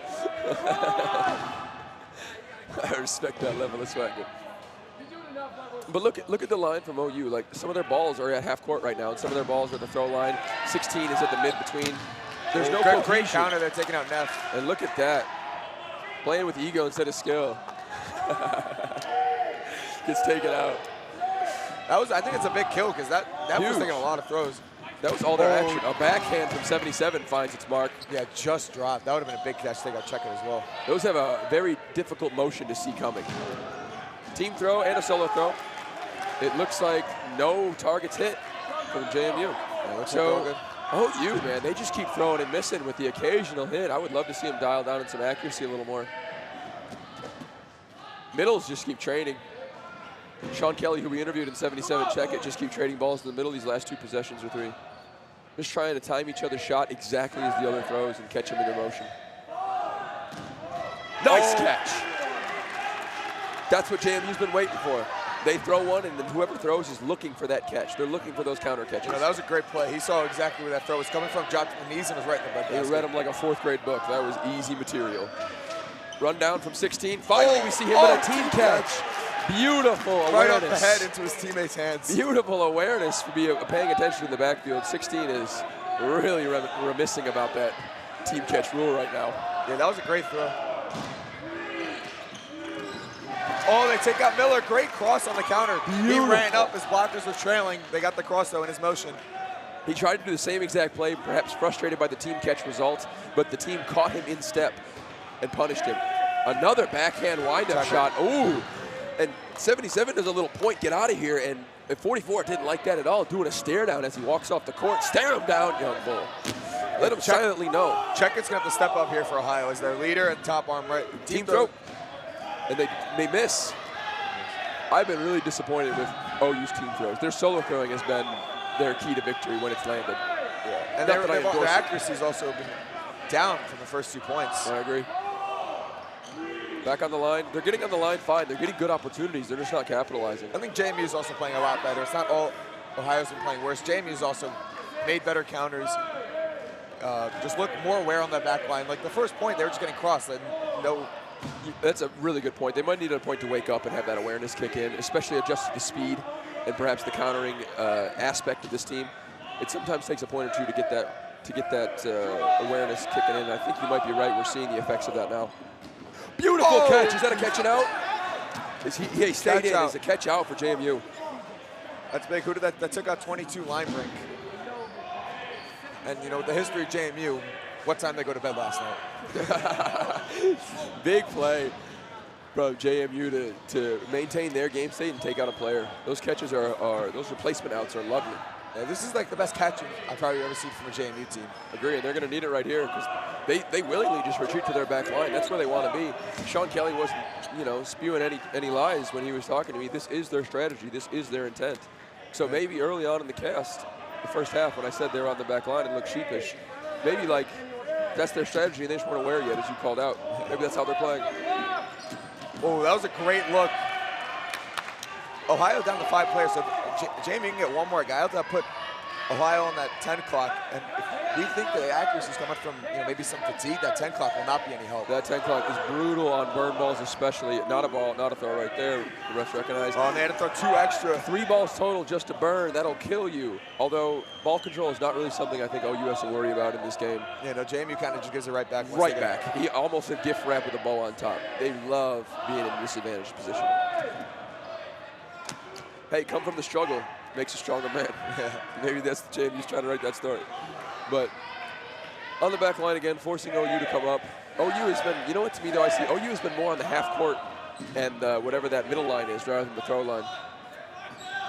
Yeah, besides Check-It, I haven't really seen anyone, crow hop in the one, try to really take a good throw. And that might be speaking to the accuracy. They're taking longer distance throws. They're taking less likely and higher or less likely chances to hit. And that might be feeding into this longer game and longer point style we're seeing now. Beautiful, but too many, I'd say. They tried to disrupt the backhand motion of Check-It, but he baited it out and drew 2 throws. If that was accurate, he was not blocking that. So Agreed. I think two were too many. The one was a good idea. I think they both had the same idea seeing it at the same time. This speaks to the communication and kind of leadership on JMU that needs to be. Great shot by 21, Flint on OU. He's taking down number 8 for JMU. Looks like 6 on 6. No, 5. 5 on 5. 5 on 6. 5 on 6. I was counting. Yeah. Lovely. 6 players for JMU, 5 for OU. So JMU, like we found ourselves in the last game, just like a random advantage. To me, it hasn't looked like they've been like getting kills and getting outs, but they find themselves 6-5. Yeah, they made a few good plays, but definitely some that probably went, maybe missed, went under the radar. Yeah. And just body language-wise, how much OU's been on the line, but they're not finding any success in losing players as they come up and come back. Less and less boys come back from war, as they say. Another team throw, swing and a miss. Yeah, this team throw accuracy is going to be the bane of this OU team if they don't get this into gear. They took a nice early lead, but they haven't been able to execute for the rest of their game plan. Another team throw goes, I don't even want to call that wide. That was like triple wide. Let's go with triple platinum in the wide category. And JMU keeps making those crosses on checker. We'll see if they, kind of make an adjustment before, Ohio gets burned by getting them. Oh, a catch! You can't throw a solo into the breadbasket like that in a game state like this. That might be the momentum JMU needs to take offense. Now Ohio's on the 10 clock, so they're going to make more and more throws, and you worry about that fatigue. First game on Sunday, they played 3 yesterday. Most teams, they don't play a 2-day tournament during the year. Completely agree. Waking up on the second day of a tournament is brutal. I don't wish it upon my worst enemy, let alone to be out here playing and slinging iced up on icy hot ibuprofen and who knows what else. Love to see the shot attempt there right off the slide of the block. Good block from JMU. They need to hold this man advantage that they finally got.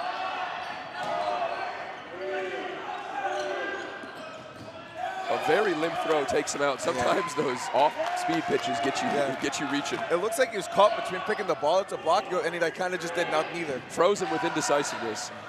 So OU finally finds a kill there, but only brings him down to 5. 5 still a fine number to be at if you're JMU. You don't want to hit that 4 inflection point. Oh, that was a risky play. JMU is yelling at the OU players for standing at the wall, disabling the wall ball ability. I would yell right back, saying, shame on you for wall ball. But I'm not sure if there's a rule or stipulation on that. But yeah, you can't stand behind it. Can't stand behind it? All right. Cross from 21, goes a little wide there. Impressed Jamie, knows the rules. I think we finally. Man, this is a slow game. Not a throw. Yeah, we've been. And ball's over. Wow. We're going to have our first sign of, I don't think JMU's been on the throw line this point.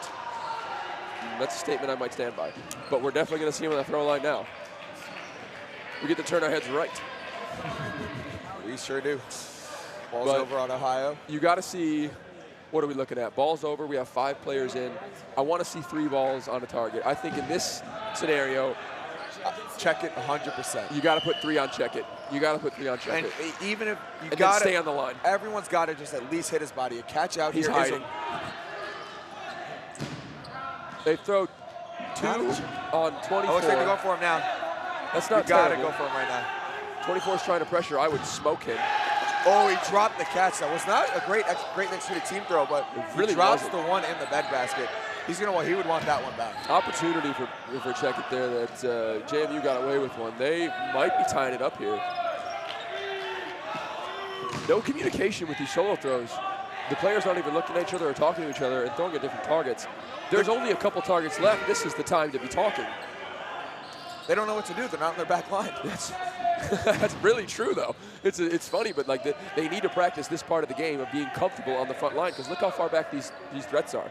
They're providing no pressure. It's weird because you'd have to figure some of these players were on those like 22 and 23 JMU teams that just loved being on that front line. Agree. You think they would, even if they want to stay back for most of them, you think they'd at least know how to lock it in when they need to be on that front line. It could just be an assessment of their strengths. It could be just a preference of play style. It's hard to say.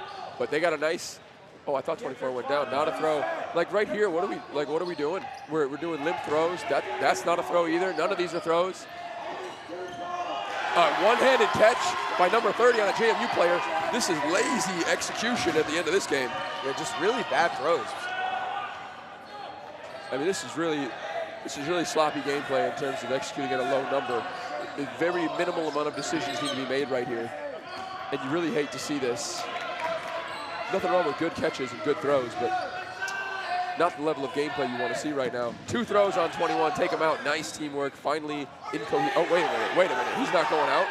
Absolutely. Yeah, okay. You tried to sneak back in, it looks like. What was that? Absolutely, that was outrageous. And look, I understand waiting for the ref to make a call, but if you get hit, come on. Beautiful double block by 24. Going one to the other. Does Sean Kelly get caught reaching, or is it ground? Calls out. Gets called out going for a catch. With the call. Wow. Sean Kelly unhappy with the call by the refs, but don't look at the refs looking at me like I care. We're just here to talk it up. Well, I'm just saying what happens. I don't got no whistle. But game state now, it's 4-on-4. 4-on-3. So, yeah, 4-on-3. JMU with 4, OU with 3. Ball control back to OU, though, but that really has never mattered for JMU. I think it negatively affects their success when they have ball control. Yeah, it seems like it. They lose players whenever they have ball control. Great play by JMU. He was running up like 2 seconds up the shot clock. They threw at him to force him that blocked position. He just totally forgot to throw. You're absolutely right. Disrupting the motion. He was the only viable thrower for OU. Now, it's a plot twist because this was OU's plan. They wanted JMU to have all the balls because that's when they get all the outs. Yeah. So this is a strategic balls over by OU because JMU never gets anybody out when they have the balls. But we'll see if they prove this wrong. I'd love to see 2-2 right here, in my opinion. Actually, they've had problems with 24, 3-on-24, but it looks like they're coming on the right side here. Yeah. They wait till 3 seconds left and throw a hurried up team throw. And they got him. They hit him. They hit him. Okay. Yeah, I don't know why he just stood there. Questionable. That is not a throw. They threw one on the far side. That was right. Yeah, but that player should be carded. It's like you're not even trying to play the game. It doesn't matter. The long burn opportunity. Wow, Dylan's calling that not a throw. That was the best looking one I've seen in the last 7. But then he counts the second one, which I thought was worse. Wow, my voice went crazy. Doesn't count that one from OU. This is a game of long burn, folks. This is how kind of numbers dwindle and happens. And fatigue sets in here. You don't want to throw a catch, but you're not close enough to throw a kill on good players. Team throw on him, but he catches it, sticks it. But another team throw, they take out 24. So JMU takes one down, but they get caught and they bring one back in on OU. 2-on-2. No, 3-on-2 is the result. Wow, what an exchange. Wow, what a great reset though to get him while he's not running. No risk of the catch there. And that's usually what happens in those long burn scenarios. You get a catch and then a little chaos breaks out. We have a rundown right here. This is action. We're in trouble. We're in trouble. Wow, he backed off. The Ohio guy was staring right at us. He was. I was ready for that action. I love when players take horizontal approaches or vertical approaches from each other like that, I guess from our perspective. Yeah, just do it the other way. And just show it down. Yeah. Do it the other way. There's new out-of-bounds rules. Let's see if 30 takes the kill on a run down here. He does. Beautiful shot. Great toe tag. Beautiful shot on the top of the toe. That's where good offense beats good defense. There's nothing you can do there. Absolutely agree. And 2, JMU's defenseless. They can run down. He tried to catch it. One player goes down. One player remaining from JMU. 2 players from OU. JMU might need this point. We're about 7 minutes remaining. If they go down the game. The player looks like he's not paying attention, having a chat with his team while there's a live. Oh my goodness. That's a throw. That counts. People are going to stop complaining and play the game. Team throw coming in on JMU. Oh! A catch! A catch! A catch! OU is saying ground. OU is saying ground. I think it's ground as well.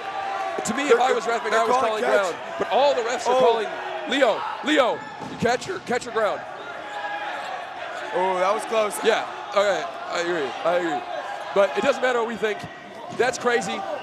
Ball's over for OU. What just happened? There's going to be an official timeout, half timeout. I don't think it was a catch, but I'm not the ref. I thought it was close. 3 refs out of the 4 think it was a catch. The shot clocker over there and the refs closest to the court said catch, so That's right. I'll trust them. We're just monkeys on the mic right now. FedEx been watching this game for 20 years now. What are we at? 30 years, 40 years? 100%. Yeah, I just had his 8th child in my lap yesterday. Yeah, so if FedEx makes a call, I normally trust it. Unless he's calling me out, then I'll probably complain and say he doesn't know anything. That's fair. But taking out who's making calls and what, in my opinion, that looked like an out or a ground first. But it was called a catch. Huge clutch catch by JMU. Looks like we're getting a catch and a ball's over. Which is just the worst case scenario for number 30 on OU, the last remaining member, last of the Mohicans. Can he pull it out? I mean, we've seen crazier stuff. He's facing down 3 players of JMU. Yeah, but he has made a few catches at this point. So this team has got to be well executed if they're going to get him out. And what we mean by executed, the most important thing about a team throw is throwing at the same time. It doesn't matter how fast you throw. It doesn't matter if you hit the guy. It doesn't matter if you all miss. If you throw at the same time, that's the most important thing because it's hard to pick one out. Let's see. Oh, it's only 2 players at JMU. I'm sorry, 2-on-1. They pump fake. And they throw one. Oh! Hit him. They throw one. Oh, wait. Are we not? Are we? That didn't hit him. That didn't hit him. Okay, it didn't hit him. I didn't hit the ground. They only throw one, which is crazy. Oh, and then the teammate passes him the ball, but he throws it out of bounds. The teammate. That ball's over for JMU. I don't know. Maybe not. I don't know. That had to be a ball. So. I don't know what's happening, but this is giving me anxiety like the last end of the half did. This reminds me of the balls over they just did, where they threw one and then hesitated, but this time they forgot to throw again. And so now, after a ball's over for JMU, they throw one and then give balls over to OU. You have to just be in amazement and awe at this game. You think you've seen it all. And in a turn of events, number 30 stepped out for OU. My. And he's out. Just when you thought you've seen it all, something new happens. Oh my goodness. So JMU wins the point. Perfect execution. 2-2, 6 minutes left. Oh my goodness. Perfect execution. They threw one because he knew he would step out of awe of only seeing one ball. Love to see the strategy of the game evolve as I've left. And they have a line judge over there, so I trust the call. Same. That was something. So that was a crazy end of the game. You thought you've seen it all, and then something new came 10 seconds later. Proven wrong. The universe is always watching. They let me know. This is basically a point to win it. It's 2-2 with 6 minutes left. And now here's what I think about this. If I know anything about the games you've been watching, they've been very long points. Very long points. I don't think a point finishes here in 6 minutes, and we're taking this to OT. Yeah, I think we are absolutely going to OT. I would have to agree with you, yeah. I think if one team gets off to a quick start, I think if a team can pull it off, it is Ohio. They have the arms to get a few kills quick and ride that momentum. Absolutely agree. The way JMU likes to play, they like to play, they want to play slow. So absolutely agree. I think JMU's looking for OT. Now the question here is, who do we think has a better OT? To me, it's clear as a crystal beautiful blue day. I'm picking OU in an overtime situation. You just get those arms. Yeah, and I would love for JMU to listen to this back and be happy they proved me wrong. But arms are king when you're talking about OT because getting people out is way more important and valuable due to the low numbers. But we're talking ahead of our britches. We're counting our chickens before they hatch. It might end right here as we get into point 5. They look like they do a handshake rush. They each go for one ball and no one gets out. OU throws off the rush and misses, so JMU should have ball advantage. And look at them coming up. Uncharacteristic. Only to the half court, though. Only to the half court. They're going right back. Really good counter by Sean Kelly. He's looking for that middle shot on check it. Seems to have him marked. Oh, easy catch. Easy catch. Especially number 44. He's made a couple big ones. Yeah, you can't put it in that pocket. Yeah, I haven't seen his arm yet, too, so if someone's making a catch or two on me, I want to see the arm first before I start throwing at him again. I completely agree. Recognize them as a threat you need to take out or just leave them there and let them rot, wishing they could have an impact. That's the thing about a catcher is you decide whether they have an impact or not. You decide whether they get thrown on. Team throw here from OU, and they nail him. 2 balls on 69, both hit him. Good shot from OU. Suddenly, we're already a minute into this point. 5 minutes remaining, and both teams still have a lot of players left. I got a feeling we're going to be seeing OT here, but that is, not a good throw. I agree. They have to burn another one. OU loves that. And those kind of trades. Miller gets taken out. That's hurts their ability big time.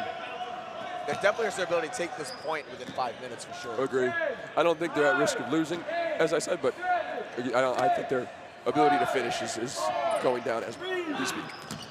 And now number 8's trying to make it happen though with a little bit of time he has left. Beautiful rundown shot here on the corner lane or the check at this point. He's been pump faking more, realizing what Jamie's trying to do, get him out while he's running up. They started disrupting his motion as they should, but he's starting to then play the next leg, which is the beautiful part of the game. It's chess. It's layered. You do this, I do this, I counter you, and you're in a game of countering. I think the next step now is Jamie's start utilizing some pump fakes, get him to stop without wasting that ball. Completely agreed. Solo shots from OU, hitting the wall and coming back. But I like these ones because they're genuine attempts. They're right off the back leg. They're right off the side of the shoulder. Really good spot location. Good 1-for-1 trade for number 8 here on the left lane. He loves taking this lane look. He dares anyone to stand across from here. 2 crosses from JMU. Oh, it's a catch. Another catch in the middle. See, OU just firing into the middle, but throwing into the catching. Beautiful catch from number 99 at JMU. To me, this is looking like a point JMU would win if we had 10 more minutes. This is looking just like the earlier points that they've won. Slow outs, throwing catches, or OU throwing catches, casual outs, counter kills. And taking Miller out early. Miller out early is another. After being a huge factor in the first half, he is another catch. Another catch. They're calling it ground. They're calling it ground. Luckily calls the ground. Yeah, but Miller's gotten out early. Both points we played this half, and just hasn't been able to be a factor yet. Honestly, if I'm OU coming down in 3 minutes here, I'm doing a serious assessment, like maybe we need to start resting for OT. They miss again. Ref is saying he stepped out. So the team throw missed, but he did step out and not stay in bounds, so therefore they do get rewarded with an out. Great dodge on the team throw on the other side there. Another 2 burn balls from JMU, miscommunication, inaccuracy. A team throw from OU and another good one. 2.5 minutes remaining. If Ohio quickens up, they potentially have time. 8 glances at me like he wants his props. Another team throw, swinging a miss on that one. They got JMU got to hit just one of these counters on check it or neff to disrupt, because this team throw combo is dangerous. They need to disrupt that if they. It's dangerous and it's bringing their momentum. It's in rhythm for them. They need to disrupt the rhythm of OU. They need to disrupt the working machine. Force their right side to put in work. Oh, just like that. Right side throws a catch to number can't see from JMU. And I think that pretty much puts out the fire for OU of trying to execute this point. Certainly to me, you're in JMU survival. has the advantage at this point, but I don't know if they're going to. I think they're probably just going to play it safe, go for overtime. I just got deja vu of suddenly JMU has the advantage. I feel like we've said that every point that they've won. They just sneakily creep up on OU even though they're not on the line. If I'm OU, I'm thinking clock right now. I'm thinking OT right now. I know we have no chance to get all of them out in 1:30, nor do I want to expend all the effort required to even attempt. I'm playing defense. I'm talking with my OT 6. I'm getting us in the mindset for what we're about to go through right now, because that's going to be the real crucible. Yeah. There's just 1:20 remaining, and both sides have a lot of Beautiful bodies left. So I think we are headed for overtime. It's really hard to get people out when they're trying not to get out in a defensive and stall.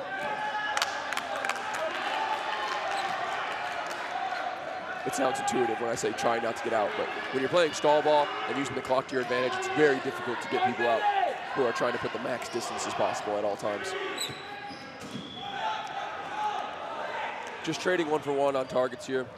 40 seconds. Yeah, both sides even. Yeah. To me, it looks like a handshake to go into overtime. They're just making the throws to avoid a ball's over. Yep. Both teams are ready for overtime. Yep.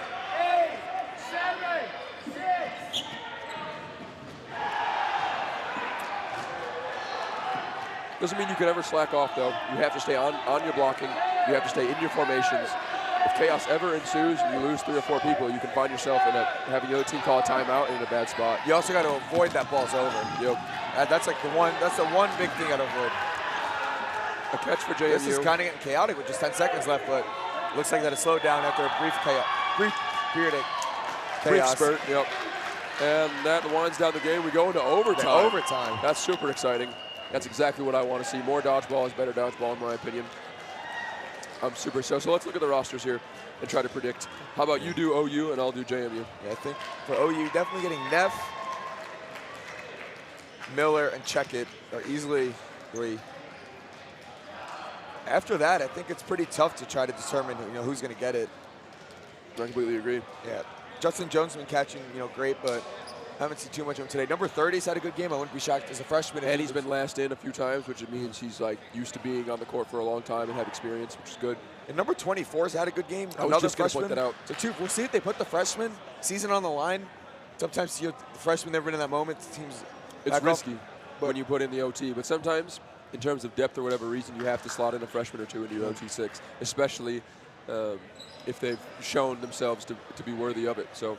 Yeah, Dice number 27 I've been impressed with today. So I think it's Neff, Miller, Checkett, and then after that it could really just be anyone. I completely agree. I think Jones goes in there for sure. Yeah. 47. So it looks like they're lining up here. We get to see who they're rocking with. For JMU, I'm for sure doing Sean Kelly. I'm for sure, in my opinion, I want 44.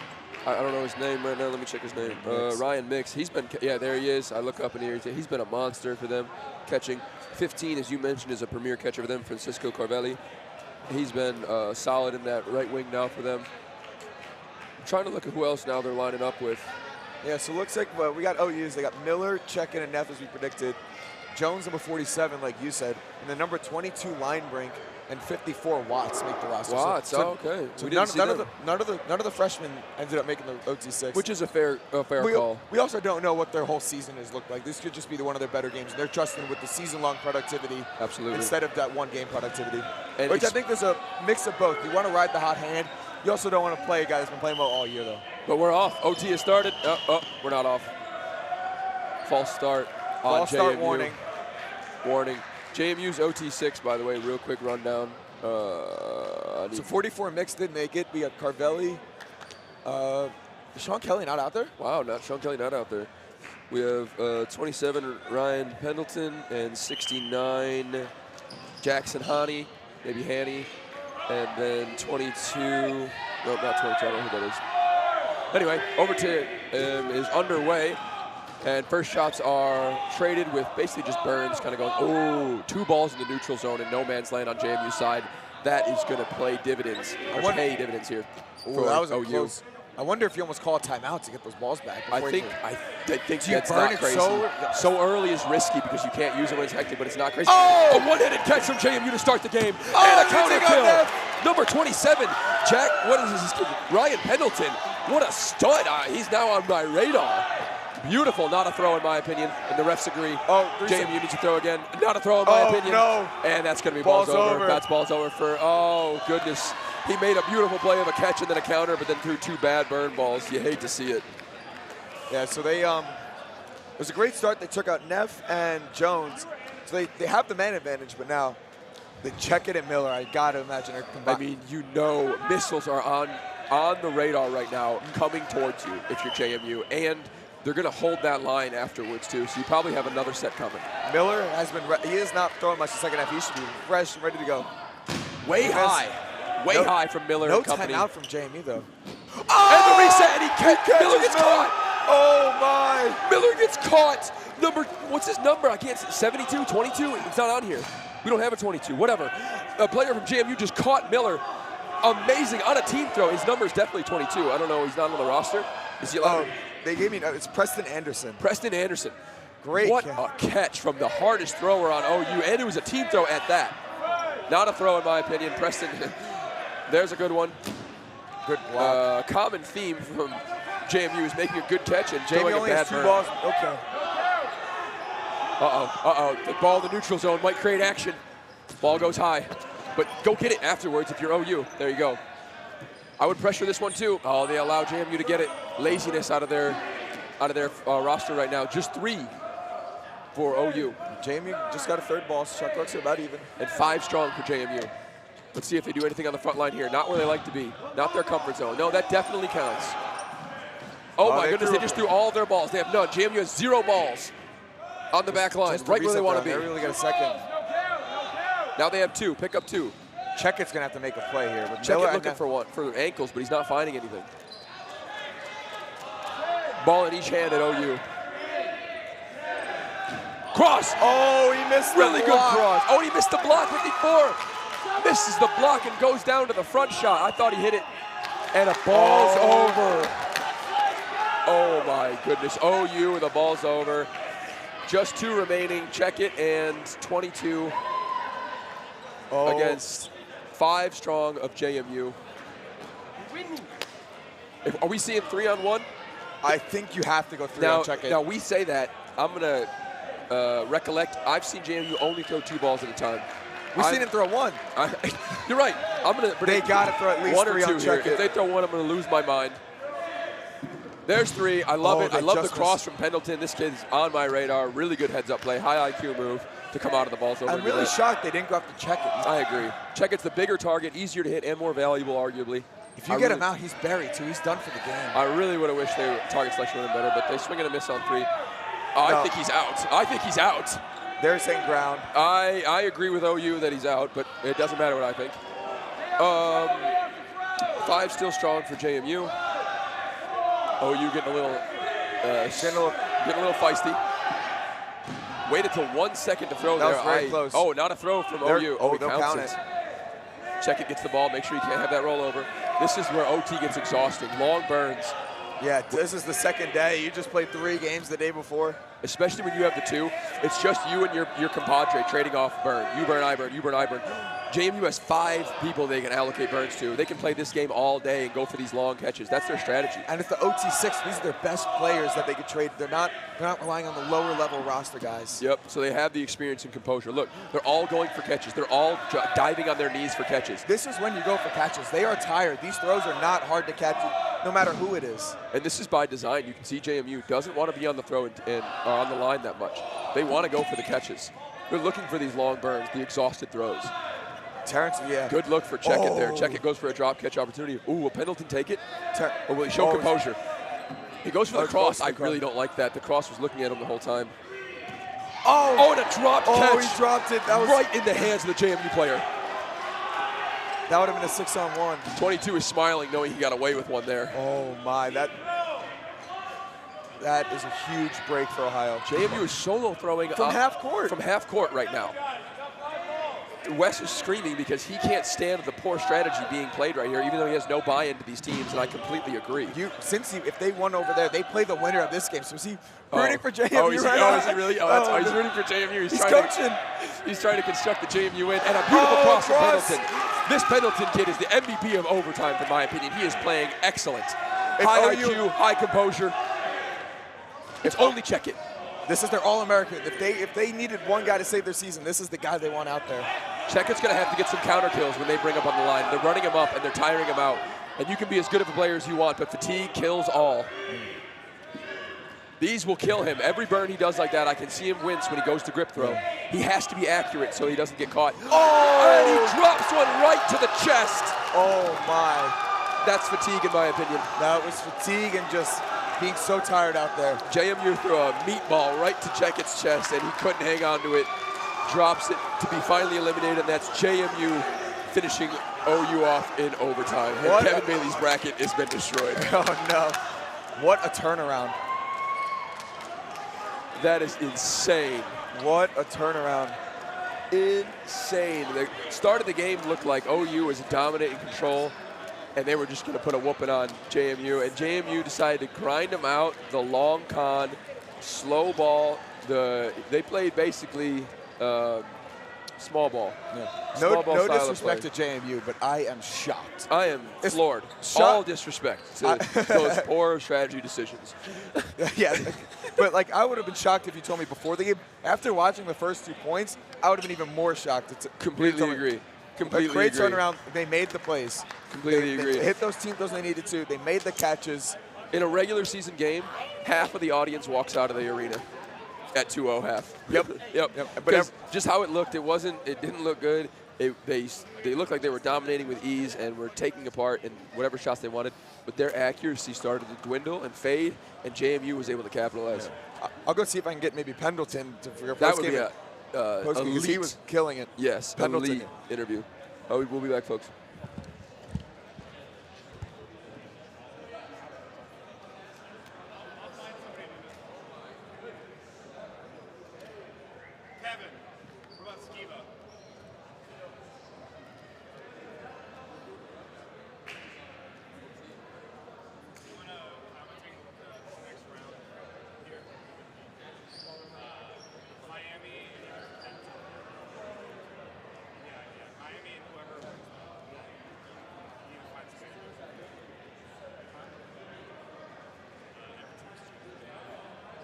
How was it though, brother? Oh my God! It was good. It was a fun game. We had to switch it up. Save it. I don't want to ruin the talks. You know what I mean? I don't want to take your content and then make you feel like you're saying it again. Good to go. Beautiful. I'm joined here with Ryan Pendleton. Am I getting your last name correct? Yeah. Beautiful. In the overtime roster for James Madison University. Ryan, are you give me your year at the I'm a school? junior. Junior at the school. And what a performance here in overtime. That was almost picture perfect. High IQ plays, great decision making, calm composure, and just great execution on the accuracy. Talk to me through your mindset walking through an OT. Well, to be honest, I didn't even really want to play OT. I don't feel like I played a great regular. When we played UVA, we beat UVA at the East Coast Cup. We played Evan Winsky because he's playing a great game. We were talking to him and we're like, hey, do you want to play an OT? And he was like, to be honest, my ankle doesn't feel great. I'm not confident. And I was like, shout out, let I was you like, run. all right, I'll come in. And I wasn't super confident, but I mean, I got that catch and I was like, what we preach at practice is one turns into two. I love that. And that's how we played it. So we just have to slowly build momentum. When you're driving a car, you don't want to slam on the gas. You want to ease into it. And that's how we play our game, and that's what won us in overtime. That was beautiful. One turns into two is such a great activation. I might even steal that for me going forward, of just like how you should think once you've made a play. And you really exemplified it out there. Once you made that, you were locked into where you were going to go next. Yeah, all you need is a little bit of confidence, and it goes a long way. The way I play, I like to play calm. I like to play cool. A lot of people like to get amped, but that's not how I play. So was that your first overtime? You said you didn't want to be a part of it, or have you been before? I had played overtime against UVA and lost. When we played overtime for the second time this season, we had a lot of players that were playing hot, and we wanted to give them the time, and it worked out for us. Lovely. Today, we were trying to feel who was hot. We asked around, and that's how it ended up. You feel hot. You got the hot hand. My man. So, going into the next round, are you guys feeling fatigued? Are you guys pumped up on energy? What do you got for the next round coming in? I think we know the tempo that we want to play at, and we'll stay composed, and I think that we could play that same thing going into this next game. Love to see it. Look forward to seeing you play. Thank you It's been so a pleasure. much. Good to meet you. Good to meet you.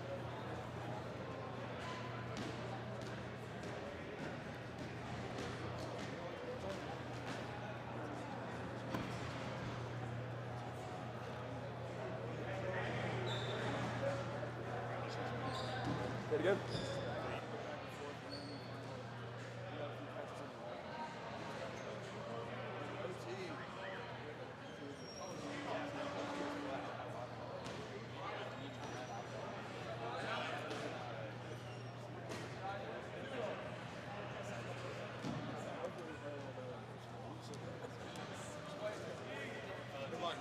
Not too much locked up.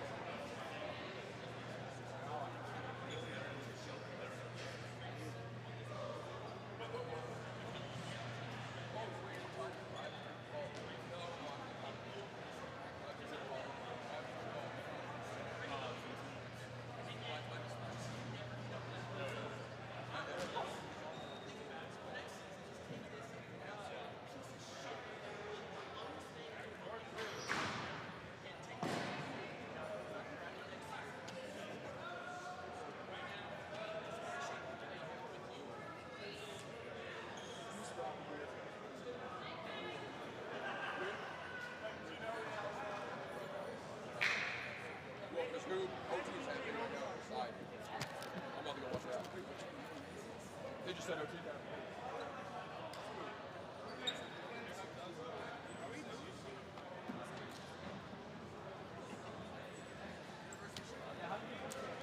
Really good.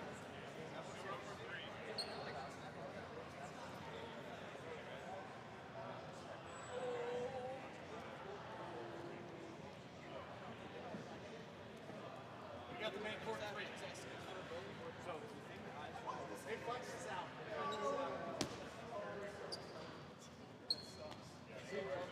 They'll probably play GV, MSU, or OSU, Akron up here. Yeah, I think we don't cover it. Back to back, baby. All right.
and just beat Bowling Green in overtime.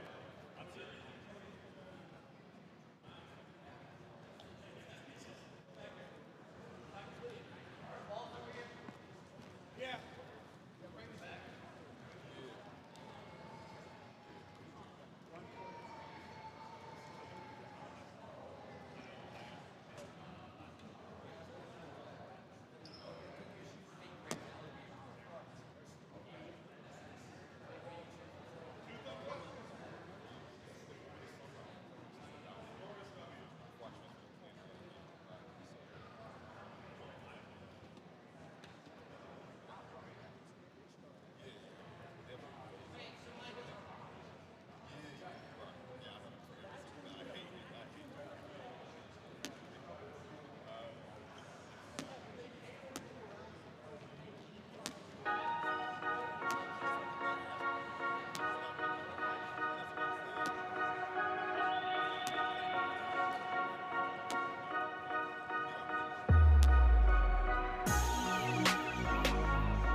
Judson, man.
like in the.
All right, folks. like we're about to get started here. This is day 2 of Nationals.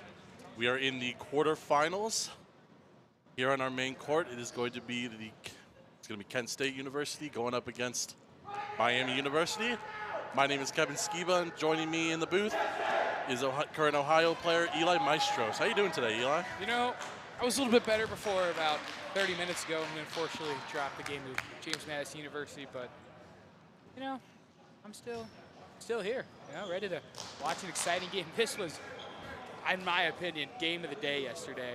Oh, absolutely, definitely. This went to, in case you don't know at home, these two played yesterday, and it was an absolute overtime thriller. Q1, Court 1, game of the day. It was a perfect way to start off this 2-day dodgeball extravaganza. And now here we are. We got a rematch. Miami did win the first game in overtime on a sliding catch from Max Edling, which went all over social media and for rightful purposes. Yeah, he's definitely going to be one of the key players we look at. Some other key players on Miami. You got Captain Philip Hampton Jr. Does a really solid arm. You got Cole Ginocchio as well, the senior. And on Kent State side, led by Coach Rylan Close. You got some really solid players there, such as captains Mike Bilzo, number 0, and number 8, Jacob Oldenburg, or JJ Oldenburg. Yeah, no, I'm just really excited to get this match underway. Yeah, these are two really fun teams. Miami likes to play kind of a slow pace, like to get up on that throw line, to pump fake a lot. Kent State loves a good transition game. So these are two completely opposite playing styles. It was a fun game yesterday, and I'm hoping for a fun game now.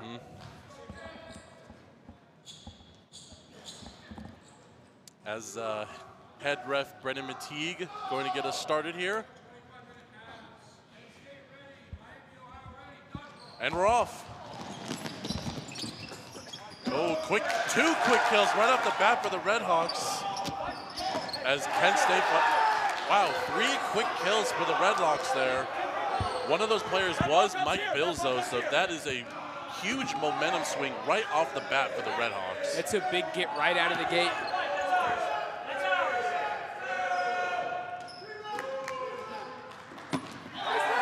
Oh, another big hit.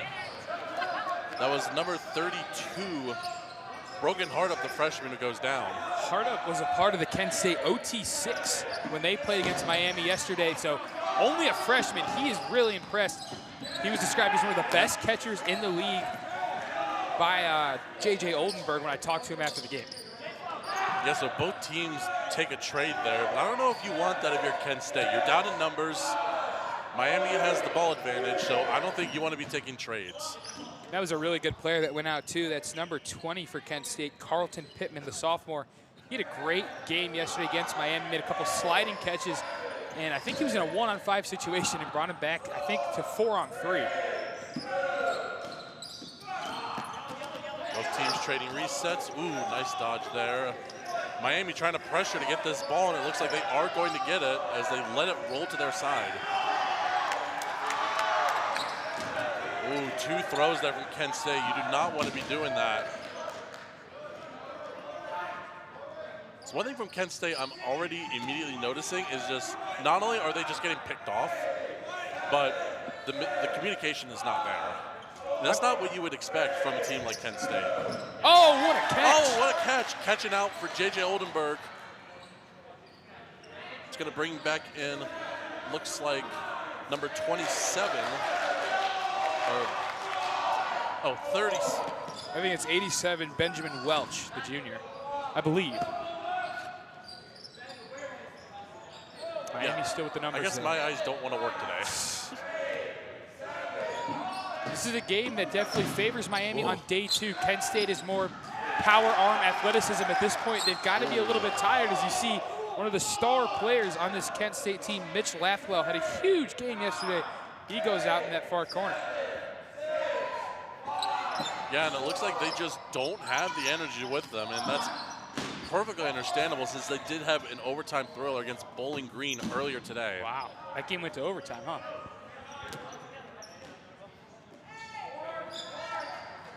So it looks like around 6 Kent State players against almost, let's see, looks like 8 Redhawks.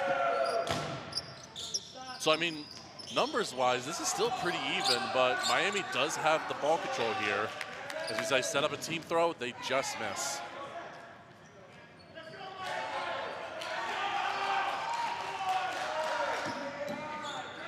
Ooh, good reset there. I think that was number 4, Maxwell Robards, the freshman. Wow, a lot of these freshmen and sophomores on this team. This team is pretty young. Yeah, that's kind of the scary part about it too, is they're young and they're good now. So it's not just playing for later, you know, using your youth and development. They have a chance to compete now. I mean, it's a really good Miami team that they took down to the wire and made one of the best players in this league make an incredible play to get the win. So they've definitely got a shot if they can get past the Redhawks.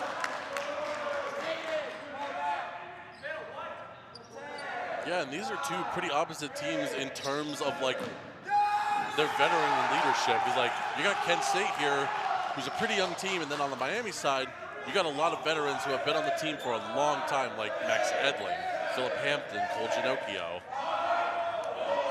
That really plays into their play style. Miami plays this slow game with a lot of experience because they've been here before. Kent State, meanwhile, kind of relies on their athleticism and their power throwing just because they're such a young team. Still trying to get to figure each other out. Okay, so it looks like we have 20:35 left on the clock. As a key player goes down on Miami. Number 17, Henry Brill, the captain and the junior. Ooh. Both refs calling ground there on that play, and I agree with that. I do too. I think he blocked it with his ball into the ground. Good call from our Ohio University officiating crew. Oh, ball in the air. That's a catch. Catch was made by number 2, Evan Harbison, the freshman. It's a huge play. Yep, yeah, as you see there, number 1, Jacob Florentine on the far side of the screen.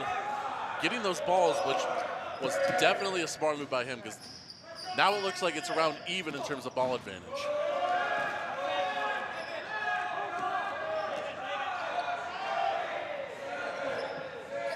Ooh, long reset there by Max Edling.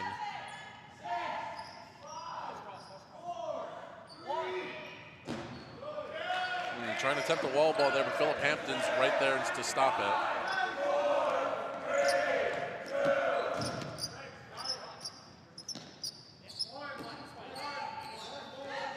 So yeah, Kent State does have the ball advantage right now, as that throw's not going to count, but Florentine bails him out. Oh, another throw, but they will get that ball back. Oh, up in the air. Oh! And a catch! What a catch! That's Harbison again. That brought in number 0, Mike Bilzo. That is a huge player to bring back in. I believe that got out Ginocchio too. That is a huge swing of events.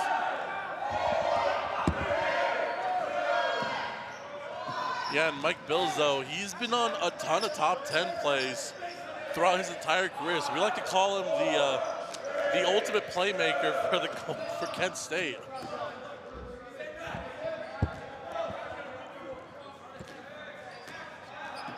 Yes, you do have 4 Redhawks left. That means they are on the 10 count here. With those Redhawks, though, there is Philip Hampton and Max Edling, 2 of the good players in this league, along with a couple sophomores, I believe. 1 sophomore and a freshman, Ray Moore. He wears the number 22.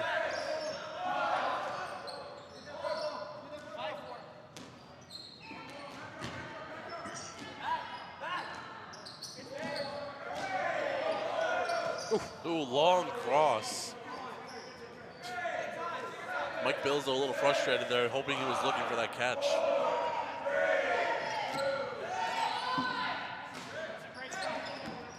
Oh, ball in the air. That's a team catch. It's a true definition of a team catch. They had 4 golden flashes combined to haul that one in.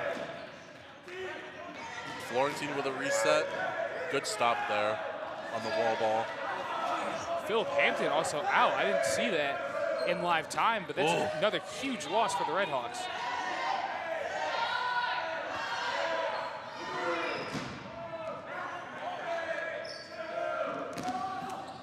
Ooh, good look there from Harbison. It's a good look, but I don't know if that's the guy with a solo throw.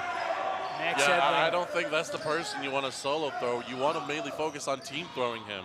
We know how big of a catcher he is for this Miami squad.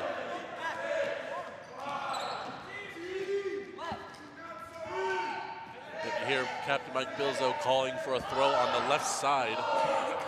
They get a team throw off, they just miss. That throws, ooh, they count that.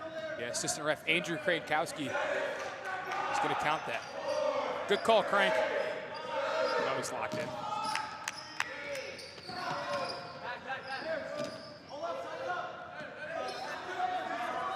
Yeah, it looks like Miami right now mainly content with just going for reset throws and quick counters.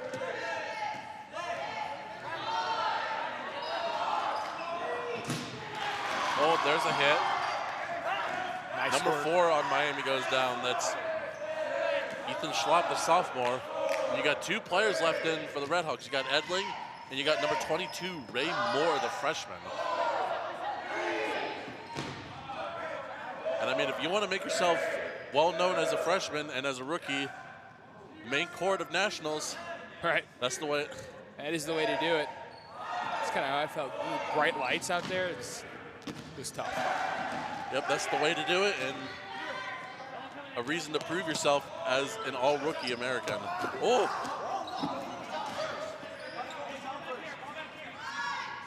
Yeah, no, I agree with that from Mike Bilzo. His foot that was inbounds did touch down first. I agree. Oh, big hit. That's too easy for Max Edling. It's like stealing candy from a baby. Yep, and that's just how he is as a player. Very good transition player, knows when to quickly counter, and he always throws low. I think if I had to vote for highest dodgeball IQ in the league, it'd be that guy right there, Max Edling. Missed opportunity there, missing that catch. That was Andrew Radigan who goes down. That was a veteran too, a 5+ year senior. It's called president, I believe. Yeah, Kent State down to 3 players as Miami is down on 2. Are they gonna make this comeback? I mean, we saw it yesterday. Kent State at times struggled to close points out. Good reset, that was dangerous. Ray Moore. How about the freshman out here? It's Max Edling, all the experience in the world you can ask for, and then the freshman, Ray Moore.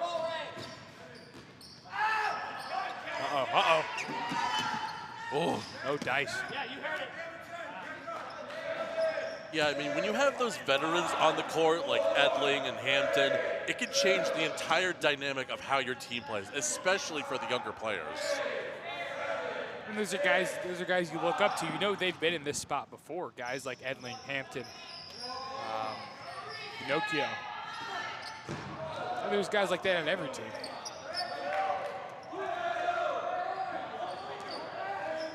Ooh, that was close. Nice sliding dodge by Edling. That is the Edling specialty. He's almost impossible to get out when it's not at least 10 on 10. 10 on 10, you can maybe catch him off guard and hit him with a cross or something.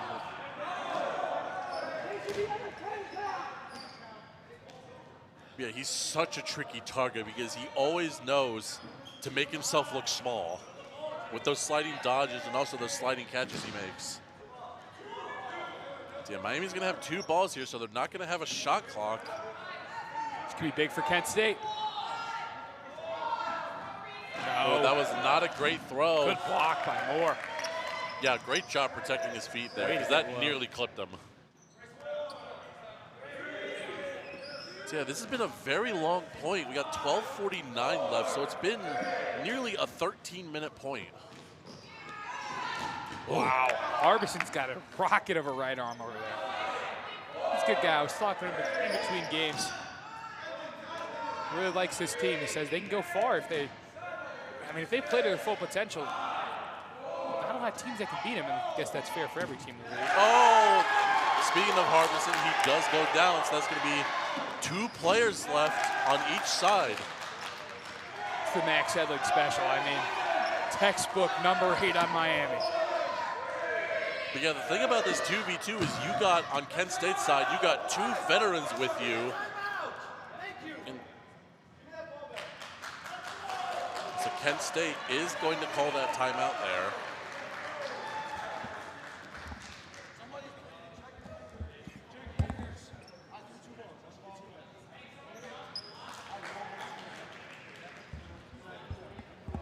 It looks like players are checking fingers for blood. Could possibly have a blood on a ball. 2-on-2 is interesting. It's Edling, and Edling is the guy you want in this situation. I said it yesterday, I'll say it again. Max Edling, almost impossible to get out in a one-on-one situation. And then Ray Moore has been phenomenal down the stretch, keeping himself safe, keeping Max Edling safe. And then on Kent State side, like you said, it's two guys with some experience. Laurentine, captain. Bilzo, also a captain. Both juniors. Should be interesting. This should be a fun 2-on-2 here. I think a catch here would win it, basically. Get a 3-on-1. I think if you're Kent State, there's no chance that you can solo throw Max Edling. No, you have to team throw him. If I'm Kent State, I'm trying to gun in for the guy who has the less experience.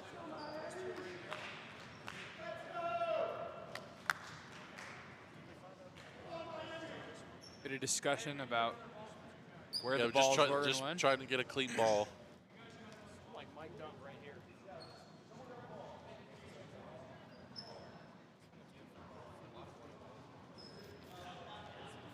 Our assistant referee, Adrian Krankowski, checking out the ball.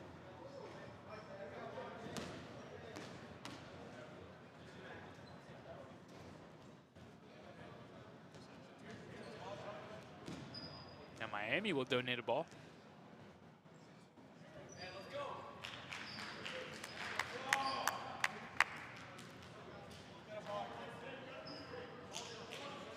You know, math's a little tough for Andrew.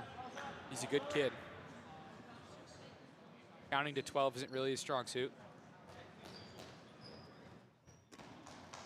Yeah, because of that timeout, this is a very interesting scenario. There's going to be 3 balls in the middle of the court as a result of that timeout. So I'm curious to see who's going to be the aggressor and possibly get those balls and get that ball control.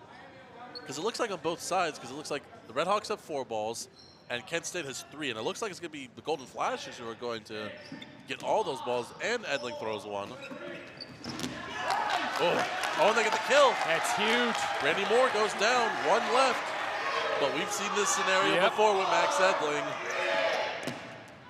Oh, catch! That's a catch. That is a catch, 100%. 1-on-1 we've got. Yeah, we got 1v2 excuse here. me, forgot to call somebody in. Mike Bilzo last in. Oh. And you got Edling and number 16, Davis Honroth, the junior.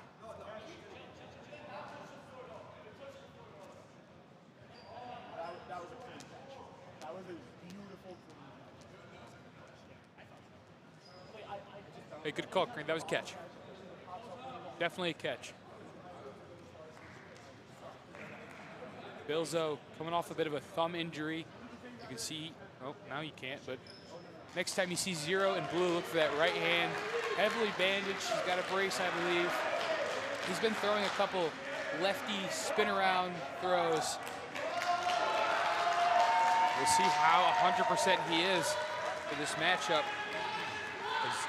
It's Edling and Davis Honroth, junior with a year of NCDA experience, looking to put this one away.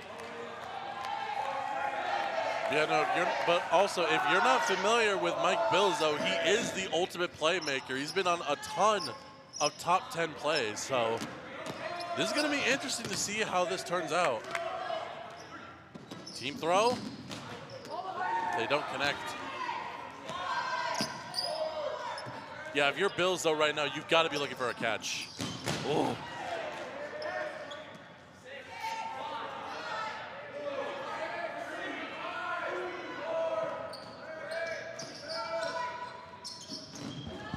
Oh, and they just miss on the team throw there.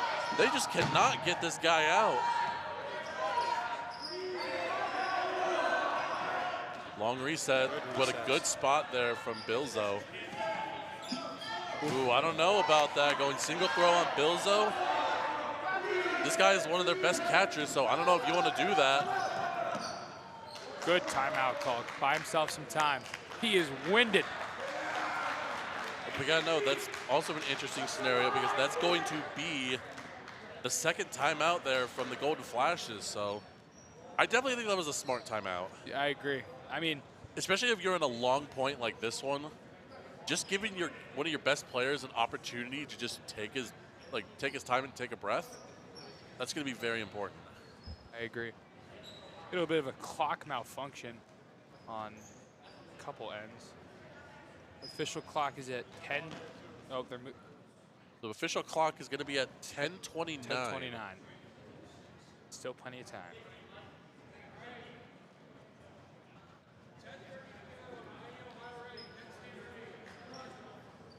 Here we go. Here we go. Ooh. Oh. Yeah, Max Edling trying to get that wall ball there and get ball control instead of a team throw. And they get him!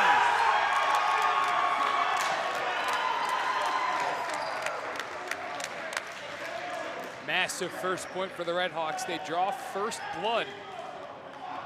See up Kent State response. That was a great point, though. I mean, it took what? Yeah, nearly 15 minutes. So that was a very important point there for the Redhawks.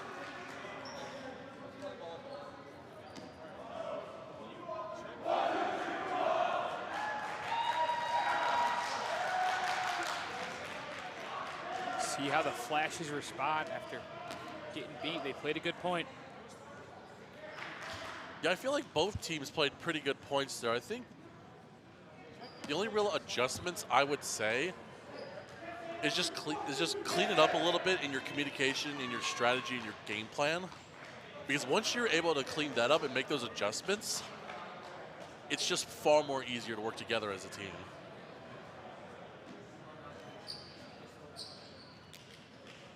So yeah, the official clock is going to be at 10:08.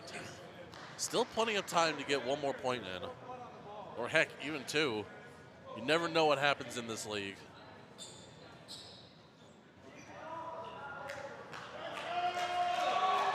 Because we can maybe get some scores going on the other courts real quick.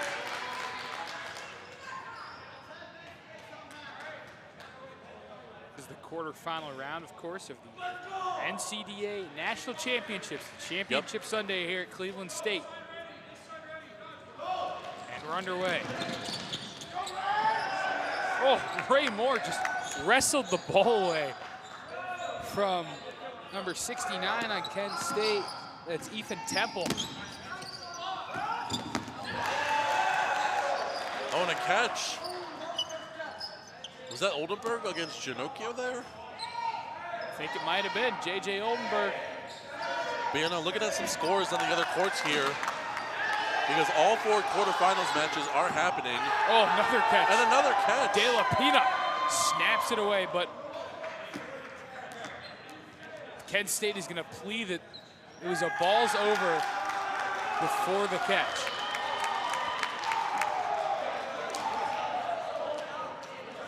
But now we're going to have a talk.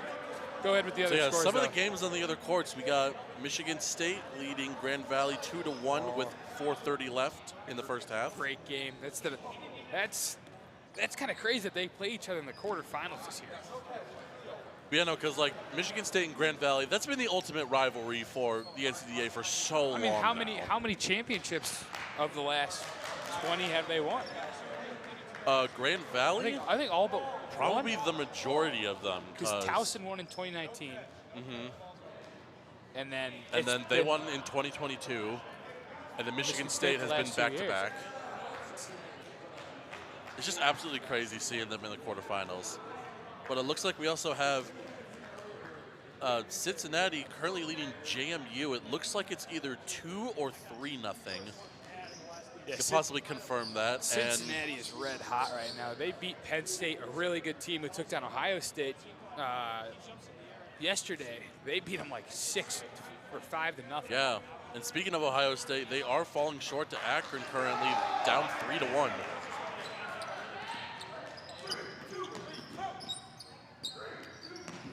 Team throw, catch, J.J. Oldenburg, who else? Nice catch there from Oldenburg. It will be a catch and out, but a great catch nonetheless. Oh, and it looks like Cincinnati kind of repeating what they did yesterday against James Madison is now 4-0 beginning the second half. That Cincinnati team is getting hot at the right time.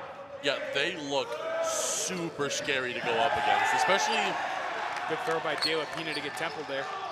Yeah, because Cincinnati will be playing the winner of Akron and Ohio State. And if you're either of those teams, it's gonna be a good game.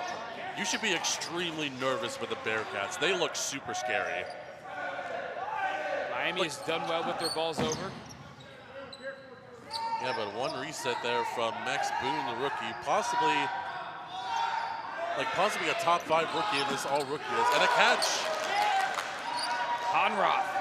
That's like the second or third catch coming from the Redhawks here. And a hit. 32 down. That was broken hard up the freshman. And it looks like you got 6 Kent State players left.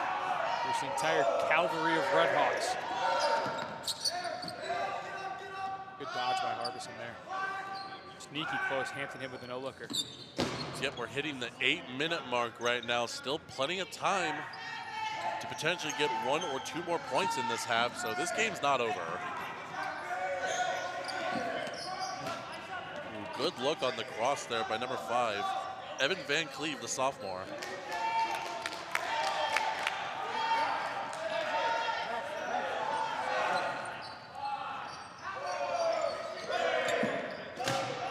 As he goes for the wall ball. Van Cleve again. He is going to get that wall ball, so that's going to give Miami the ball control. Good block there by Hampton. And a nice hit. Oh, and a catch. Mike Bilzo, you mentioned his name already, the ultimate playmaker, as he catches Ty Keller, the captain and junior. That one brought, I believe, Carlton Pittman in the game. Oh my. Oh. Just barely missed him there. Yeah, number 20, Carlton Pittman. That guy is an absolute cannon. The lefty too. Yeah, and we just saw what he did with that sidearm. That was really crazy. Oh, as he goes down. Good block. Ray Moore has really impressed me today, the freshman. Yep, that's another hit. Harbison's gone. Kent State down to their last leg. Yep, their last 4 players, so they will be on the 10 count.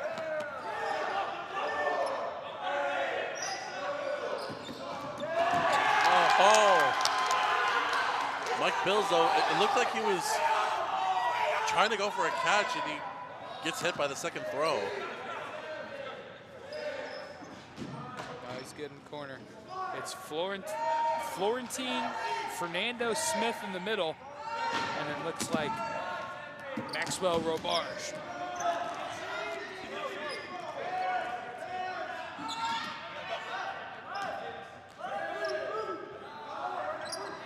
Team throw, hits him. That's Robarge who goes down, so 2 players left.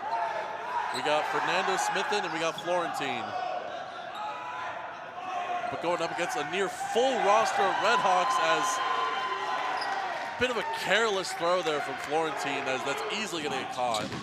The Flashes are arguing that they didn't know the shot clock was the reset. Catch! Nice catch there. Takes out Max Edling, but that does bring in one of Kent State's stars, Mitch Lathwell.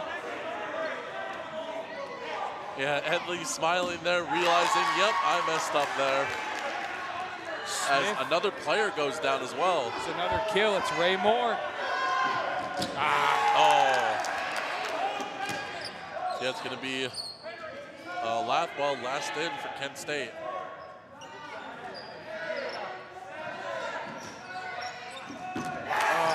And they get the hit. Yeah, Miami taking an early 2-0 lead. I definitely was not expecting this after the game they had yesterday. This is a tale of two games right now. Because remember, the first half yesterday, Kent State were the ones who were up 2-0. Right. But now, the Red Hawks have that advantage. That's where having a leader like Max Edling comes into play. He's able to kind of see those things and make those adjustments on the fly. He's been really good at that his whole career. He's, in my opinion, one of the smartest players and best leaders just in the league. And Absolutely. Another thing I was adding, when he got out very early that round, then got caught back into the end, but he might even be more dangerous when he's out of the game, just because he can see the entire court and he can just stand on that throw line and bark directions to his players. Yeah, and you can tell how important that leadership is, because it just completely changes your team dynamic. You start working together better, you start communicating more often, and that's just so valuable to have a veteran leader like Edling out there, on or off the court.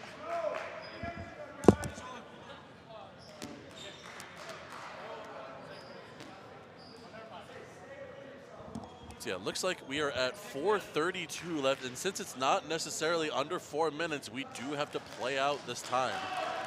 We likely just be both teams. Well, for Miami, trying to. Yeah, for Miami, hopefully trying to either maintain their lead or sneak in another point. And for Kent State, it's hard to say because now you're the ones who are down instead of being up against this team. So what do you do here? Just got to try to find your footing, see what works, maybe get them down to 6 or 5 by the end of the 4 minutes, and then you'll feel a little bit better about yourself.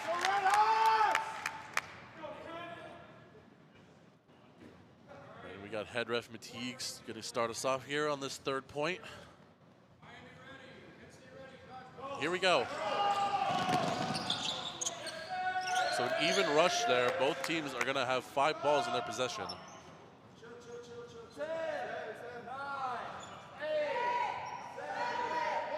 Both teams at a stalemate right now, waiting for the other to make a move.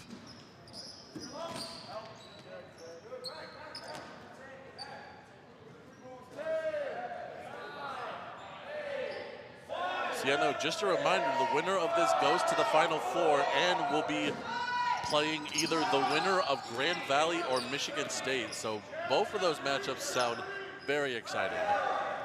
When we get down to the Final Four and then championship, it's just the elite of the elite. The best teams in the world going in. Yep, and Andrew Radigan goes down. That's a big get. That's a veteran for Kent State there, so pretty advantageous getting one of their leaders out.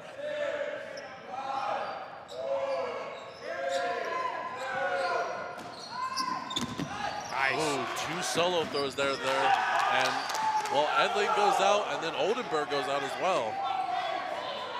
It's quite the trade. I mean, if you're Miami, you take that trade all day, because we all know how much of just a presence Max Edling has on or off the court, as they do get a catch, and it brings him right back in.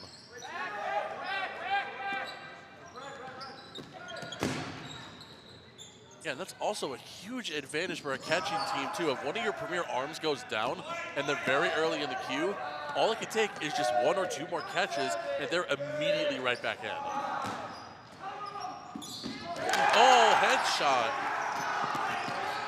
69 goes down. That's Ethan Temple.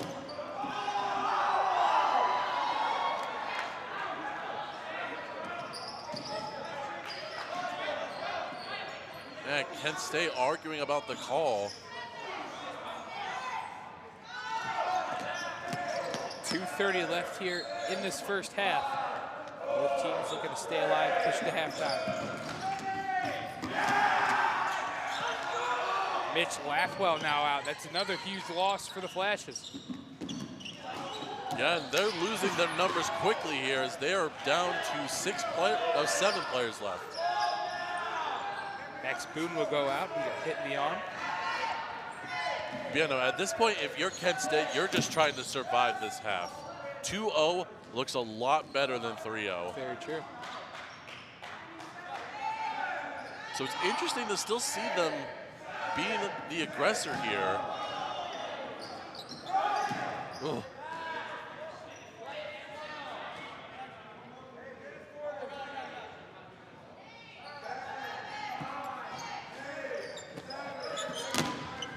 Nice block there by Harbison. Yep, Miami's slowly creeping up to that throw line, applying that pressure to the Golden Flashes. Oh, nice hit there from Van Cleve. Perfect spot.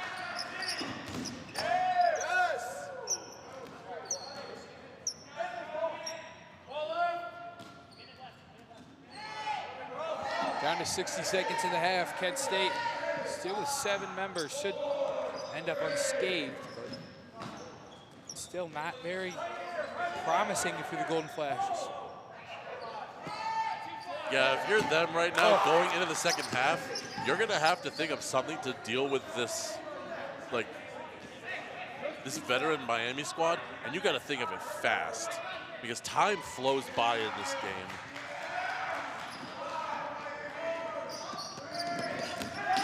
Because it's like one moment, you're at 25 minutes, and the next time you blink, you're down to like 5 minutes left in the game.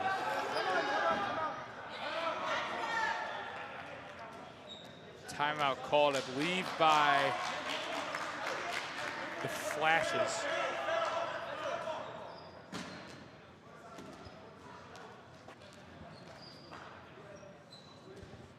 Craig, who called it?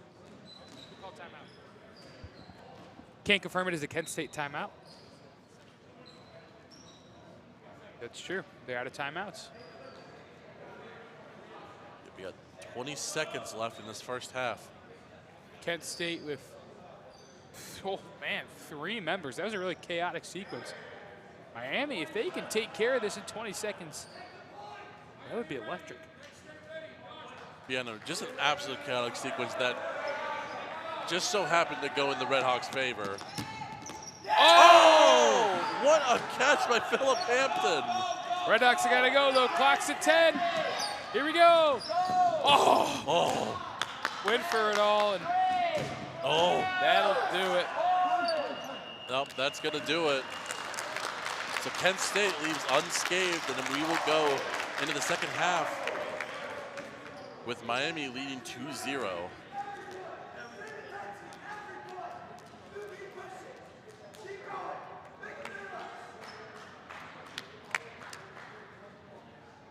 So we're going to see, and hopefully we can get a halftime interview from a Miami captain and from Kent State coach Rylan Close.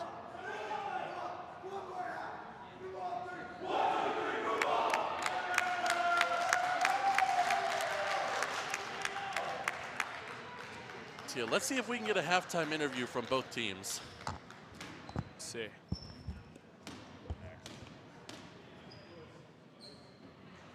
That was a fun first half, though. Miami really with their foot on the gas. Kent State looking for answers. They're a team that can find answers in the weirdest of places.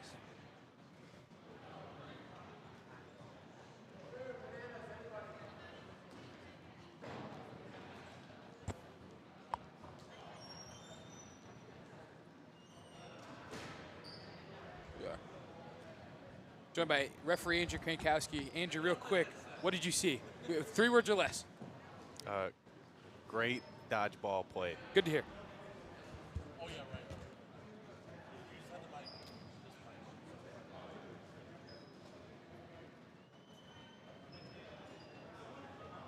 I think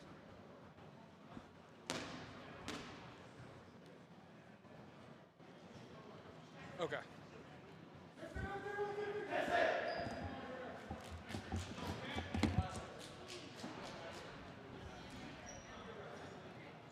We good to go?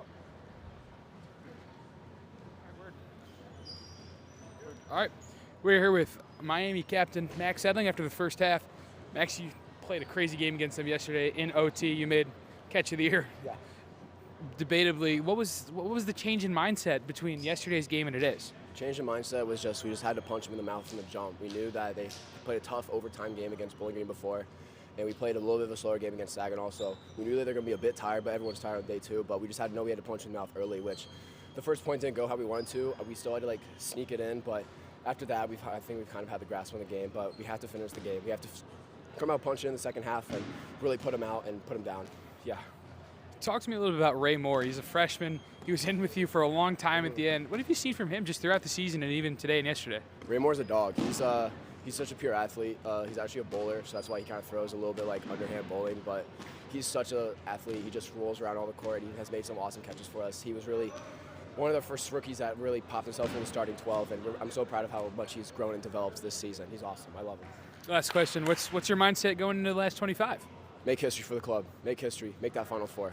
That's all it's about. Thank you, Max. Yeah.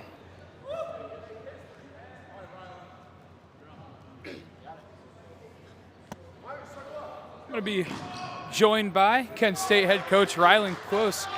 Rylan, you're down 2-0 at the half. What was your talk to the guys? What were you trying to tell them? There's a lot that we got to do better. We're letting them dictate the entire front line and all the ball control the whole time. We have to be more aggressive. Have to be a lot better about just countering, making sure that we can control the line, center line, neutral zone, and not let them bully us up front.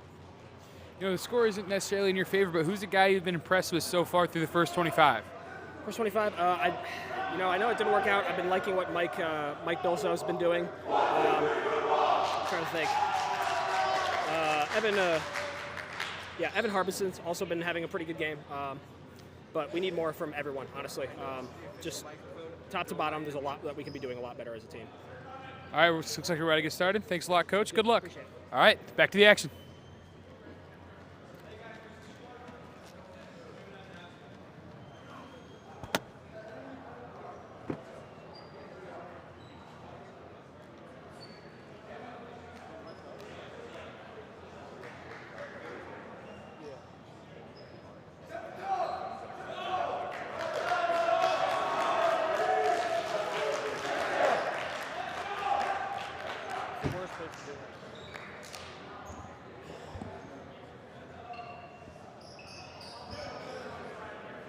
like my call so far?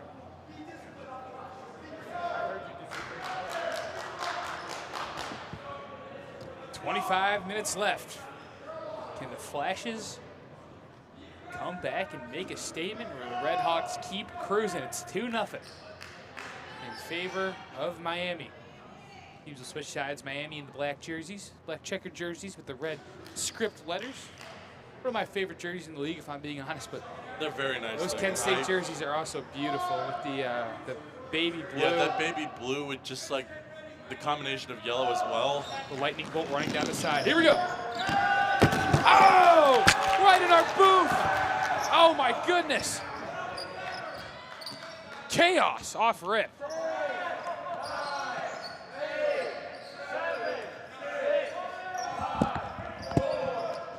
That was right at our booth. Our microphone went down.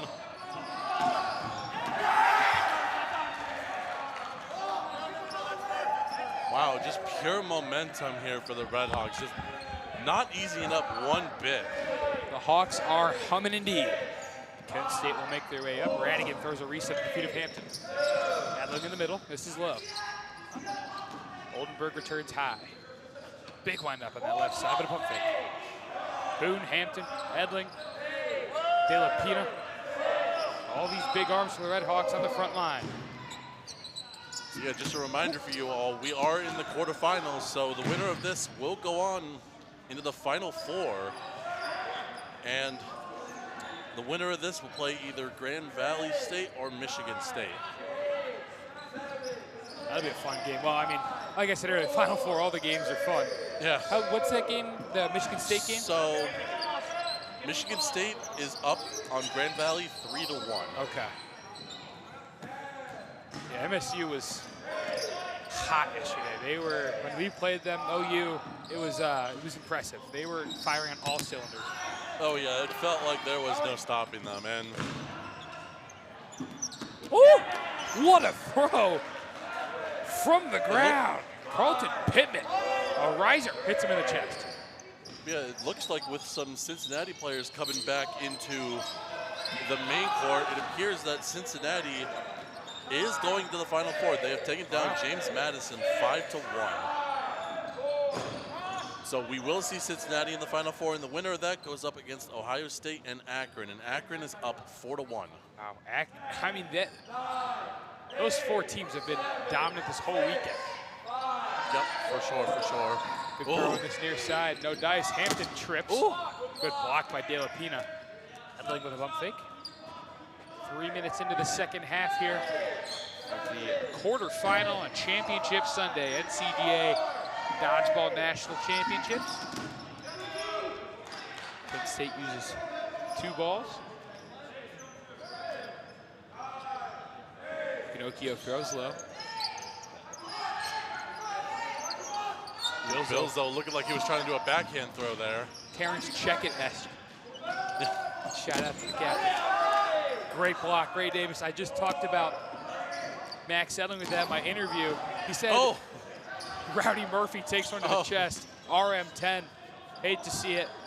No, but he said Ray Davis, he's a dog. He's made it to the starting 12 as a freshman. He actually used to be a bowler, and then he transitioned it into dodgeball. He's kind of got an underhand, lefty little sling, and he's just called him an all-around athlete and a dog. Oh, great block by Harbison.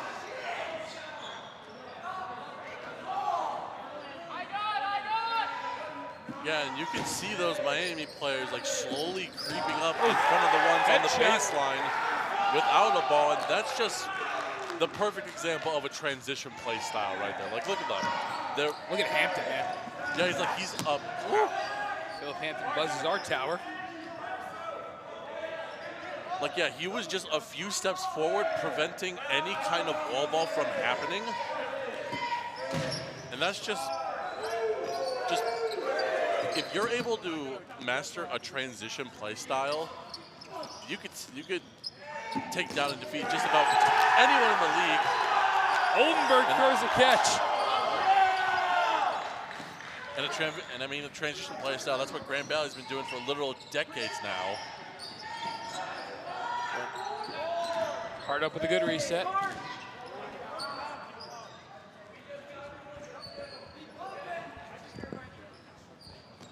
Yeah, so regarding my last comment on the score, I thought it was 5-1, but no, it turns out it was 6-0 UC. Wow. So, yeah, no, they just look super scary. Oh, and a catch. Benjamin Welch puts it in the breadbasket. Just Henry Brill, the recipient. He's a captain on this team. Doesn't get talked about much with the likes of Edling and Pinocchio, but still a really good player is Brill. Worthy of the captainship as Ray Davis takes one in the upper respiratory. Kent State has just not been placing their throws well. A bunch of them. Oh, nice catch by Bilzo. That's huge. He had protecting Pittman, who had taken a tumble. He's able to pick off Edling's toss. He will now take a seat to our left. But yeah, like I was saying before, a lot of Kent State's throws have just not been placed very well. They've mostly been around the upper body to like the waist, and that's just the ultimate breadbasket if you're a catcher. And this is a catching team. Kent State so you'd down think to 6. That Kent State could potentially be changing. No, yeah, that's going to be an out. That's going to be an out. But yeah, with knowing that Miami's a catching team, you'd think that Kent State would be possibly raising their eye levels a little bit, like throw some at their feet, throw some near their shoulder, you know, but I don't know, it just doesn't seem like,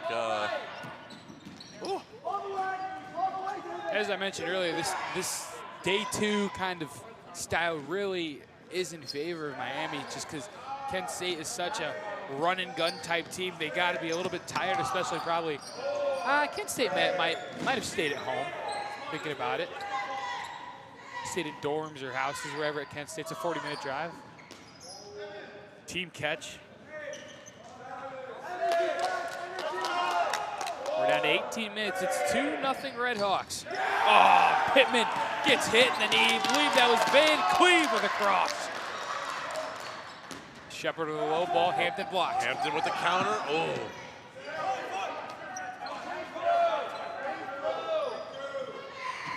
It's a Miami team that is 110% bought in to their program.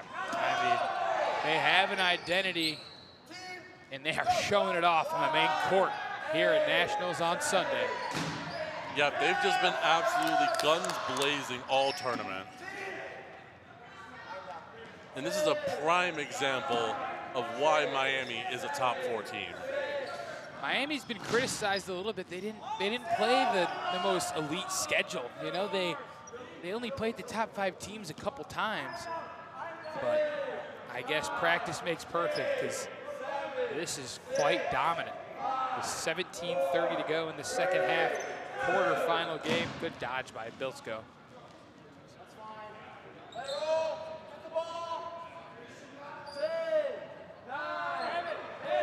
Yes, so Kent State with no shot clock here, as they only have 2 balls on their side.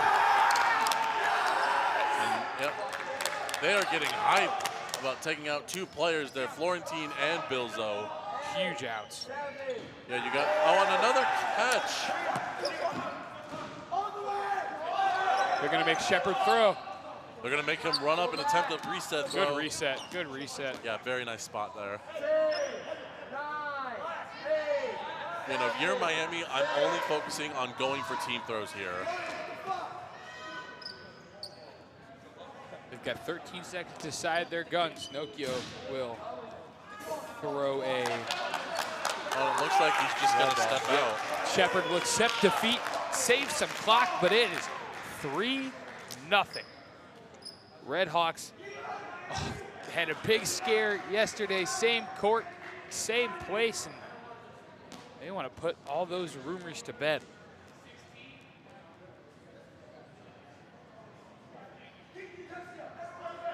And Max Edling still getting fired up, barking orders as he does best. I mean, did you expect this coming given yesterday's match? No, I expected yet another close game where, you know, I mean, that game yesterday was just incredible. It was 2-0 Kent State with about 15 minutes to go.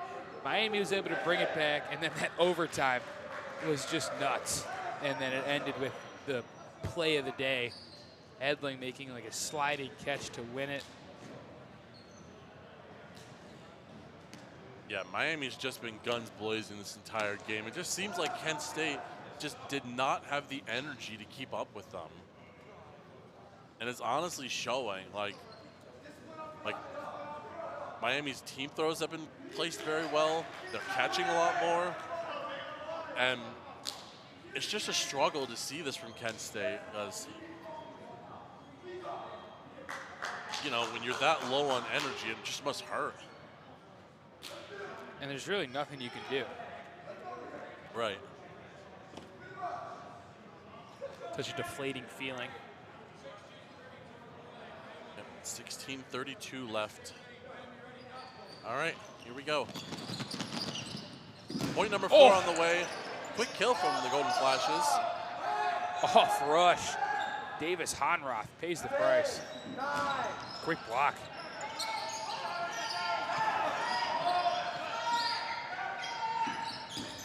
Oh, yeah, let it go. Yeah, oh, Max Boone on his backside. Just on his back, just landed straight onto his body, just telling his teammates, no, I got this, bro. And I think Keller just threw a catch to Temple.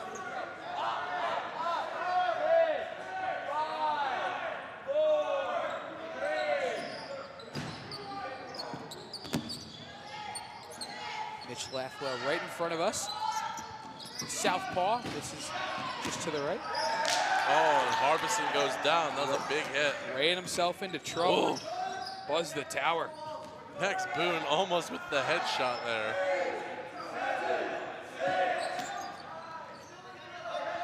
Yep, that's a very nice spot for that reset throw. Oh! Bilzo's gonna have nightmares about that one. That was very unfortunate. Edling served them a birthday present, and he could not haul it in.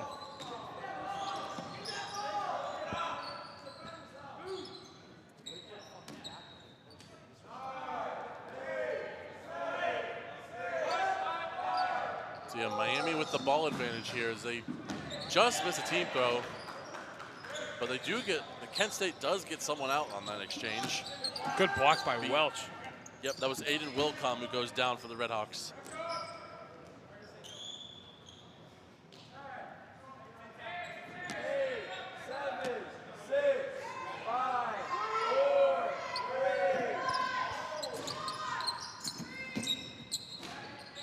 Swing and a miss from Lathwell. 3-0 Redhawks, 14:25 to go in the quarterfinal game. Oh, Brennan McTighe eats one. Oh! So does Davis Honroth, a jumping catch.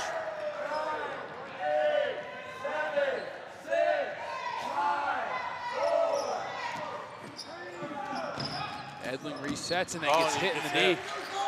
Good throw by Lathwell. Not pleased. Welch all alone on that far side. Someone's gonna have to reset.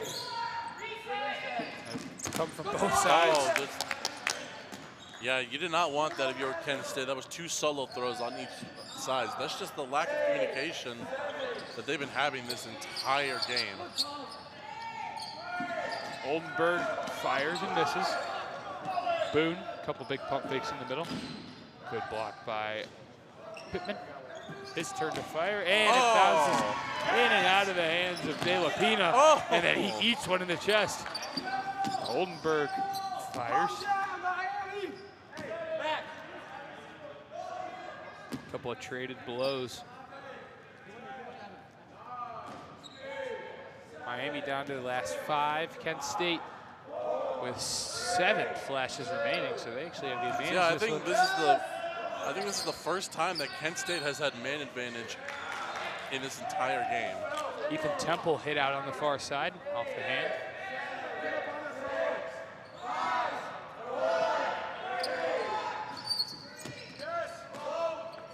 A miss from each team. Good jumping dodge by Finn Schulp, sophomore, right in front of us.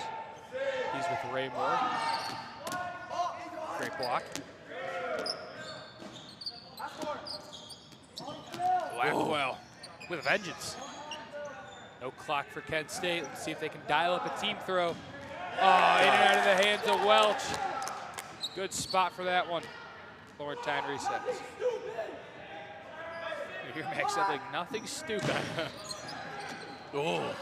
Ray Moore. God, so hard to hit such a tiny target like that. I've been really impressed by Ray Moore today.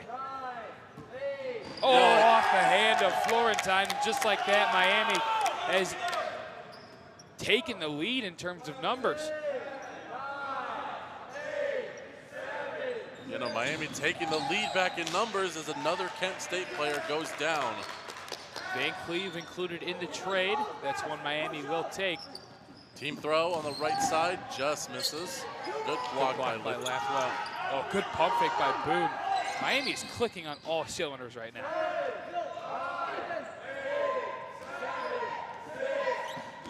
Great block by Lathwell. Again, walks down. Ooh, very close on the counter there. Oh. Oh. Wow, that is chutzpah on it.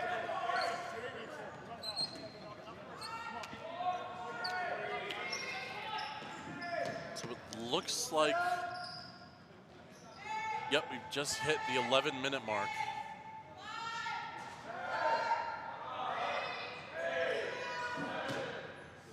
Good block there by Ginocchio. Team throw caught. And a catch. Caught Philip Hampton. That's going to bring in Harbison. Woo. Then you can. Oldenburg got him. Yeah, and just the entire Miami squad just telling the players on the court to chill out. Max Hedling is not happy. Yeah, he was trying to plead his case to the Ohio refs, but they were all over it.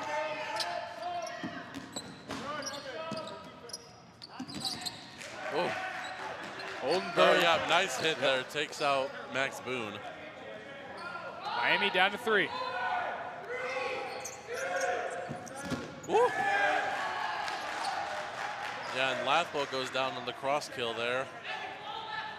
Yeah, you got 3 left in for Kent State. You got Harbison, Oldenburg, and Harda.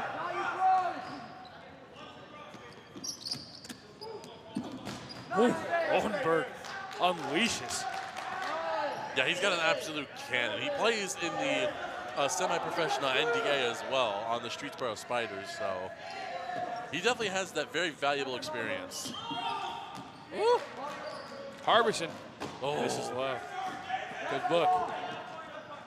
2 on 3, 9 minutes left. Bang. Good block, jumping block. Oldenburg cannot seem to get Davis Honroth's number. Harbison's turn. Spikes it in Max Boone. Yep, he slid out. Wow. Yep, I agree with that call. And Brogan Hardtop wins it for the Flashes. They get a point on the board. 8:52 remains in this quarterfinal matchup. The Flashes with a little bit of life. Yeah, but even with that little bit of life, it's still so hard to get 2 more points against this Miami squad. It's going to be tough. But regardless, Kent State does get on the board here. Miami with a 2-point lead with 8:52 left in the game.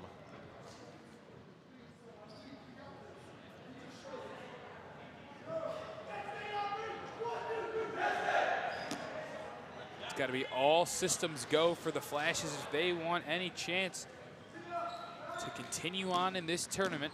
Single elimination, of course, on Sunday.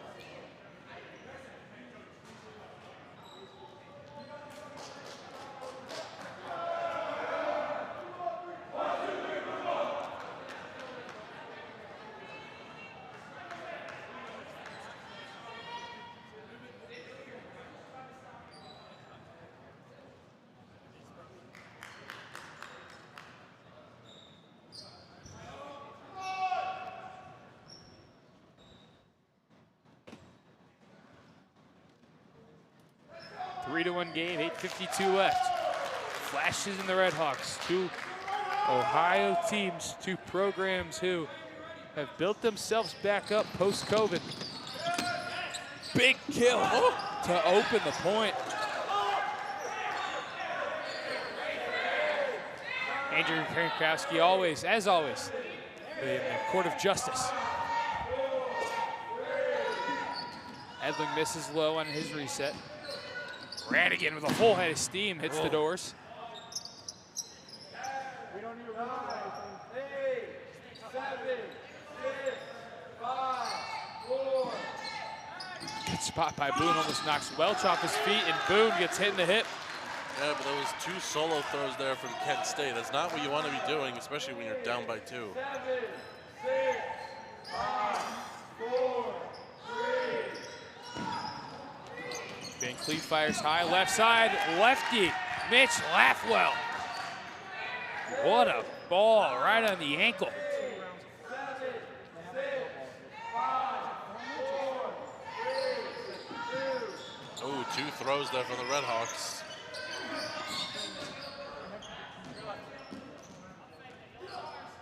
Maxwell Robarge, the freshman. This is on that far side. Lathwell now helping on the overload. Oldenburg, big pump. Now he does throw. Great block. Pinocchio, the cross. Radigan, what a ball. Oh, and another hit. Mitch Lathwell. It's getting interesting, folks. Miami down to 6. 7:19 to play. It would take quite the miracle, but anything can happen on Sunday. Good block by Harbison and Edling. Radigan, full head of steam up the court at the backwards hat. Misses, and the return misses high as well. Yeah, you could just tell. It looks like Kent State has the energy back in them. They're being the aggressors now. But we'll see if it's a little bit late for that, but we'll just have to wait and see. Oh, no. Head ref Petit calling him out, saying it hit his foot. That's 5 left now. Joey Dranzik, the freshman, will head to the bench. Edling in the middle, throws low. Good dodge by Oldenburg. Him and Pittman, full head of steam. Got him! Wow, what a hit. How about the golden flashes? 4 Red Hawks left. Kent State with a whole fleet. Yep. So the Red Hawks are now on the 10 count. On another hit. Wow. 3 solo throws, but they got the job done. Oldenburg jawing a little bit. Good block. Oh, they're going to call Pittman out.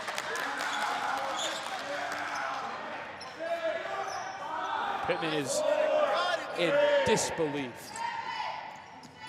Yeah, you got 3 left here for the Red Hawks. Oh, make that 4 left as he gets a catch.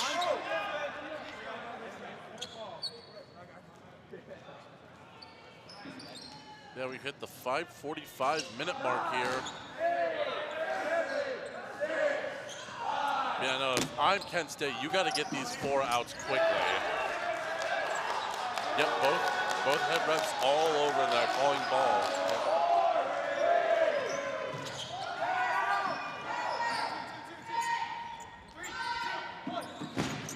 Throws from all over the place, they all miss. Oh. Yeah, Bill's a little frustrated there. He wanted that one. That one spiked into the ground in front of Hardup. Radigan. Big swing and a miss.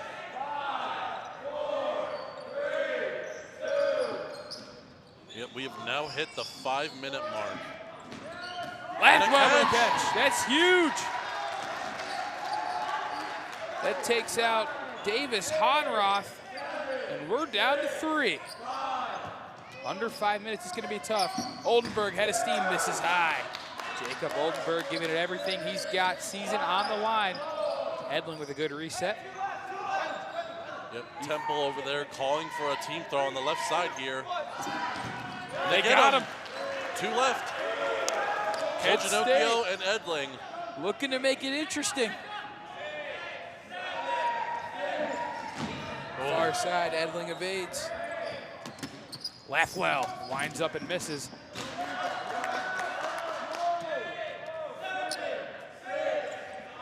Miami looking to survive.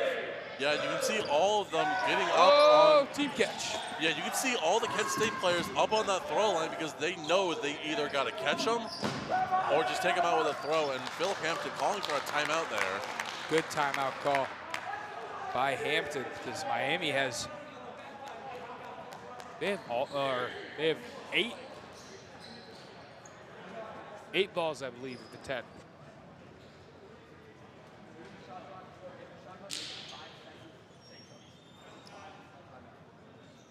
Two Red Hawks left. It's Max Edling, the captain. Cole Ginocchio. 2 guys that, these are the guys you want in at the end of the game, Edling and Ginocchio. It's going to be a tough, tall task for the Golden Flashes to try to dispose of them. Move on to the quarterfinals.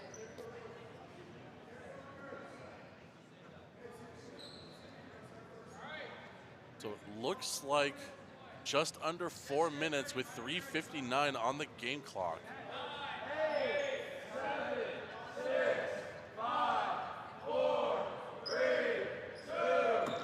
Ginocchio's reset. I'm going to say that hit the ground. Referee Andrew Krankowski agrees.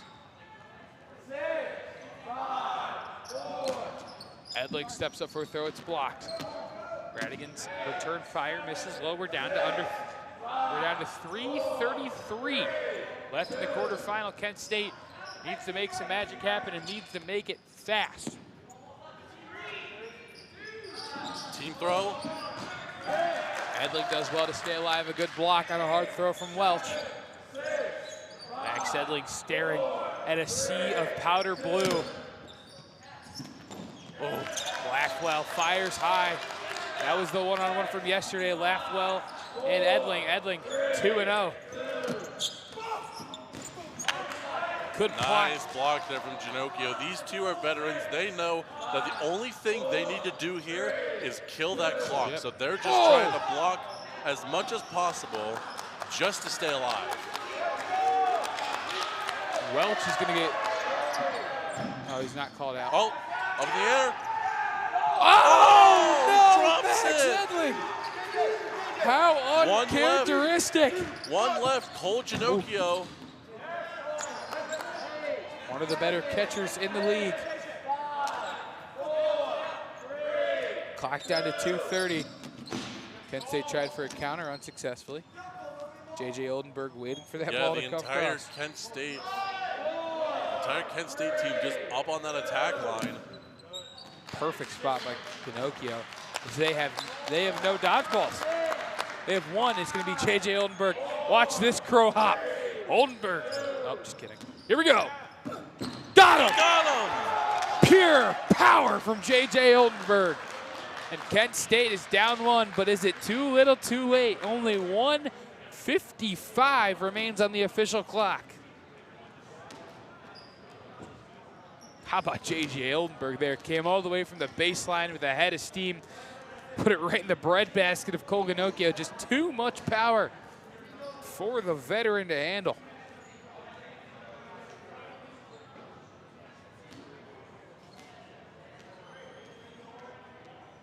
It looks like we're going to have 2 minutes on the game clock.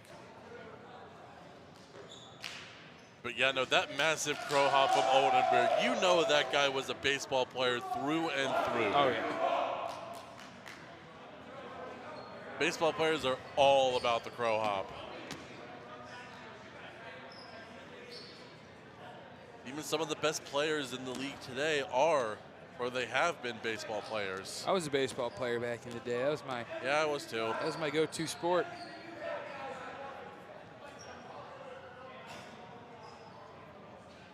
Still, I'm not really an arm guy. 2 minutes even on the clock.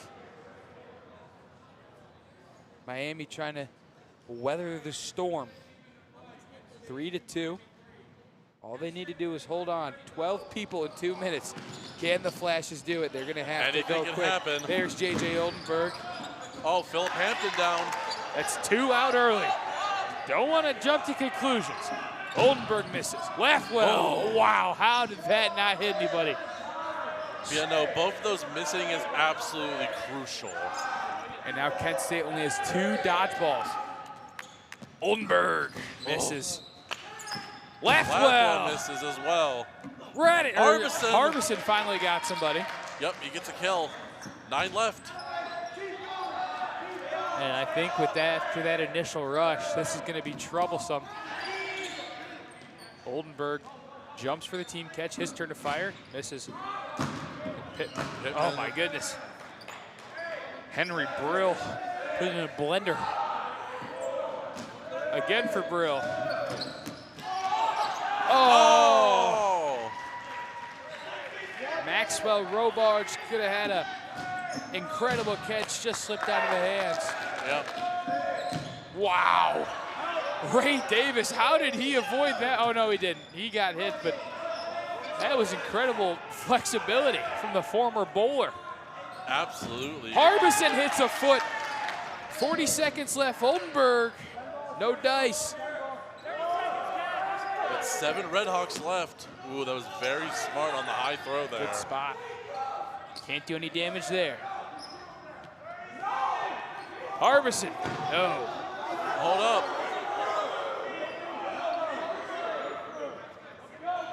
A little bit of miscommunication. The clock is stopped. The clock is stopped.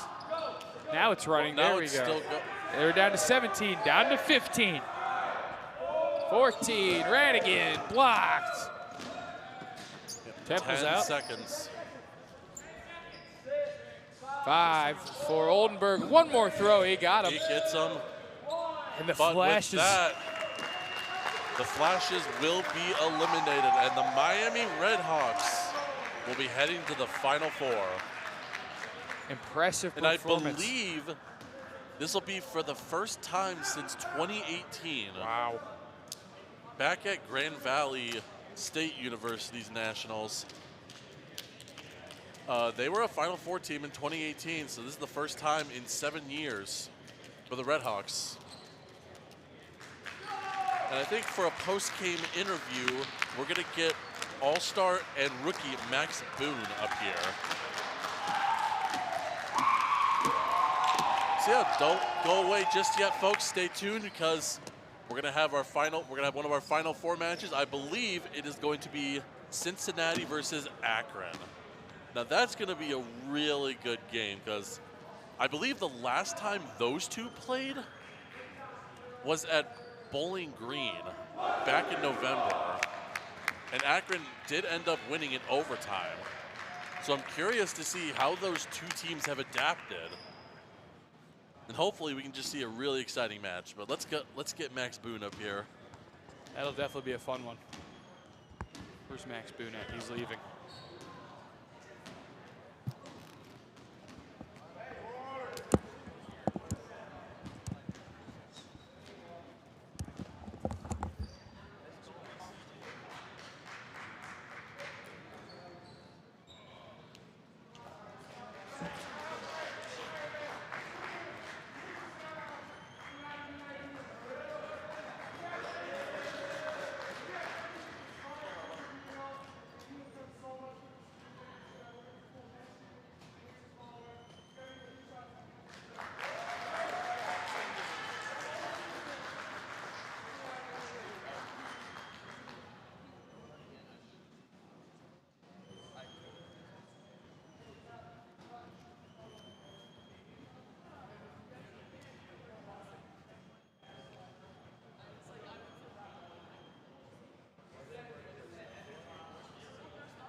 All right, I'm here with Max Boone of Miami.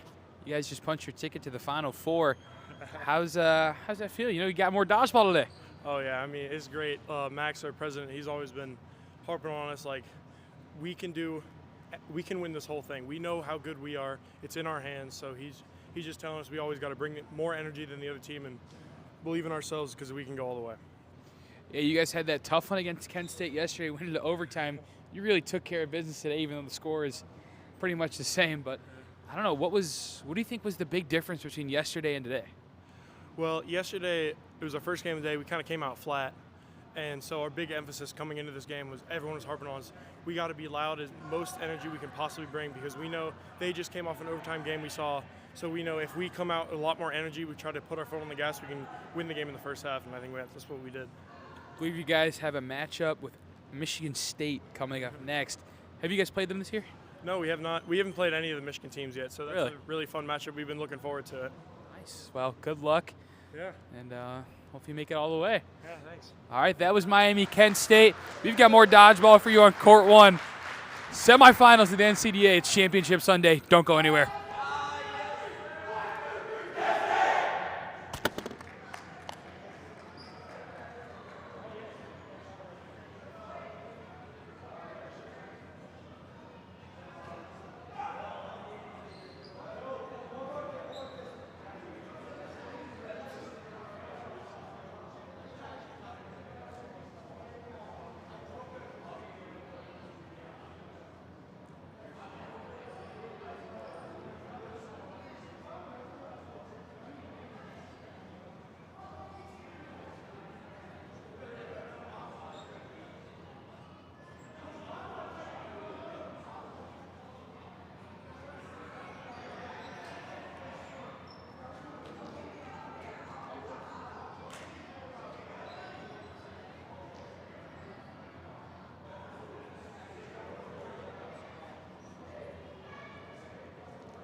Yeah!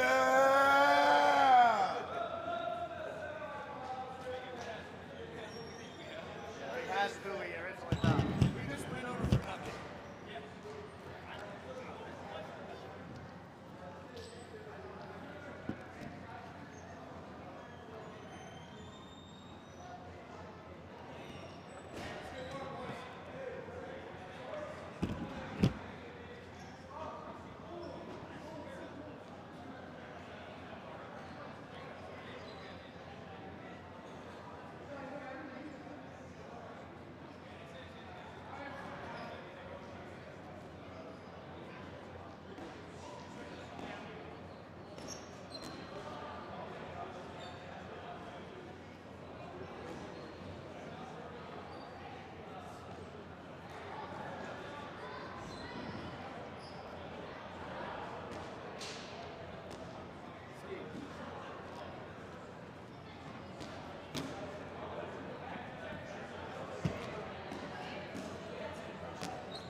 Yeah, I'm about to commentate. It's gonna be. Yep, me. Why not? Ski, you not trying to mess with me? I'm a commentator. It's probably gonna be Kevin and Tom. Probably gonna be Kevin and Eli. I mean, they're guaranteed to the thing. Kevin and Eli. Phone over here? Did you see your phone in your basket? I think I left it over here when I was in mine. Oh, that's Connor's, I think.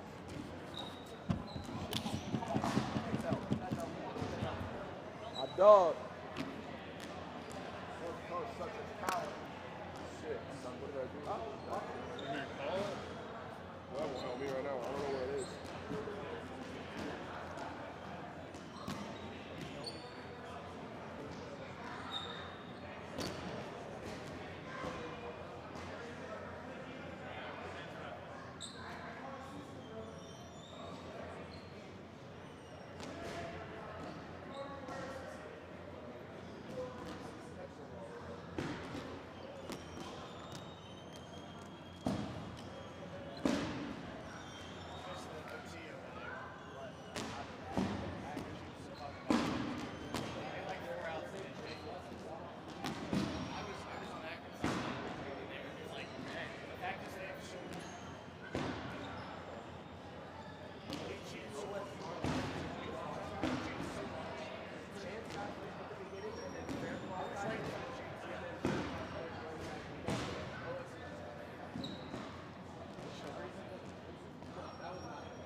to take 3 other outs on their team. They just have all of their fans just scream safe after every throw. It's so fucking annoying. The refs just listen to the crowd. Woo! I'm so sick of this.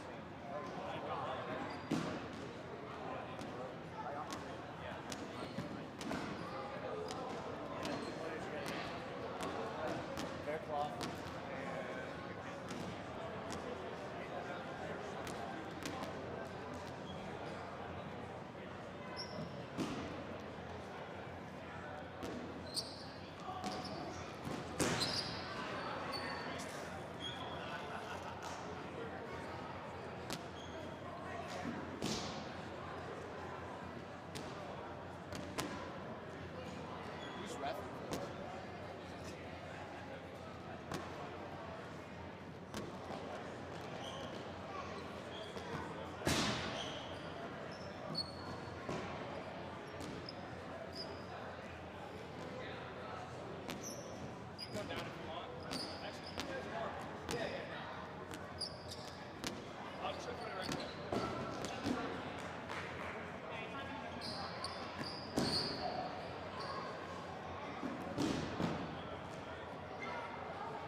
Probably one of the top of the staff, probably Tony,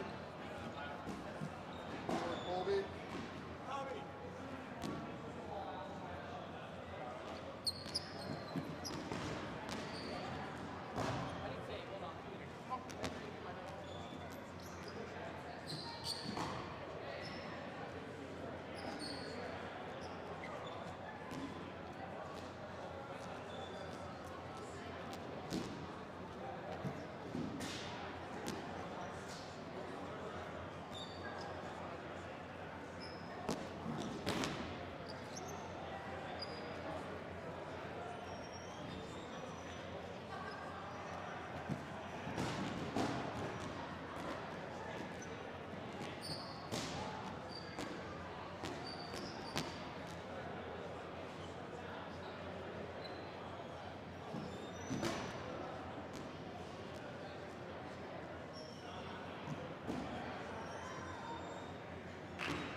Oh, okay.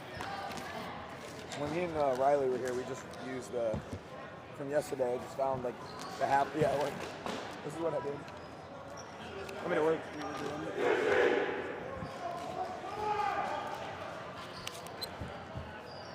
The shot clock's being implemented like it's crazy.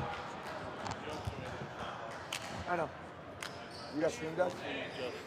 All right, ladies and gentlemen, we are getting down to the nitty-gritty here. We are Final Four action. We got the top-seeded Akron Zips against the Cincinnati Bearcats.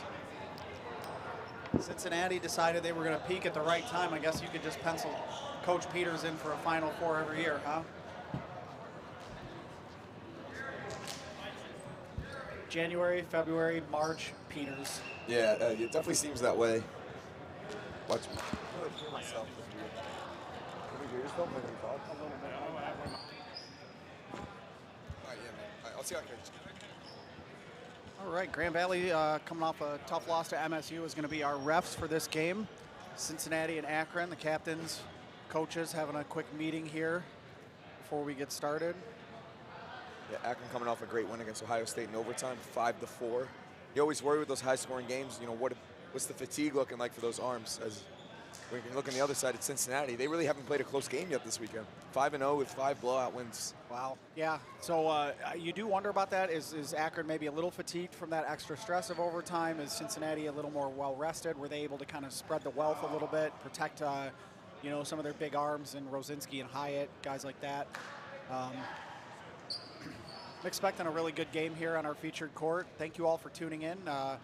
We're just a couple short matches away from crowning our 2025 national champion, and the state of Ohio is making a run here, folks. They got 3 spots in the Final Four. I want to say that's probably the first time ever that's happened.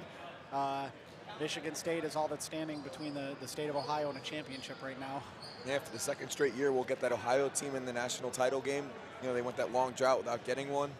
And now either Akron or Cincinnati will be the team to follow Ohio State last year, as those Ohio teams to start making title run or national title game runs.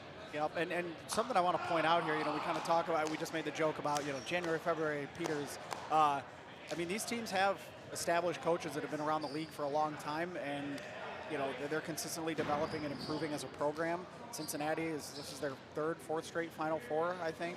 And Akron, this is their first Final Four, but they've been a team that's just, post-COVID, just steadily chipped away and gotten better and better and better. And I think, as they say, coaching matters. Yeah, for sure. You know, the 3 of the 4 final teams have probably the 3 most, you know, well-known and dedicated coaches in the league. And, you know, I think it's a big reason, because when you have that turnover in leadership, you know, as players graduate, that coach can keep that same identity and same strategy that, you know, new players don't have to learn as they, you know, as new leadership comes in every year.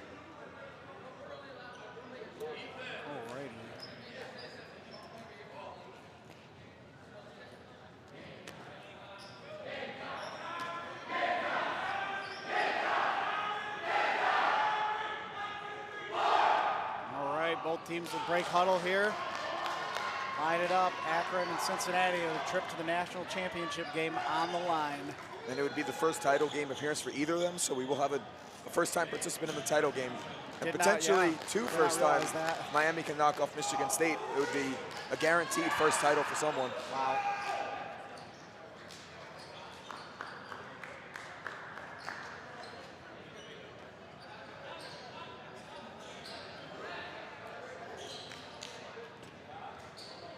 So it does look like maybe, I don't know, Dylan Fettig, a member of the E-Board, will be reffing here along with Ryan Paddock. Jason Hallman. We got the shot clock operators from Grand Valley as well. Stands are starting to fill in here.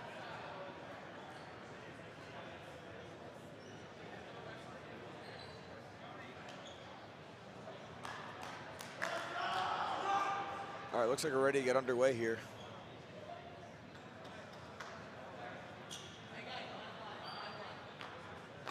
Yeah, before we get started, just a quick shout out. Want to thank our sponsors, everybody that helped put this on, Digital Sports Solutions, and they've already integrated the shot clocks into the stream. It's just awesome, just bringing the technology into the 21st century and just the future of the sport. We got, you know, Bill Fisher back in the booth, backing us up right now, operating the camera, doing the overlays. He's really put a lot of time and effort into his craft here, bringing us some of the best dodgeball productions we've ever seen in the sport. Yeah, and this is probably also one of the better venues that we've had for, you know, a semifinal now, a national title game coming up with the bleachers in the background. We'll pause on that as we get underway. A decided victory on the run up there, ball advantage-wise for Cincinnati, and they'll move left to right. You wonder, you know, we talked about the arm fatigue. You wonder if playing that 9-point matchup, if the legs are also a little tired, and that's why Akron maybe didn't full rush for those balls. Yeah, they might be content to play more passive on the run-up, viewing like, hey, we don't want to get anybody out on the run-up. We'll just take the 4 balls and play patient enough to maybe get ball control back. In their last match against Ohio State, they were pretty aggressive on the rush, so I wonder if that's maybe a matchup thing with Cincinnati that they changed up, or...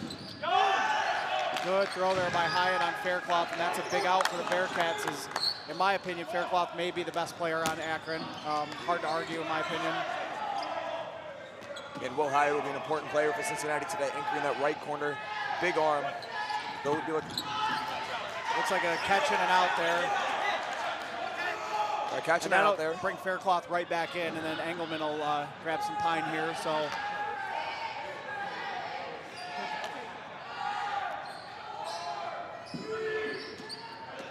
couple solo throws, nobody home.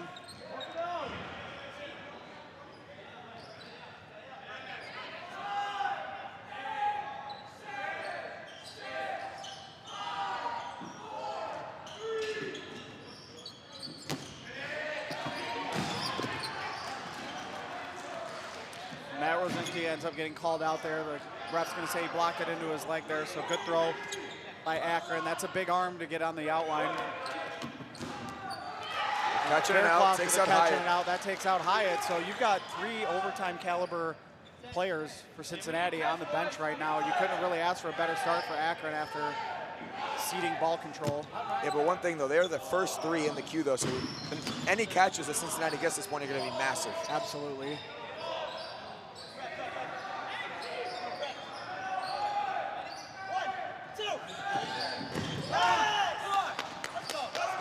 Team throw finds the mark in the corner there, so. Yeah, so this will be a time for those, you know, maybe lesser known players that step it up here with the top 3 out on the sideline. Yeah, that was Jacob Zillis and Sweeney there executing a good team throw. Alexis Schultz with a great catch up at the top. And that brings in Priest, big catch for Akron. That takes out Sterling Gouch.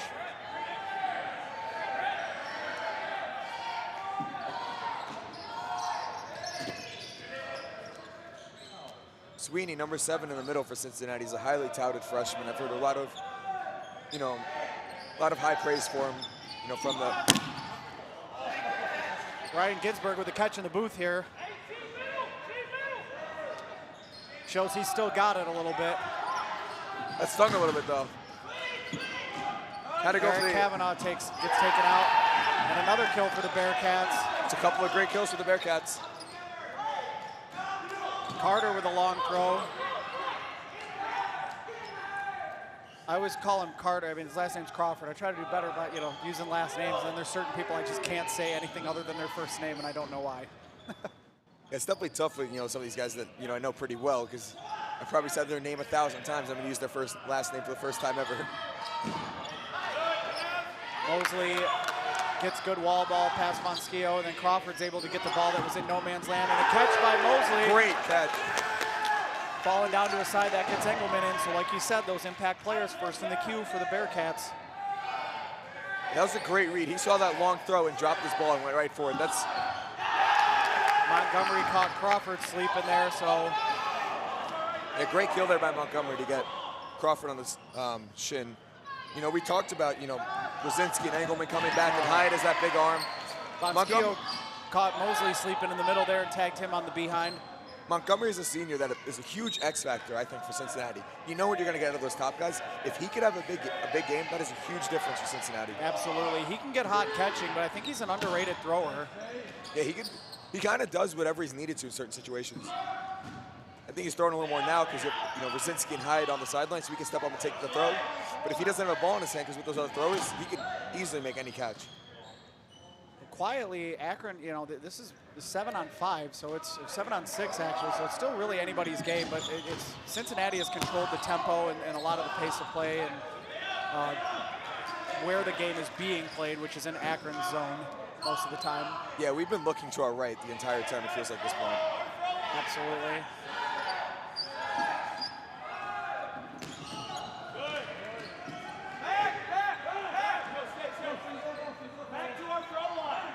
A little confusion from Cincinnati. I'm hearing them yell back, but then they wanted to stay up to get the ball, the loose ball in the middle there. Young makes a long throw to reset. They're going to call it good. Bonskio with a good counter throw. That'll take out well, I don't have a number for him. I apologize. Number 33. Guys, back to our throw line. Looks like Coach Peters trying to get his team to go back, force Akron to, you know, move a little bit. Yeah, Akron hasn't been off their back line in 5.5 minutes, you know. Alexis gets tagged, ball pops up, they couldn't quite locate it, so Schultz goes down. Was that Montgomery again? I think I missed the throw. I missed the throw, I saw the hit and was watching the ball pop up, so down goes Montgomery on cue there. 5 Bearcats, 5 Zips. This is like one of the underrated, like biggest point. If you get a 5-on-5, that next kill is huge to get the other team on that 10 clock. So, little over 6 minutes gone by first half. We're still knotted at 0. A lot of posturing between these two teams, feeling each other out. A lot of kills on counters so far, but someone just waiting to take a stranglehold here. Yeah, kind of an unintended team throw there. Campola got taken out by Engelman there in transition, so that'll put Akron down on the 10-second shot clock now, so that's a big advantage for the Bearcats if they can sustain this.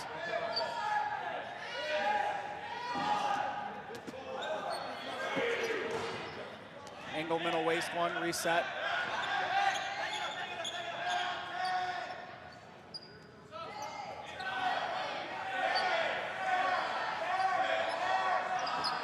Skeel comes up. I don't know if that should be a throw. They're going to say that wasn't a throw, but a good counter throw takes out Sweeney. Akron just feasting on these counter throws. Oh, and then Young takes out Young. Young on Young prime.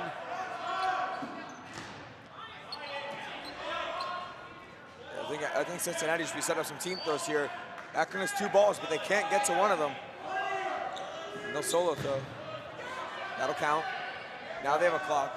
Ryan Paddock, one of our refs for this game, was right on it, signaling that thumbs up that the throw was good. Bonskio with a good reset throw. Oh, they're going to say ball's over against the Bearcats. Yeah, that one was short, and they really weren't prepared to throw another one, so potential costly mistake for the Bearcats. Yeah, we'll see, because they, you know, Bonskio and Young are overtime players. Young's got a live arm. I'm not super familiar with the other 2 folks, gentlemen on the court, but you know, all 10 balls, they can take their shots right now. Zillis and Engelman have made names for themselves as catchers in this league, so I would not be surprised at all to see like a catch-out type play here on the team throw, depending on what Akron dials up. I wouldn't be comfortable even if I was throwing all 4 at some of them. There was the first chance right there. That takes out Jacob McClellan.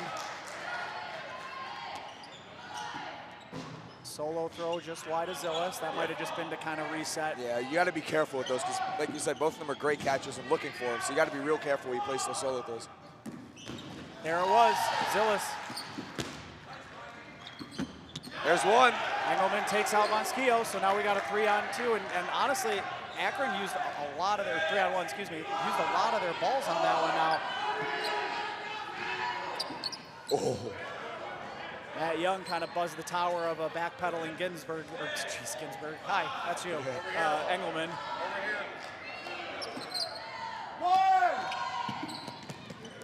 I do remember famously calling you Engelberg because I got you two confused a few years back.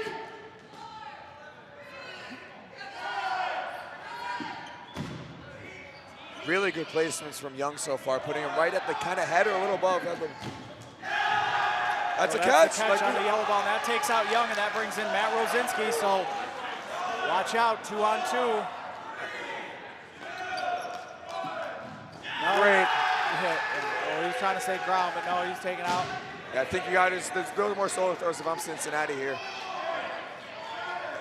43 Greathouse, no more for his catching than his arm, so no solo throws in my opinion. He dodges. And they just kind of split. Ski trying to keep it low there.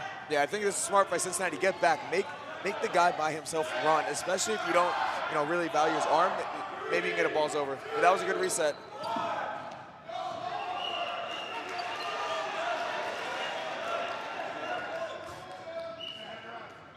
Dylan Fettig is not putting up with it. There was a little. Ryan Paddock thought it was a good throw. The clock had expired. Dylan Fettig called the balls over and was not going to bend on that. Yes, it's the head ref's call. I don't know if this is controversial at all, but the two folks, the two gentlemen left for the Bearcats are the two guys that came back at semester, came back famously. Their first tournament back was at ODC. And now they're the last two men standing to try to get this first point here in the semifinal game. Oh, he takes out Rosinski, 1-1. Greathouse, not only known for his arm, but that was a great placement on that throw. Got to be careful, 5 seconds on the shot clock. Sends one just wide of the body of Engelman. He's got to be careful, yep, because now he's got to retreat. Engelman can come back in transition here. Oh, there's nothing like one of these 1v1s, I swear. Firm throw by Engelman, and now he's going to get chased down, so.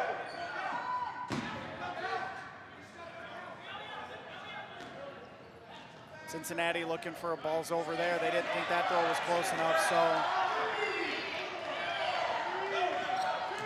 That's certainly going to get the job done. Oh. Really good spot by Engelman. Almost got the kill there.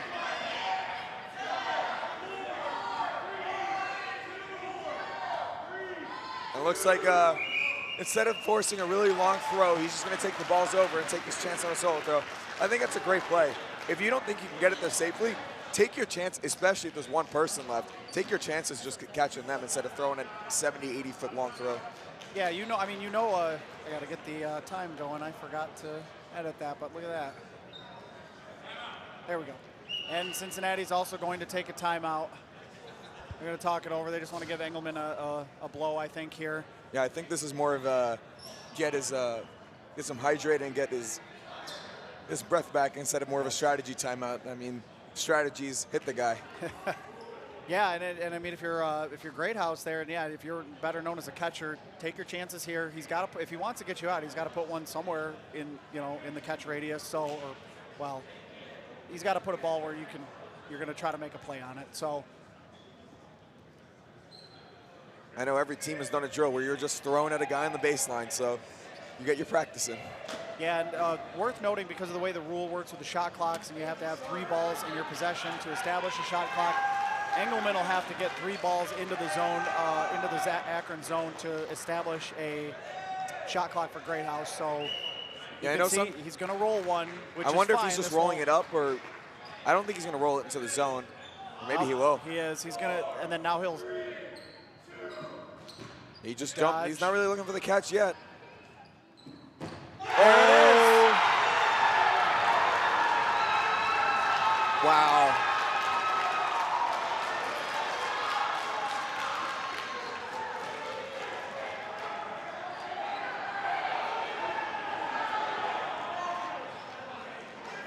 That's just a great play from Greathouse. I mean, Engelman probably didn't want to place it there, but you still got to make the catch.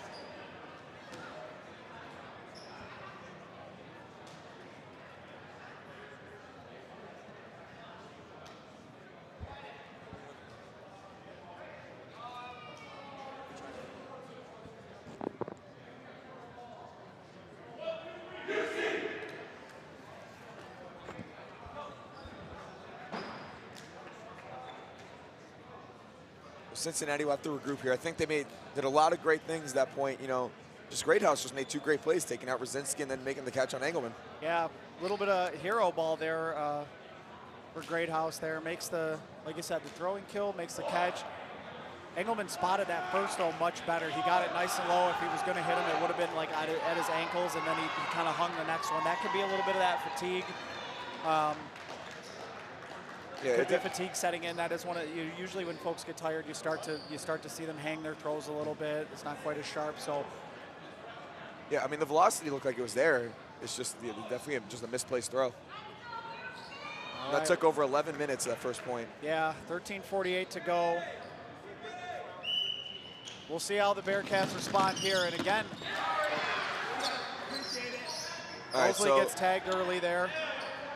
And Akron was able to get the ball back off the body, so it'll be Cincinnati's throw. Much better start for the Zips this time. I mean, Cincinnati stayed in that point with the first 3 guys getting out are probably their 3 best players, so.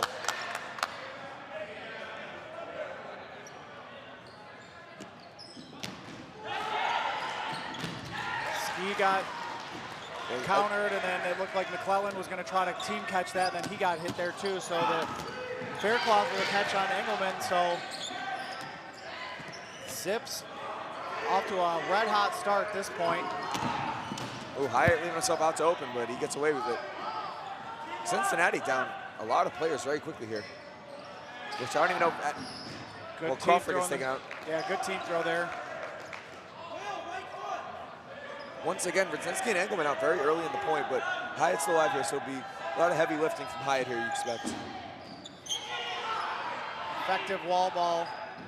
A little bit of frustration on the side of the Zips there, let that one get through.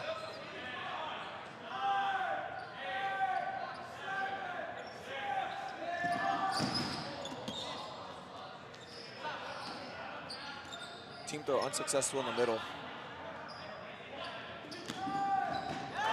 Down goes Schultz up at the top of your screen. So the 2 primary right corner players for Akron have been taken out in this point so far as Cincinnati tries to get back in it. Again, Cincinnati doing a nice job controlling the neutral zone here, despite having a few early kills go against them. Yeah, they have that ball control even after those players got on. They say, well, get some team throws and take out some of Akron's, better throwers.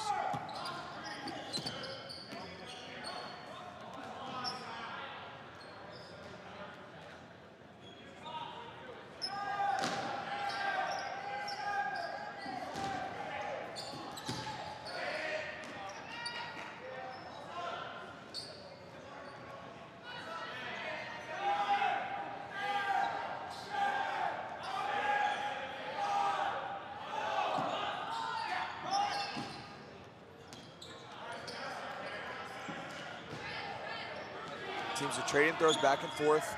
Ooh, buzzing the tower there of Young was Faircloth.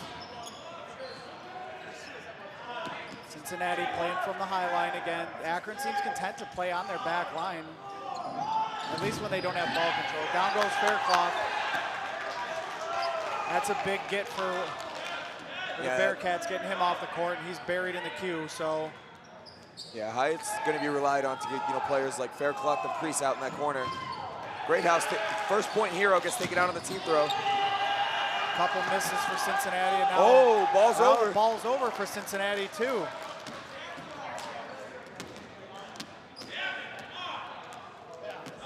Block! Block! Block!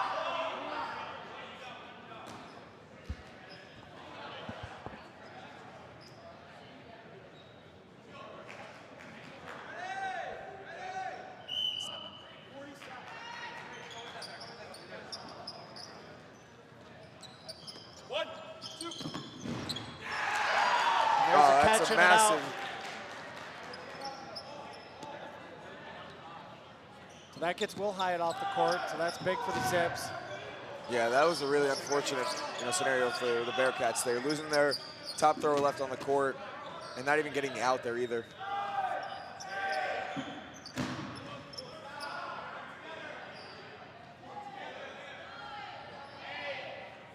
Yeah, that brought Crawford back in. That's the big arm for those Zips.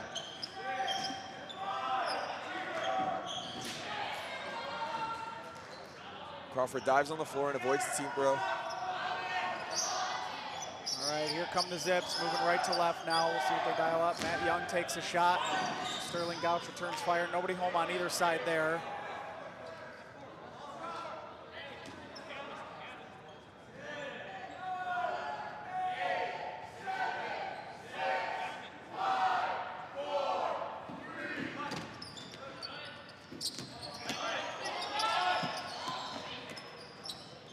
Teams trading throws. Very methodical pace here. We're now down under 10 minutes to go, first half. Akron has the 1-0 lead early. Cincinnati trying to knot it up. Plenty of time left here before halftime.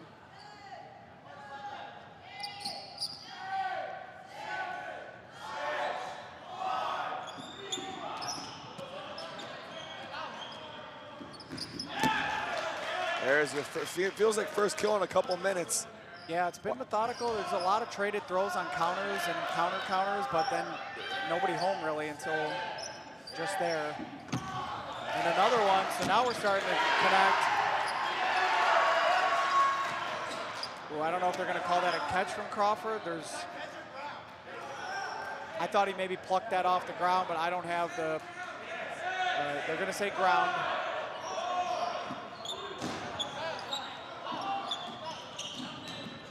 Cincinnati playing a pretty good half-court transition strategy here. Great job by Young getting small there on the throw from sights. And ball control will stay with the Bearcats.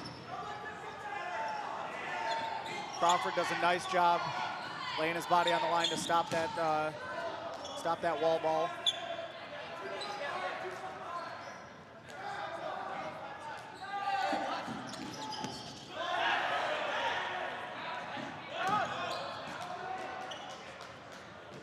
They're going to say that ball, Sterling thought maybe he had a catch there. They're going to say that ball hit the ground and then went up where he caught it, so.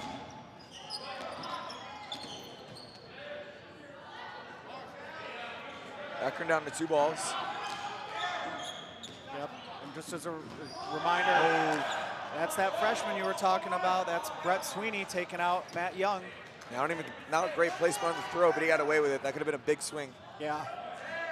Not sure who a catch would have brought in, but if he corrals that, that's a big swing for Akron. Akron in danger of going on the 10 clock here. One more out.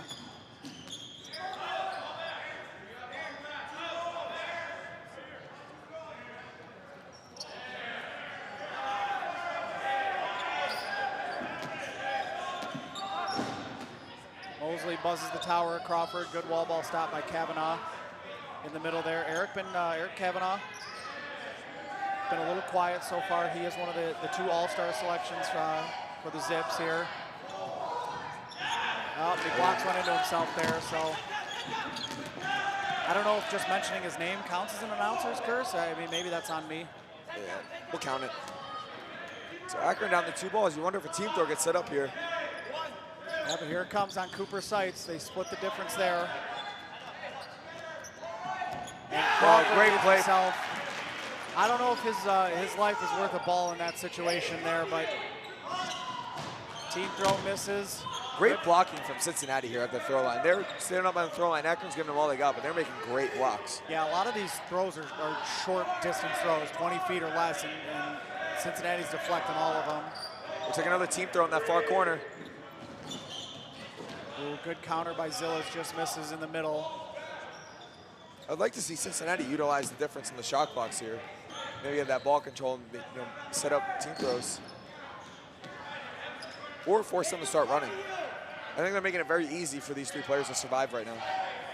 Yeah, and I don't think clock's a factor, so Cincinnati's being very methodical. You can even see Mosley is going to go back and he's going to talk things over with Wes Peters, head coach, on the sidelines real quick just to see if they need to make some adjustments.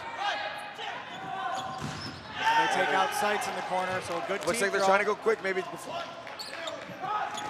And he gets taken out. Oh, that was wow, that clear was as quick. day, and there it is.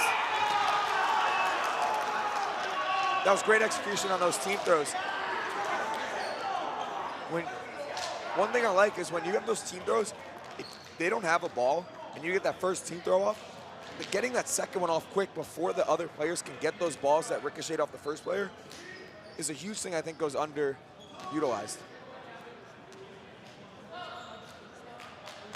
Yes, you saw they got those team throws so quick that the other Akron players didn't have time to corral those balls and protect themselves. Yeah, really well executed finish to the point there by the Bearcats. You know, whatever kind of little adjustment they made and started going to those team throws, they were very crisp there. It was 3 straight team throws, 3 straight kills done.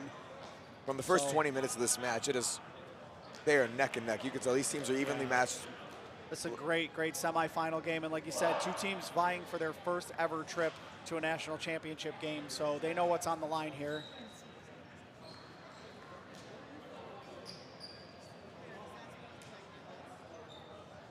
So good adjustments by Cincinnati there to come back out. You know, they've had the advantage on the run up, and they definitely utilized it the whole point there and just slowly whittled the Zips away. Yeah, looking at the other court of the other semifinal game, based on the scoreboard, it looks like we have Michigan State and Miami tied 1-1 at halftime. Oh, wow. Miami's good little chest pass there, takes out a Bearcat early.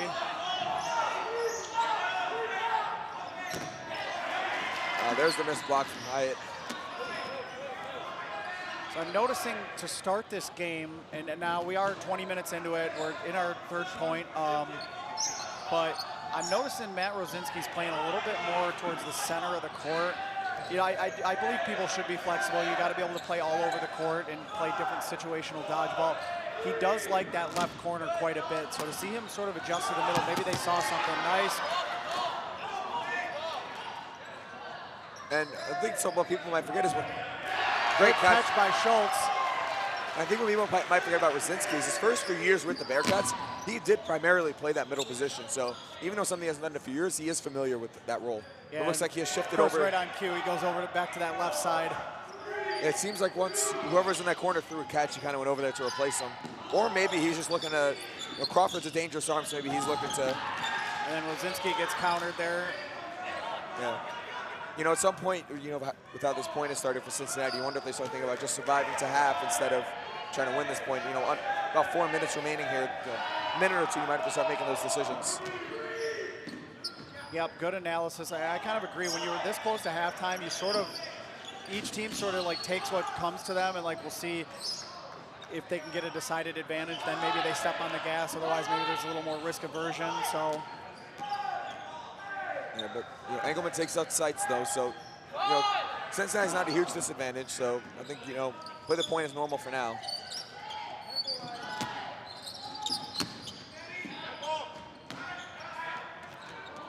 Cincinnati's doing a great job there, drawing throws with the pump fakes, and you know, just getting so close to Akron that they feel like they can get those kills. But then Cincinnati's making some great blocks to, you know, stay alive. Yeah, their superior blocking is really showing up here. It allows them to cut down the distance too and maybe play some quicker transitions. We talked about that half-court transition game.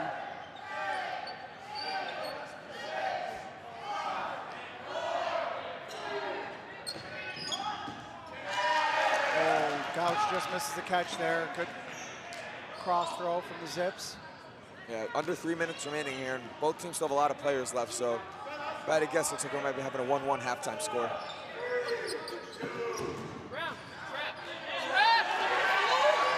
They're going to call that a catch on Bearcloth there. Oh, am I in? You called catch, am I in? All right, Okay, so they're going to say catch out there. Oh, Zillis misses the chest high throw from Von Schio, and suddenly Cincinnati's only got 5 guys. They may have to start playing just a strategy to bleed this out now. Yeah, they do have a timeout, so if Wes Peters wants to, you know, make that decision.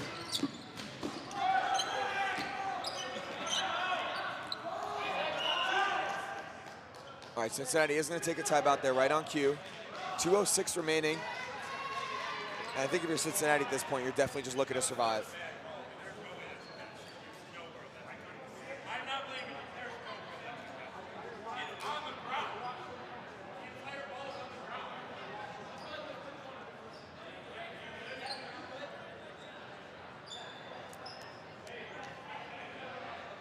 Cincinnati burns their first time, but that was their first time out, right? We haven't really seen any timeouts in this match, have we?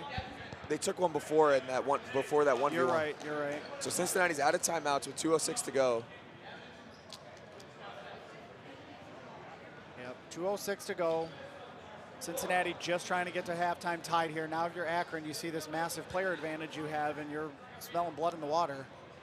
Yeah, you know, Cincinnati's top guys are out, but they still have Montgomery in the middle there, the freshman Sweeney, and then Mosley in that corner. You know, Montgomery and Mosley, two experienced players. Sweeney, very talented player. So there's still some guys they could rely on to survive these last 2 minutes.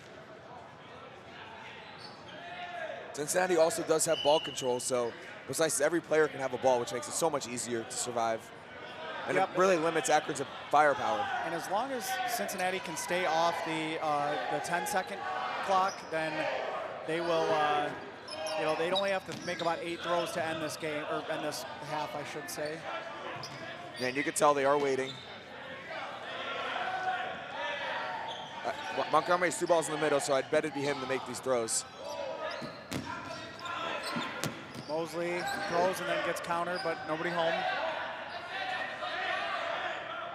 Akron being a little patient. I thought maybe they would try to ramp up the tempo here and get this point, but I really don't think the 4 balls, you really don't have the firepower to. Yeah. Uh-oh. Speaking of firepower. Oh, my. That bad throw cost Cincy to waste 2 of them. They have no timeouts, a minute to go.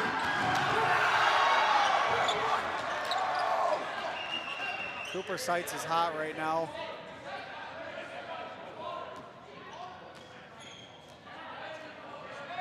I believe Montgomery is safe.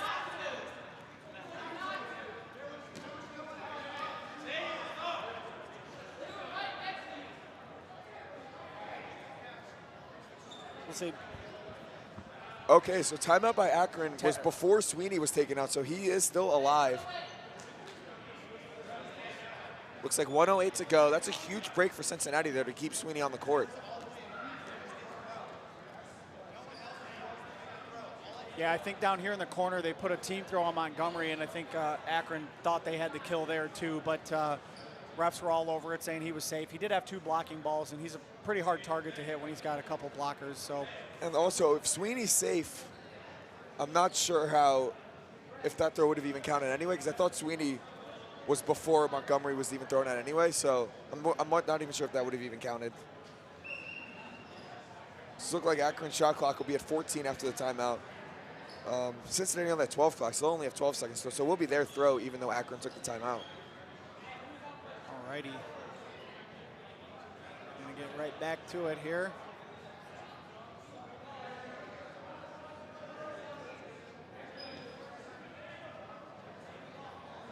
Gonna get a correction to the 1:13 on the clock.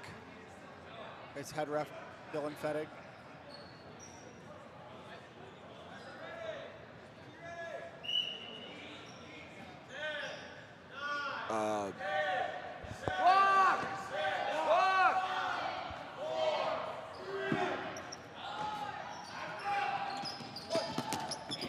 Montgomery gets taken out. Now it leaves Sweeney. I'm not sure why he would throw that second ball there. That kind of seemed a little silly, but now Sweeney has to survive a whole minute. That's not going to be a throw. Move on that one will skills. count. Chance Priest, the former Buckeye. Oh, and he reached for it, and then he gets tagged with 4 more. Yes, that was just not a great ending there from Cincinnati. Yeah, that was pretty poor execution to end that point there from Cincinnati. That's probably a point they should have survived, but Akron is able to take, and they'll take a 2-1 lead heading into half.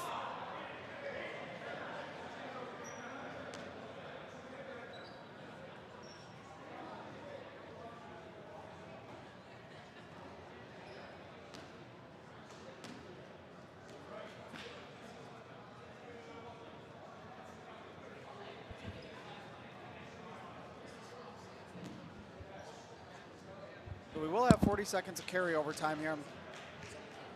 All right, so we'll get that lined up. The officials' clock is across the table there. We'll wait for them to get down to 25 minutes, then we'll start our clock in the second half here. But really, really good end to the half there for Akron. They got a bit of an advantage, and they just stepped on Cincinnati's throats there. So And so Akron 2-1 lead heading into half after they're able to take that point with 40 seconds remaining. See if we can get a score update from the other semifinal game.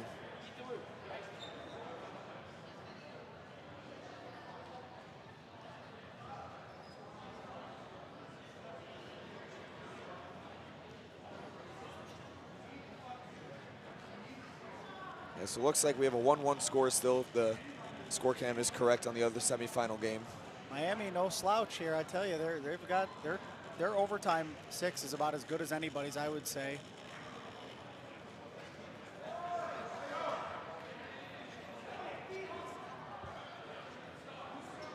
That would be, I would still consider that. I realize the numbers next to them is Michigan State. I guess they are the 2 seed, right? Michigan State is, and Miami ended up slipping to 3 there based on yesterday's standings and everything. But to me, it has to be a Gonzalez technical upset, maybe. Yeah, for sure. And most folks, if you hear from Miami, you're knocking off the 2-time defending national champion. I mean, that qualifies as an upset. Yeah, it looks like they are just underway there in the second half, so a little ahead of us. Yeah, we'll see if we can keep you updated on that game and the happenings there.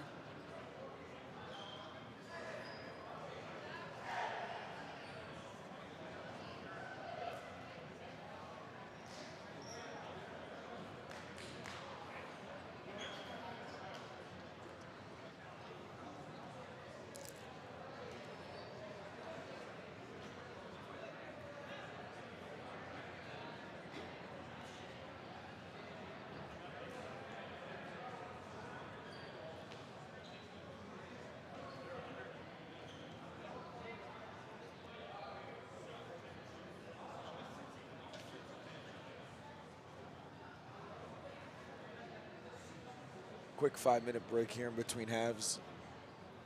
Give teams a chance to hydrate, catch their breath before we start the second half here.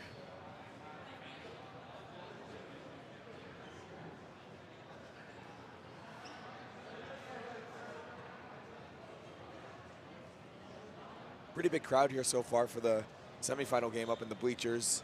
Can you imagine that'll only grow in size once we get, the winner of the Michigan State versus Miami game, I guess the winner of this game for the national title game. I certainly hope so. Yeah, I mean it's been a great area to watch the game at. You got the catwalks on the side here that you can see some Grand Valley players sitting at.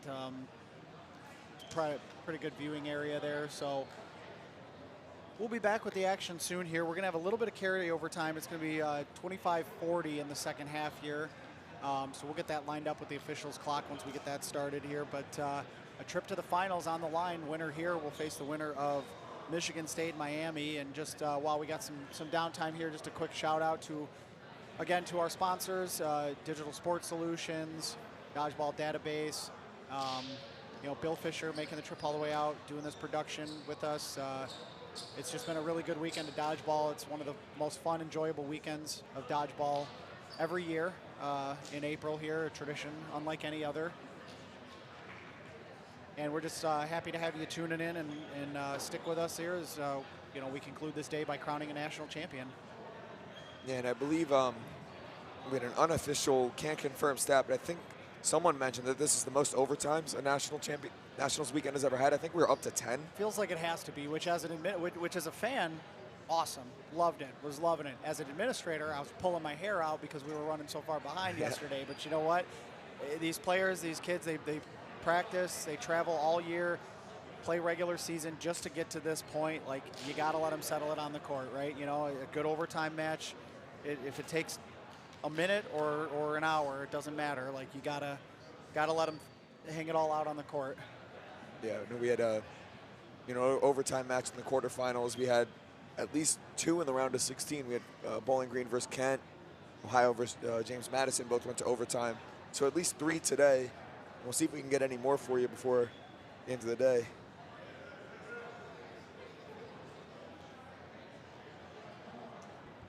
So Cincinnati is now taking their side of the court, and they are going to break huddle here soon. We'll see if they make any adjustments. Like 2-1 score, obviously close game. Even every point was pretty close. I guess Akron at the end there had a pretty decided advantage in that third point, but this could very easily be 2-1 Cincinnati.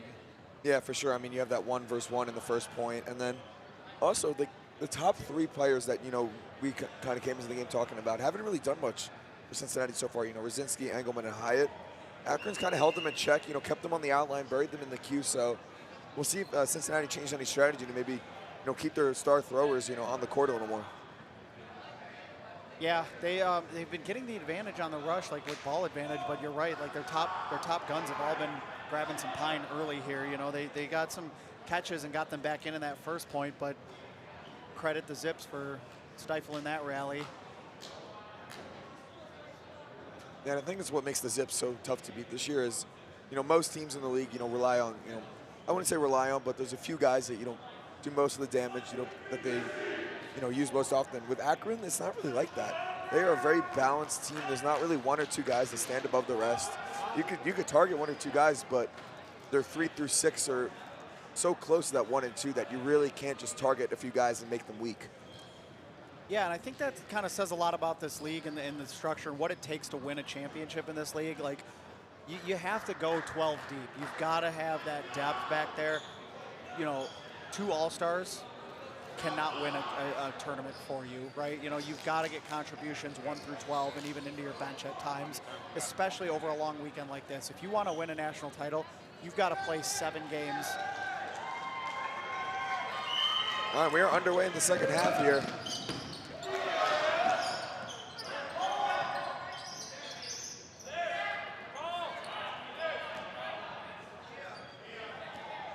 All right, looks like we're having some scoreboard difficulty. Try to get that squared away.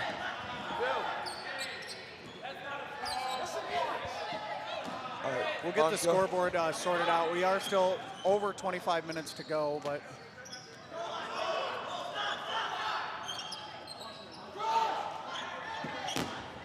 Gausch blocks the throw from Matt Young there, so Cincinnati will push up.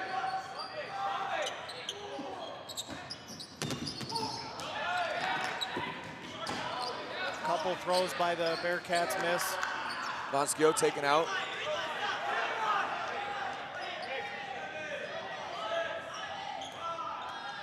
All right, so just about a minute gone by second half here. Catch by Young brings in Mosley. That Matt Young with that sidearm throw kind of sailed it over the first throw and it just fell into the lap of someone waiting behind. Got to be careful with the high throws. You got to be careful who's behind your target. Oh, great play! Bailed out by the team catch.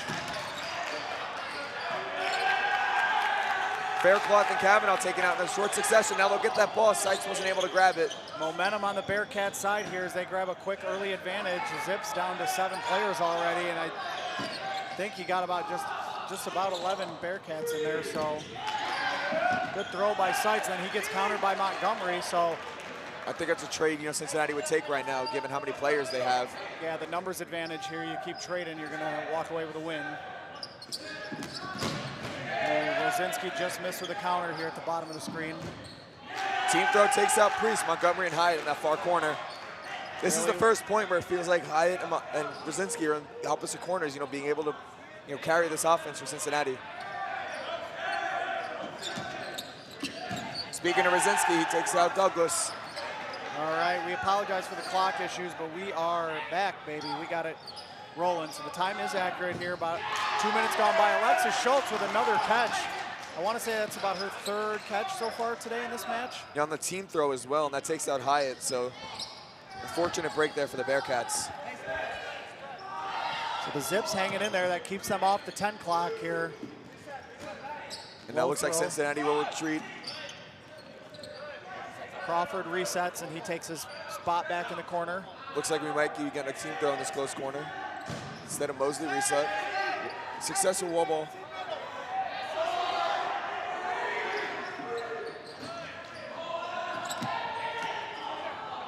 Team throw in this close corner.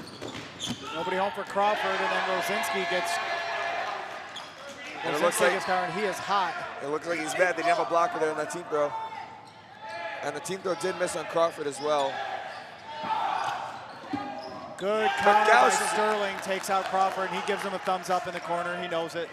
I think if the NCDA had a most improved player award, I think Sterling Gausch would be one of the players you really put up there. He has really improved as a thrower greatly this year, taking a much bigger role for Cincinnati this year. Yeah, and you know what? It just kind of shows if you put the time and the effort into it. I think Sterling's improvement didn't happen overnight, right? It's not that he's just some, it took a few years for him to really get going and find his niche in this sport and on this team, and now he's one of their big contributors, like you said, you know. Yeah, I think the biggest improvement is just his accuracy and his timing. He always, right there. Again.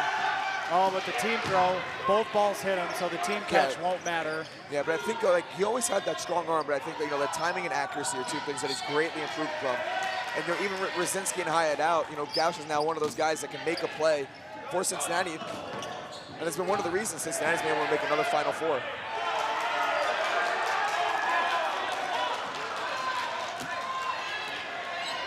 We got 3 zips left. Really got to be careful solo throwing near Schultz, and Montgomery gets countered. Logan Campola, the junior, number 16, in the Akron middle. has no balls in their possessions. For Akron, he's just been a good team throw again. If I'm Cincy, I'm firing these up before they can get a throw off. And looks like they're going to do it. Oh, he runs away going for the ball, didn't even see the throws. Yeah, he got a little lucky there.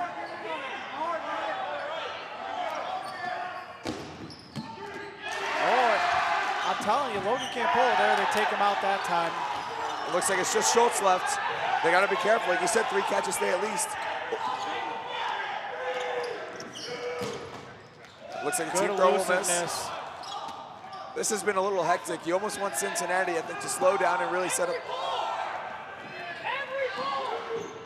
Ooh, good reset. If I'm Cincinnati, I'm running back. Make her run. Yeah, try to wear her out a little bit. They're coming off an overtime match. She's by herself. Once again, getting real small in that corner.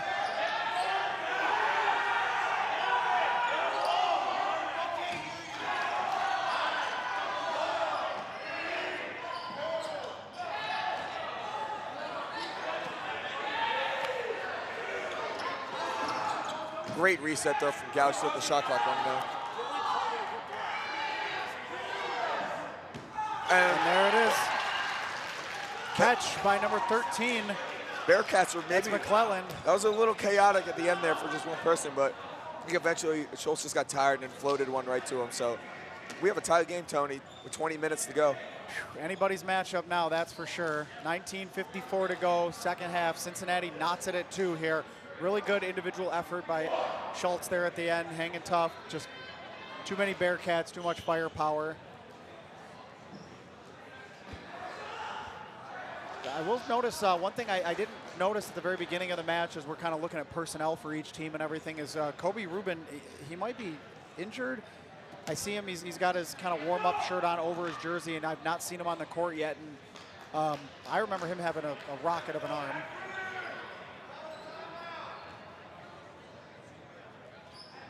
So, you know, in spite of that loss, Cincinnati still tied here with the number 1 overall seeded Akron Zips.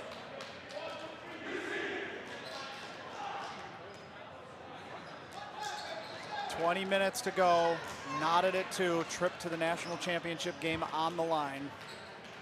And both teams looking for their first ever appearance in that national title game. It looks like Miami may have just taken a point over Michigan State. They're certainly celebrating like they did. Yeah, it looks like Miami's going to go up 2-1 on Michigan State, but we'll keep the action right here. And, you know, Akron has gotten progressively more aggressive on the run-up. The first run-up to start this game in the first half, they just took the 4 balls on their throw line, and they were content with that. They sent somebody long this time, got an extra ball.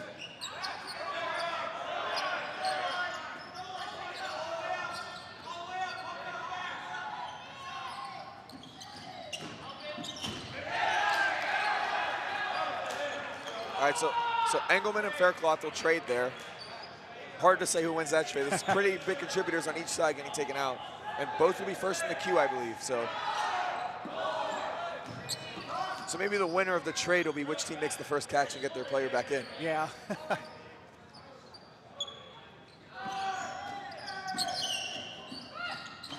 Couple solo throws traded. Yeah, we saw Rosinski playing that middle for a little bit, but looks like since then he's kind of camped in this left corner.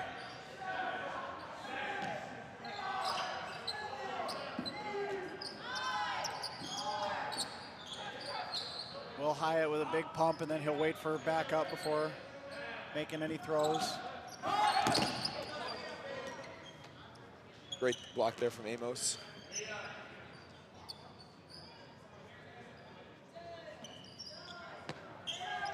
All right, a lot of the plot thickens. Cincinnati kind of with a mistake there, throwing 2 balls. Schultz fires at Rosinski, blocks right in front of us.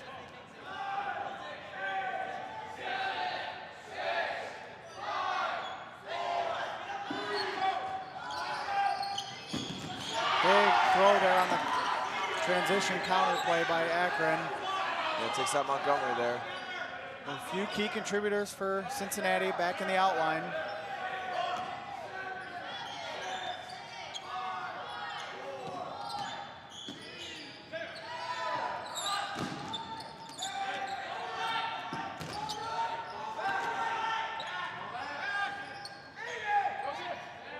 All right, 17:40 to go here, second half, knotted at 2. Both teams jockeying for position, trying to take this potentially deciding 5th point. I went for it, I'm not gonna lie. Looks like Cincinnati only has 3 balls, so Akron with the decisive ball control here.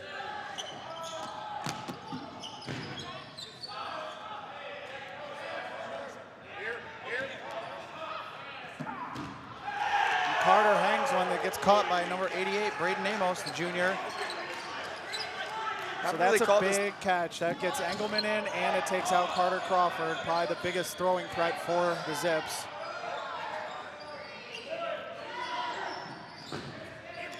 Oh! Wow, what a catch by Hyatt. Way to stick with it. That brings in Montgomery.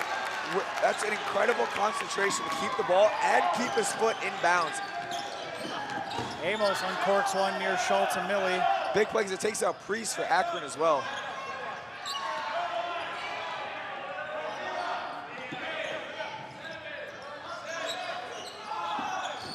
So momentum all with the Bearcats right now.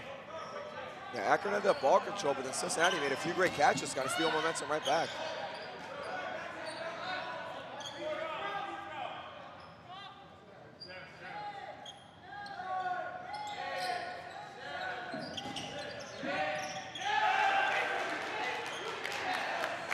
Cooper Seitz gets taken out.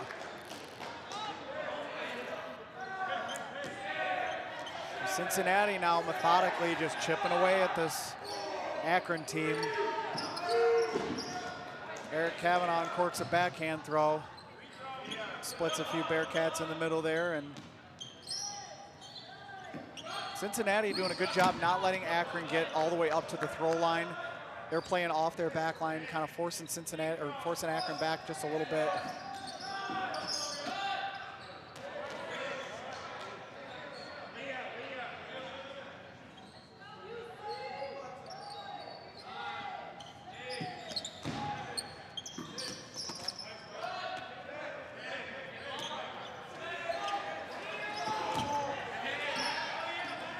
Matt Young takes a shot at Rosinski, blocks it away in the corner, and the Zips will retreat.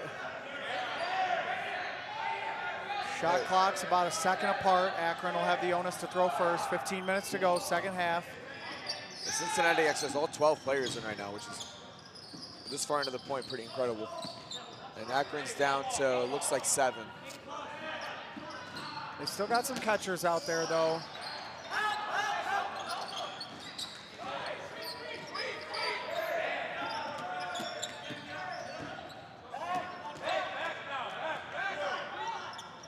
Von Skio and Greathouse, both good catchers.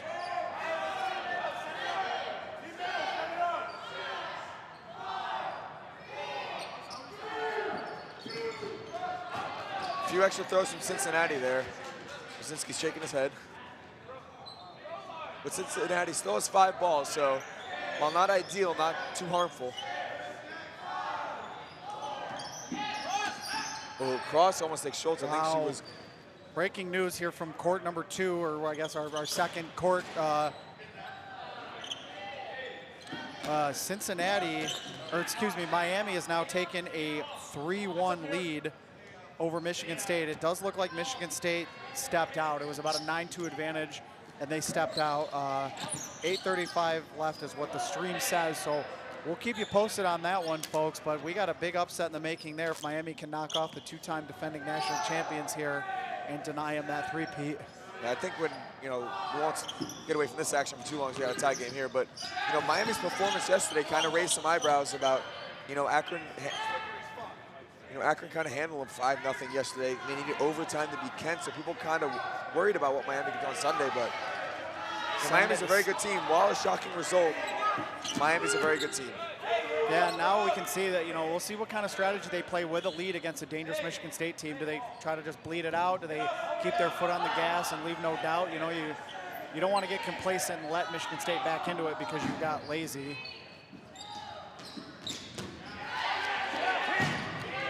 Team catch, Engelman is safe. Oh, Hyatt almost got... Schultz evades the throw from Rosinski here at the bottom of the screen. Montgomery is taking it on that cross, not looking down for a ball. Somebody's got to tell J.J. Oldenburg to put a shirt on. He's still in viewers right now.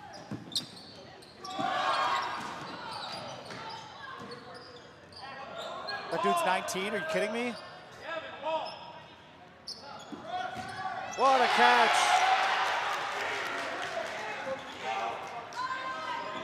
Bonskio sends a, I don't know, McClellan stuck his hand out like he was gonna stop it or deflect it. I don't know what that was.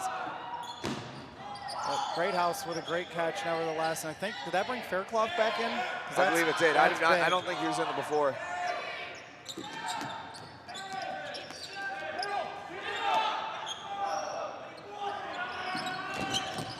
Matt Young with the catch and then the out.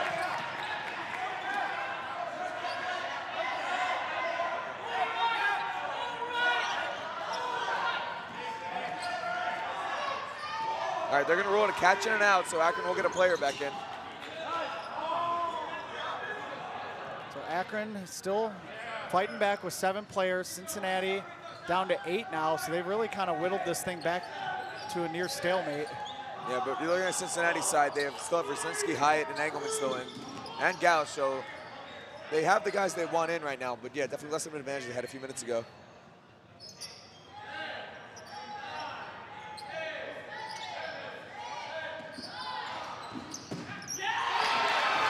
What a catch by Bonskio.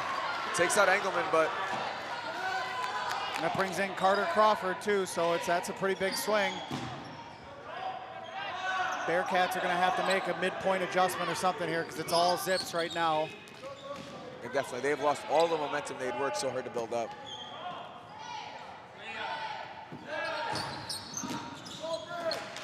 Kavanaugh gets taken out.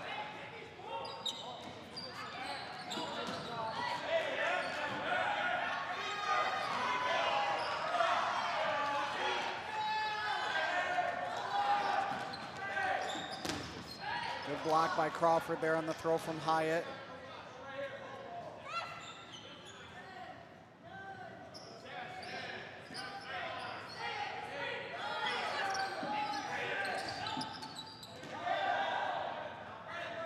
They're going to count the throw as good. Akron was kind of open for... And Jacob Zillis gets taken out there.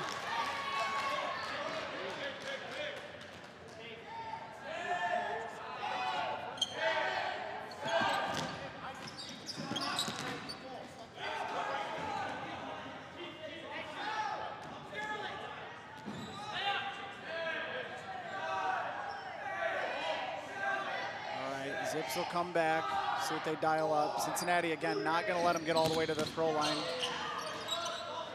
Counter throw by Will Hyatt, nobody home, then he gets countered. Faircloth must have been taken out recently because I don't see him on the court anymore. I must have missed that one.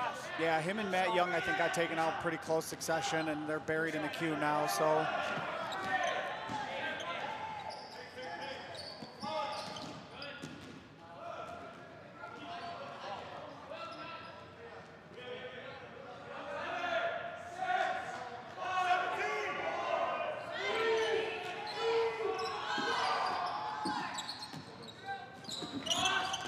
Rosinski takes out Miley. Down to 6 zips here. And Cincinnati will get that and ball. 6 Bearcats, so. This has been probably one of the more methodical points. You start worrying, like, whoever wins this point is like, we don't have time for another one. Hyatt takes Good out Douglas. throw by Hyatt.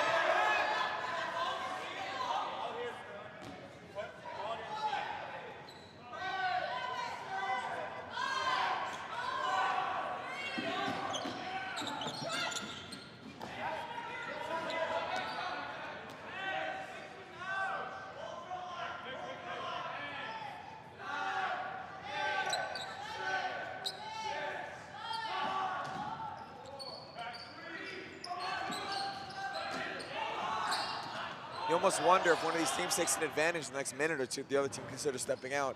I know you mentioned that was a possibility in the Michigan State game, but we're at 8 minutes left, so time is starting to become a factor. I think it depends how the outs are if there's catches to where one team gets a big player advantage because they brought some other people in and it's an insurmountable, maybe. Akron's down to 5, so next one to put them on the 10 clock.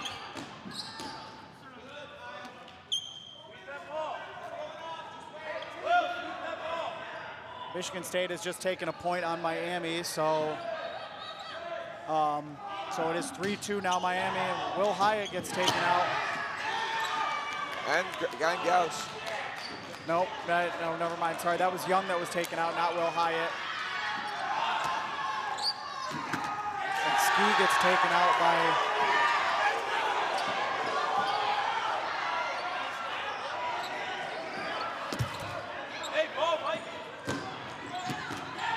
McClellan gets taken out, Campola gets taken out, so there's a fracas going on right now. And like Rosinski, they thought they had Rosinski on the side. Alexis thought she had him out. Rosinski said he blocked it. I'm on the wrong side of his body.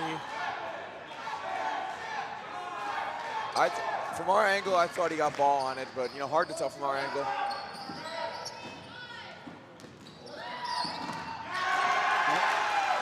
Donskio takes out Amos. So you've got 6:30 remaining. Probably two guys you'd want on the court more than anybody in this situation right now, Hyatt and Rosinski. So we'll see if they can battle back. But clock becomes a factor for the team that goes down by a point here. Oh, what a play! Crawford gets taken out in the middle there by Rosinski. Slow to get up. That was a great play by Hyatt. The catch. If I'm Cincinnati, I'm getting team those. So Keith Greathouse, the hero from point one, is still on the court. Can he find his another catch? Not there.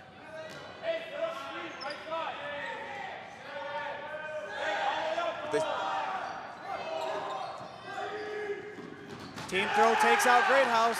Last zip standing is Alexis Schultz, 3-on-1. Now you don't ever step out here, there's still time. If she gets a catch, 2-on-2, you gotta let her try to play it out.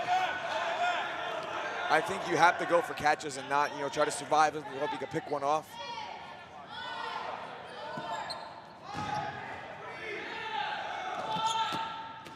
Rosinski resets in front of her, and they're gonna... Head ref Dylan Fettig is gonna call the balls over there, says Rosinski's throw was not close enough there. So now Alexis Schultz will have all 8 balls on her side.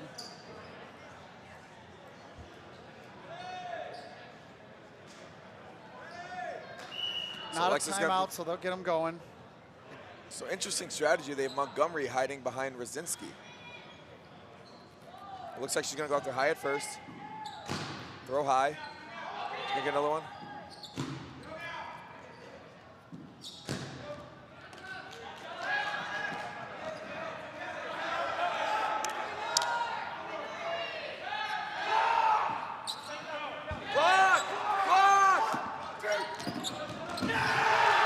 And they take out Alexis Schultz. They get the kill. Oh, no, they don't. Ball's over first. Ball's over first. Wow. Fettig, 4:42.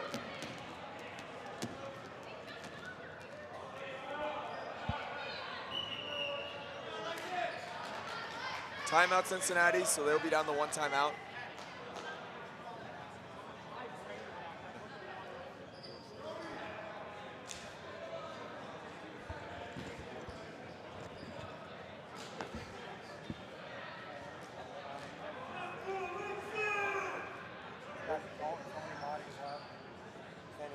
balls.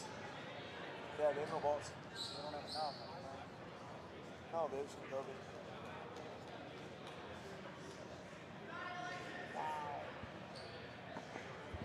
So we are under a minute to go in the Miami-Michigan State game, and it looks like Miami's going to hang on. Michigan State is just standing at the throw line with no balls. 40 seconds remaining in that game, and Miami's going to hold on.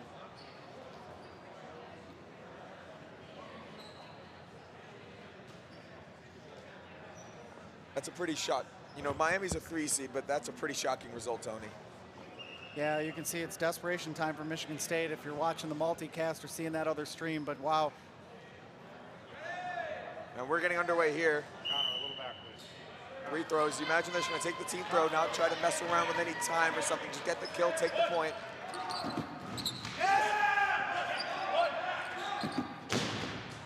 They still don't hit her there. Both free team throws miss. And Alexis Schultz will come back firing here.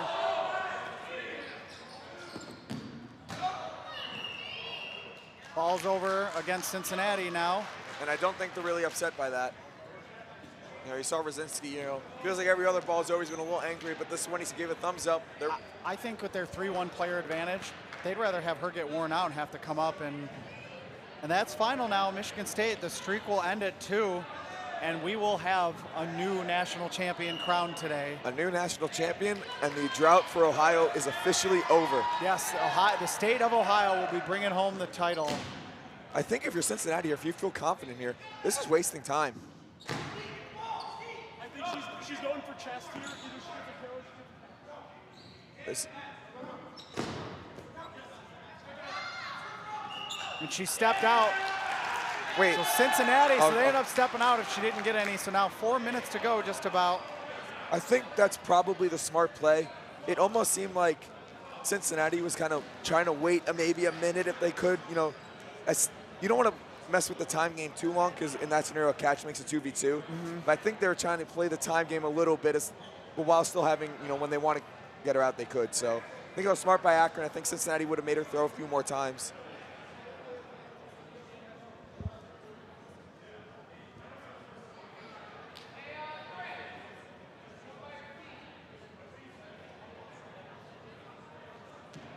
So wow, yeah, storylines abound today. And I just want to point out one thing here. If we go back to the staff prediction graphic that we released on Instagram, now, I can't sit here and say that I, you know, called everything perfect by any means. I had Grand Valley and Michigan State in the finals. RIP me there. However, I was the only person to have Miami and Cincinnati. Well, I guess Wes Peters has Cincinnati winning it, so Homer picked there, but I had Miami and Cincinnati in my Final Four, and we are 4 minutes away from those two playing for a national title. So,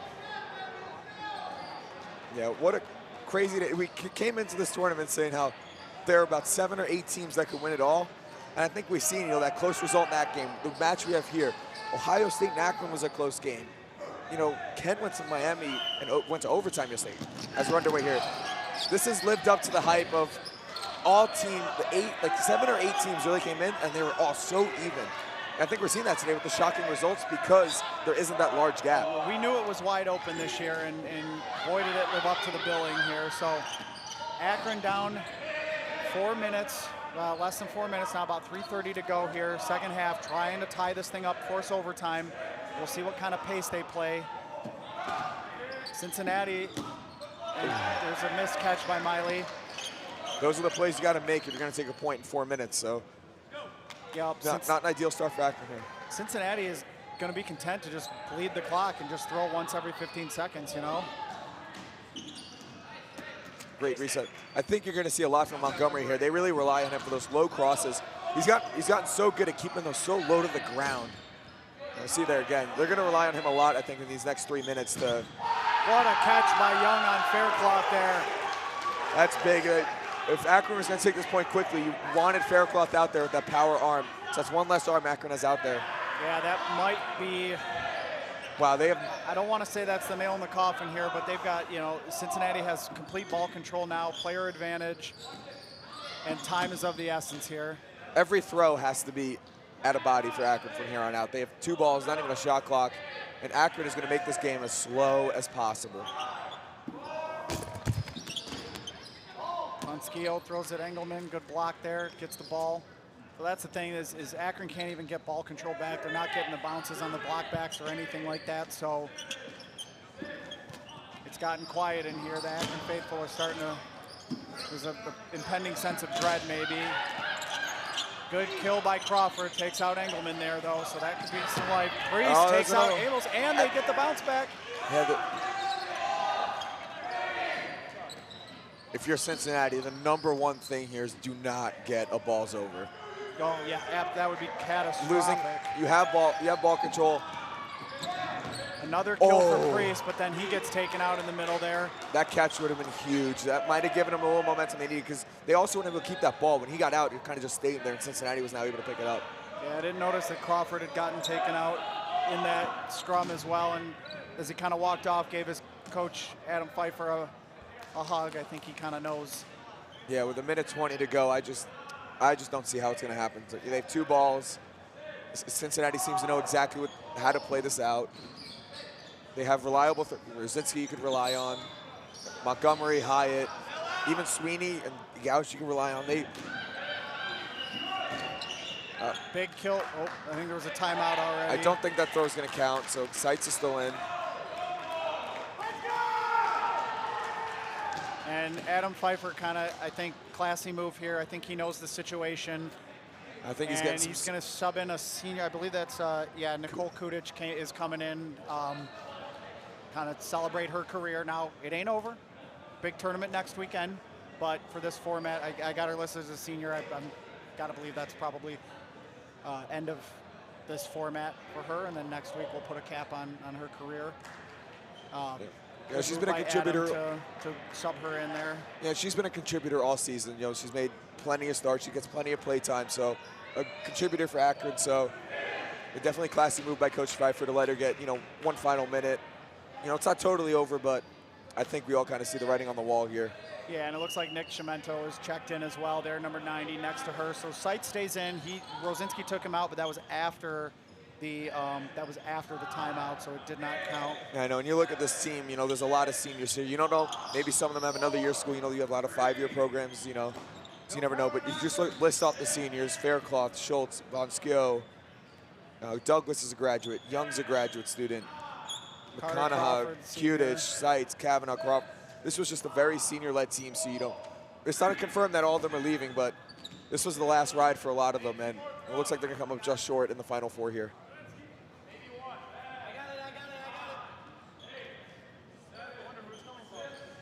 Rosinski's just going to bleed the clock, and then he'll throw one wide of Schultz to reset. Looks like they'll have probably one more throw that they have to make to get the clock. Yeah, just one more throw. 12 seconds here. That's a good one. So that's it. A few last throws to these seniors, There was Will Hyatt, lollipops one to Kavanaugh. 3, 2, 1. On scale, and there it is. That's Cincinnati will play for a national title against Miami. We got Miami and Cincinnati both playing for their first national championship. Well, that was a really good game. That 1v1 on the first point. 1v1 on the first point. Gave Akron that quick start, but then Cincinnati just played, I think, a tremendous game all day. And I think what really stood out to Cincinnati for me is for some points, they really did not have their top guys in, and they were out early on a lot of points, and their other starters were able to make the plays. Gauch, Montgomery, Sweeney, they made the plays necessary to either bring those starters back in or close the points in some scenarios. Yeah, I just credit Cincinnati. They just made the few extra plays that mattered when they mattered. What a great season. Arguably, you could say this is the best season in the history of the Akron program. They've come such a long way as a team.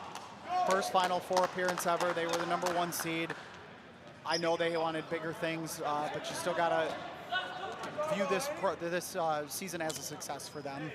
Definitely a success. If they came in the season, you told them they'd make the Final Four, I think they would have taken it.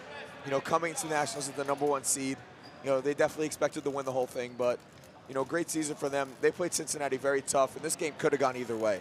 These teams are very evenly matched. If they played 10 times, they probably split them 5 apiece. Yep, and being in that Ohio region, they see plenty of each other. But yeah, it's good season Akron, good season Michigan State. We'll give a shout out to the other Final Four participants there, Michigan State and Akron, who come up just short, each of them losing by a final of 3-2. We will crown a brand new champion. Stick with us, folks. I cannot wait. Yeah, it's going to be pure electricity in here soon. And we'll try to get a post-game interview here, maybe with Coach Wes Peters, right before his first ever title game appearance. Sounds good.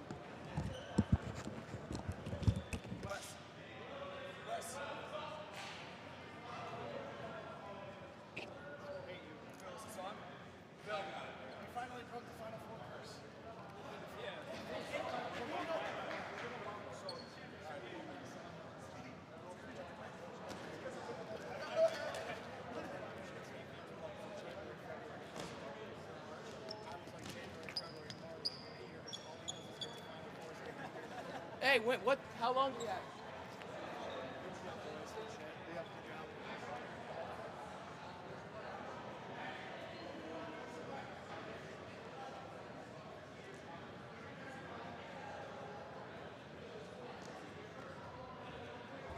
All right, so little mic difficulty, so we're going to the headsets. We'll wait for our... It's always technical difficulties, right?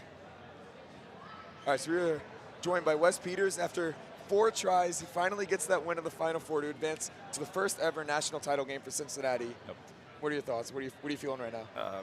First thing is super blessed to have the team that we got. We've worked hard. Like, we've kind of mailed in the first 2/3 of the season since ODC, but since then we've really locked in and fixed a lot of the weaknesses that we found in our game. So we're excited to be here, and we think the work has proven for itself. We've been the best team all weekend, I think. But job's not done. Right, one final game, national title game, but coming right up. That first point, lost a tough one. Yeah. It was 2v1 with your 2 best players in, and Keith Grayhouse on Akron made a bunch of great plays to take out your 2 guys. Probably a point you thought you had, lost it. How are you guys able to regroup and not let that affect the rest of the game? Yeah, I mean, honestly, if we take that point, the game might be a lot easier. But dodgeball happens, right? But just stay in our own game. Like since last year, we have a motto of like. Keeping the vibes high, and so that's basically the motto in the huddle. I got a little tilted, honestly, when we went down 2-1, but Will and Ziles kept me grounded, and we kept the vibes high. Yeah, so now it showed. Yeah, awesome. I'm looking ahead to the national title game. I don't know if you know, but Miami has defeated Michigan State. I did so you guys hear will that. be playing Miami in the title game. Yeah. First ever Ohio region champion in about 20 years will be crowned. What's your strategy heading into that game against Miami, a team you guys are probably very familiar with? Yeah, I think we've lost 3 or 4 close ones to them this year. Only one game was decided by more than 1 point. But again, just pointing back to our body of work this tournament, we've been the best team all tournament, in my opinion, and probably a lot of people's opinion, I would imagine.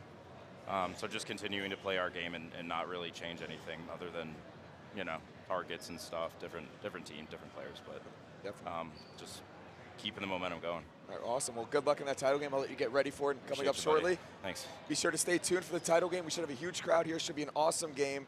I think they've gone to overtime like 3 times this year, so hopefully you guys can reep that for us. Probably not good for your stress, but hopefully not. No, I think I might have an aneurysm. hopefully for the viewers, we get that overtime. I'm too old for that. Well, good luck. It was Thanks, great. buddy.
We've got the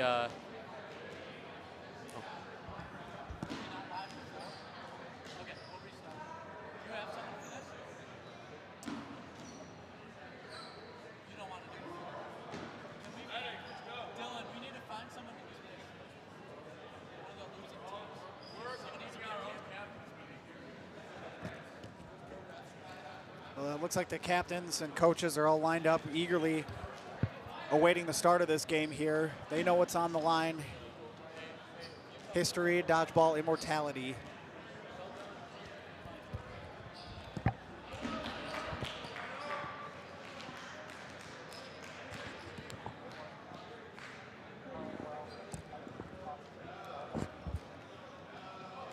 All right, I found out maybe we weren't live a minute ago, but we are back in the booth. I am Tony Stumpo, joined by Kevin Bailey. As is tradition here at the National Championships, we're gonna bring you home here, and we are 50 minutes away from crowning a brand new national champion. Michigan State was eliminated by Miami in the round of 4. Their back-to-back run is now over, and the 20-year run for the state of Ohio or I should say the 20-year run for the state of Michigan, the 20-year drought for the state of Ohio will now end. So really happy to have you all tuning in. We're really excited for this game. Should be a good one here. We've got two great teams that earned their way into this game over the course of a very long grind of a weekend. Oh yeah, crazy weekend.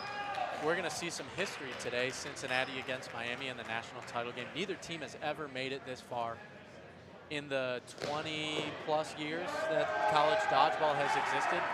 So history's gonna be made one way or another. It's been probably the most upsets we've seen at a nationals, and it all comes down to this. You got Cincinnati, they did not have their best season, but they have come on strong towards the end here. And then Miami, such a deep team. They play so smart. They just took down the defending back-to-back national champions in Michigan State. I think, okay, back-to-back. Yeah, two-time national champions from Michigan State in a crazy game. And Miami came back from maybe a little bit of a deficit when the game was tied 1-1. Made some crazy catches. I think you're going to see that type of game from Miami again. They're so pesky, so hard to get out. And then Cincinnati, they've got those top couple players that you're going to have to keep an eye on all game long. And we're getting ready to start here, folks.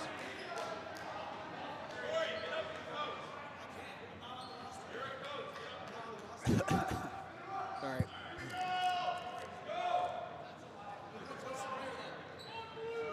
'25 College Dodgeball National Championship about to get underway here in I'm Cleveland, excited. Ohio. All right.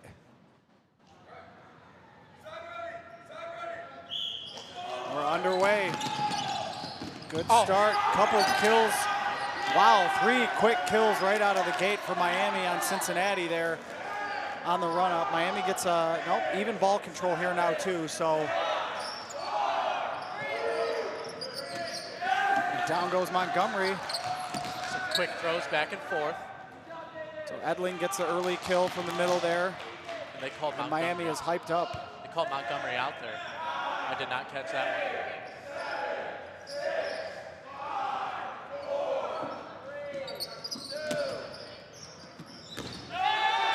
Good throw by Hyatt there. Keep an eye on number 8, Max Edling. Keep an eye on Cole Ginocchio. You see him on this left side, close side for everyone watching from home. 2 of the best players for Miami.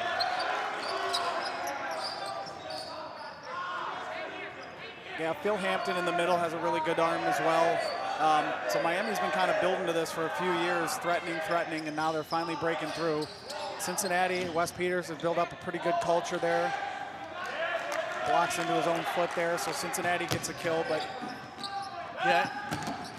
Engelman nice gets a kill there on Ginocchio, so that's a big get. It's definitely 2 different types of programs. Cincinnati in their 4th consecutive Final Four, and then Miami, I believe their first ever.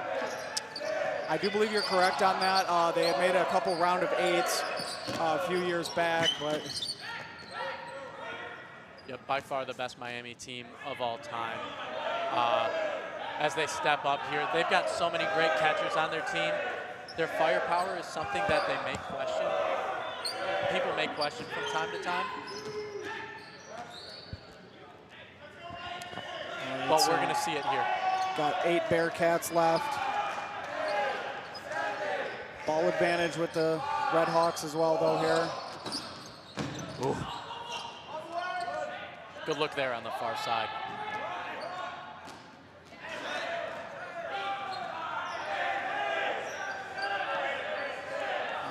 Couple minutes gone by so far here. They're going to say that's not a throw. Engelman with a good reset there. Then Hampton will throw. Hampton looking like he's nursing something with his arm there. He's had a tough day today. Hasn't been able to throw as good as usual. I did mention, he's got a strong arm, so, but yeah, you're right. He might be just at the grind of the season, the grind of this weekend. Maybe not at 100% right now. We'll kind of monitor that throughout this championship.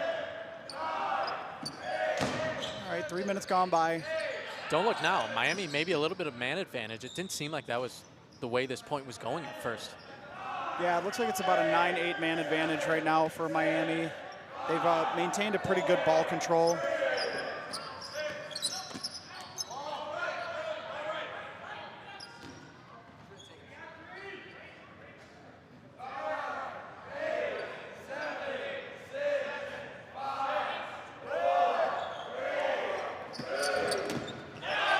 That's a kill. Hampton blocked it into himself. He kind of stuttered, stopped for a second there, and realized it. And Tony, you can kind of takes us tell out. Miami is not as comfortable playing from that front line as a lot of other teams are, and it's showing right now. Yeah, it seems like they were feasting early with not only winning that run-up, but like counter throws from their back line. Yeah. We'll see if they can, although here comes Edling with a full head of steam, throws towards the middle, return fire. We'll see what they, if they're able to adjust or make Cincinnati. Good throw there by Van Cleve. Yep, nice placement there, keeping it low. I was going to say, we'll see if they make Cincinnati adjust to their style of play or not. Right now, Cincinnati also seems to be content playing from their back line, so. Cincy was still, I'd say their three best players in. You got Will Hyatt, Ryan Engelman, and then on the far side, you got Matt Rosinski.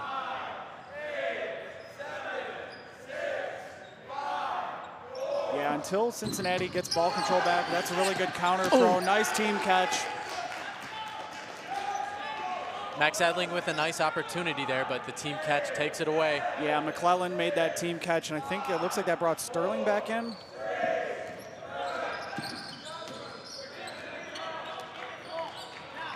And just like that, Cincinnati kind of back in control now. They wrangled ball control back. Ooh, good look there. Cincinnati is one of the toughest teams to play against once they gain that ball advantage. They don't seem to give it up once they get it. That takes discipline to do. A lot of times, you get ball advantage, you just want to start firing away. That's definitely a Wes Peters coach team when you see that. Absolutely. You wonder, Miami's made it, to their credit, all this time, this distance, made it this far without a coach. Grand Valley for years was winning titles without coaches, but we've seen that coaching has mattered in this league lately. So we'll see if the fact that one team here has a coach and one doesn't kind of plays into the way they adjust and the gamesmanship kind of going forward. Yep, first point of the game, you kind of see a lot of that, feeling it out back and forth, and then the adjustments happen after that. So this is still very early in this one. Nice catch, and then a kill there by Matt Rosinski. So.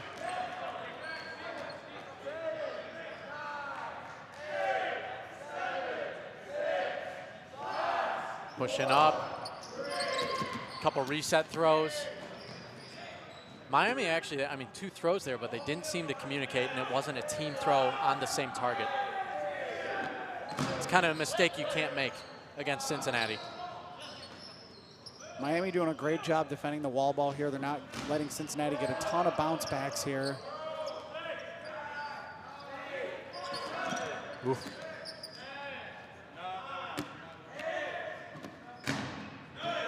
Couldn't quite stop that one. That's perfect placement by Will Hyatt if you're just trying to bleed the clock a little bit, reset, and just, be able to kind of maintain possession. Nice kill there, and a catch. Wow. Just a poorly timed throw there by Cincinnati. Yeah, Ski's upset with that play. Doesn't think they needed that throw there.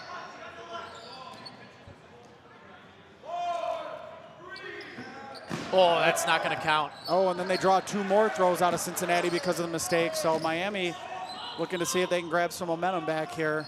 It's interesting to see Max Edling. He goes up by himself, but he's comfortable in that situation because he's so good at backpedaling out of the neutral zone and still looking for catches.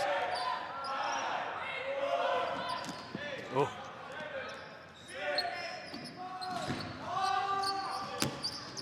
Nice teamwork there on the close side here with Ryan Engelman making the block, stepping up. Will Hyatt looked like he was getting left out to dry there. Cincinnati low-key needs to be careful here because they've only got 5 players, and one more would put them down on the 10-second clock, which gives Miami a big advantage. Miami's still 2 players away from that threshold, so. Yep. Maybe think twice about reaching for a catch in this situation, considering what it means for the game as a whole. Ooh, another high throw. I'm gonna say that's not a throw, so then Engelman has to bail him out, and then they're gonna say and Engelman's out. Both refs agree on that one to call him out. Ooh, Edling just clips McClellan there in the middle. Good honesty there.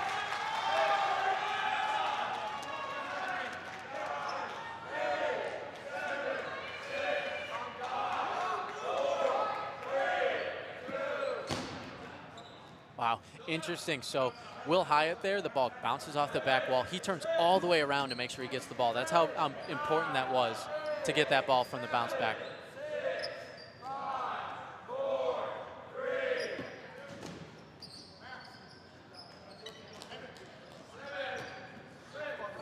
All right, Cincinnati down to 3 players and only 3 balls on their side. Hyatt will leave the charge.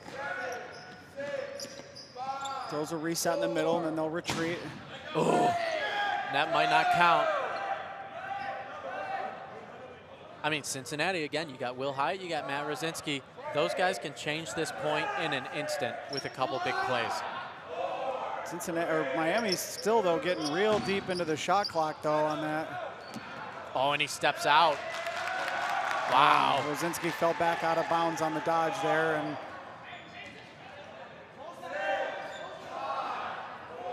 so you got Will Hyatt and Braden Amos left in.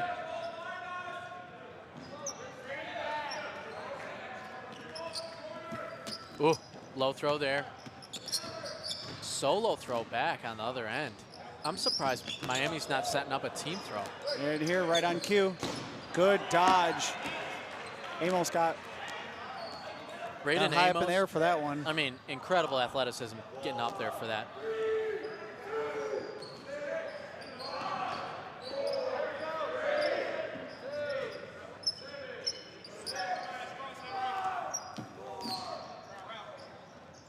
Edling pushing up again. Interesting. Ooh. That comes right into the booth. Yeah, that just buzzed the tower, woke me up a little bit, let me tell you. Edling just misses that catch. Really nice throw by Amos there. Yep, one at a time for Cincinnati.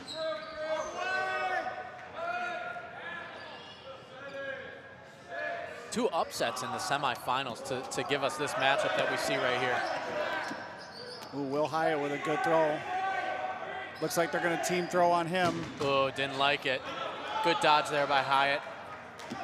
We got a stoppage. Wes Peters using a timeout there to keep ball control on his side, or not ball control, but keep the balls that came timeout on Cincinnati. that side. Yep. Give them a beat as well to kind of get their heart rate down a little bit, but give them some balls to protect themselves. So 10.5 minutes gone by, first half. Miami threatening here. Got the Bearcats on their heels, only 2 players left, but the last kill that the Bearcats got did take out Captain Max Edling, so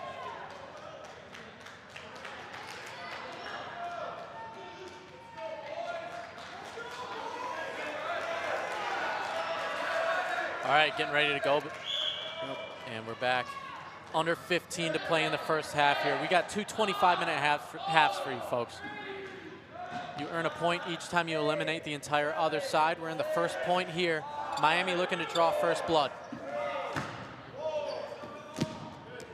And Cleve with a nice block right in front of us here on the throw by Amos. And Will Hyatt with a catch. That brings in number 7, Brett Sweeney. Talented freshman. Yep, rookie sensation for Cincinnati. He's nice kill. Nice kill by Henry Brill from Miami, and we're down to 2 for Cincinnati again. That's a mistake by Amos. Good counter there by Will Hyatt, though, but Amos and Sweeney both kind of left themselves hung out to dry. But Henry Brill with another kill. 2 straight for him. I think Hyatt just realized he's alone, but 3-on-1 here. Catch would be massive. I don't know who it brings in, but still, just to get those numbers knotted up. He's the guy you want in this situation. So composed there, 3 balls on him, and he didn't get phased by any of them. He didn't flinch there. He's just looking for the catch now. Team throw coming for Miami. No. No, they hung a solo throw, and I guess the clock was getting down. So that's a mistake. That brings in Jacob Zillis, veteran player here. Hyatt is clutch right now. He does not want to go down 1-0 in the championship game. Oh, they're going to say that's not a throw. Oh, ball's over before the throw. Ball's over, but does that throw count? 13:05.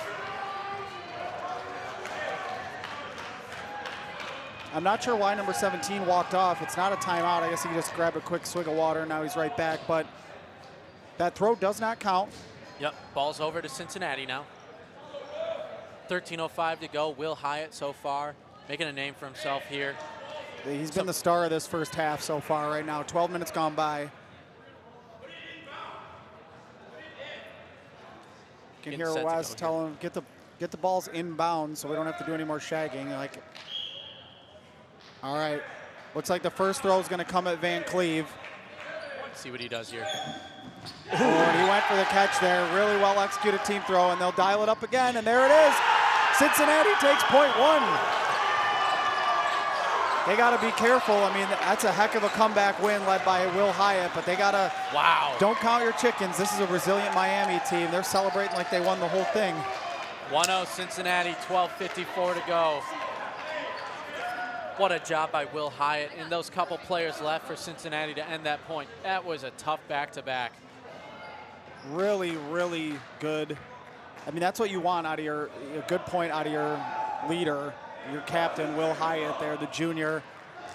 Let's take a look at some key players here for Miami before we get the second point started. You've got the seniors, Max Edling and Cole Ginocchio. They've been household names for several years here in college dodgeball. They've both played great this weekend. Cole was sort of the MVP of that game in the semifinal against Michigan State. He came up so clutch. And Max Edling, first game of the tournament in overtime, solo, last man left, took the win against Kent State, and it positioned them to get that 3 seed. And that really is where everything took off for them. Yeah, Max Edling really gave us that our first real highlight of the weekend, you know, the first viral level type play. Tail of the tape here real quick, 18-3 Miami, 10-8 Cincinnati, but Cincinnati's been trending up ever since they got Ski and Engelman back after they took a tough early loss at Ohio Dodgeball Cup, and it's been to the moon since then.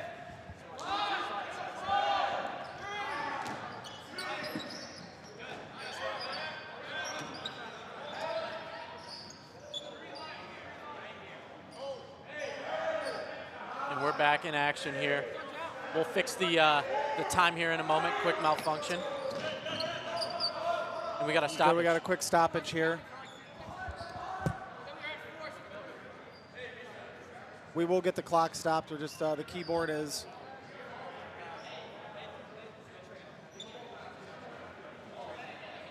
Anyway, we'll see what the stoppage was. They're going to send a ball back over to the Miami side real quick here. And while we have that, let's take a quick look at some of Cincinnati's top players. Will Hyatt, you already saw him in action. Him and Jacob Zillis actually were the last 2 left there. Really, really clutch at the end of that point.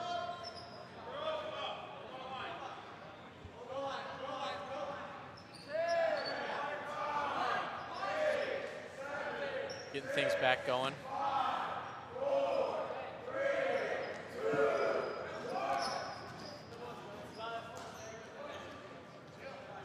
Since he pushing up here. Since he's content to kind of play a half-court offense right now, they want to control the neutral zone, but yeah, now they're going to push. Montgomery's going to throw. They're not really, they're not backing up too far.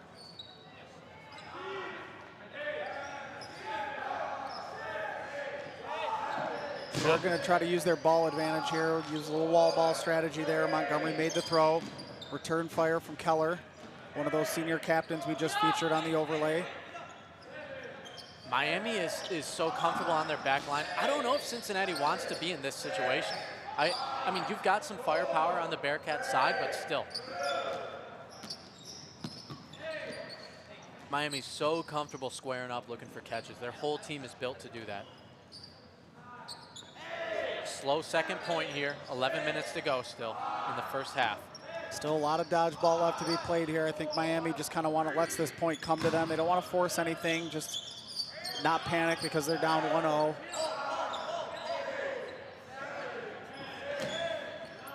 Ooh, good teamwork there by Miami. Edling stepped up there. Good counter to get Hyatt out. That's a big swing there to get him out. Hyatt almost took one to the face right after that. I don't know if you saw that little dip he did there. You got to get out off the court quick. It's not a safe place out there. Some of the hardest hits I've ever taken was when I was not actually playing on the court, so. Yep, it's a dangerous place out there. All right, so team throw by Cincinnati. Nobody home up near the top there. Splits a couple Red Hawks. They do get a fortuitous bounce, get those control, or maintain ball control, and then they're going to continue to just own the neutral zone right now. As long as they've got ball control, they're not going to cede any space to Miami. Oh, that's ball. Yeah, they're going to say he kind of blocked that into the ground, then Ginocchio plucked it off the ground, so no catch or anything. Good look there going for the catch. They're so aggressive looking for catches. Wow. Speak of the devil, so is Engelman. High throw there. Not sure if that'll count. It will. Engelman pushing back now. Cincy right at half court.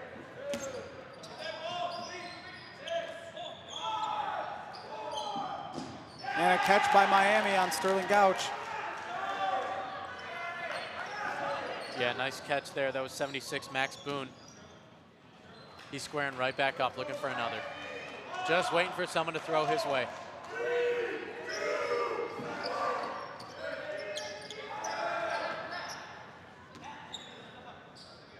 Really, both teams playing a little bit conservative, I would say. I mean, Miami goes for their catches, but they're not pushing off the back line. They're kind of content staying back. It's an interesting dynamic at this point.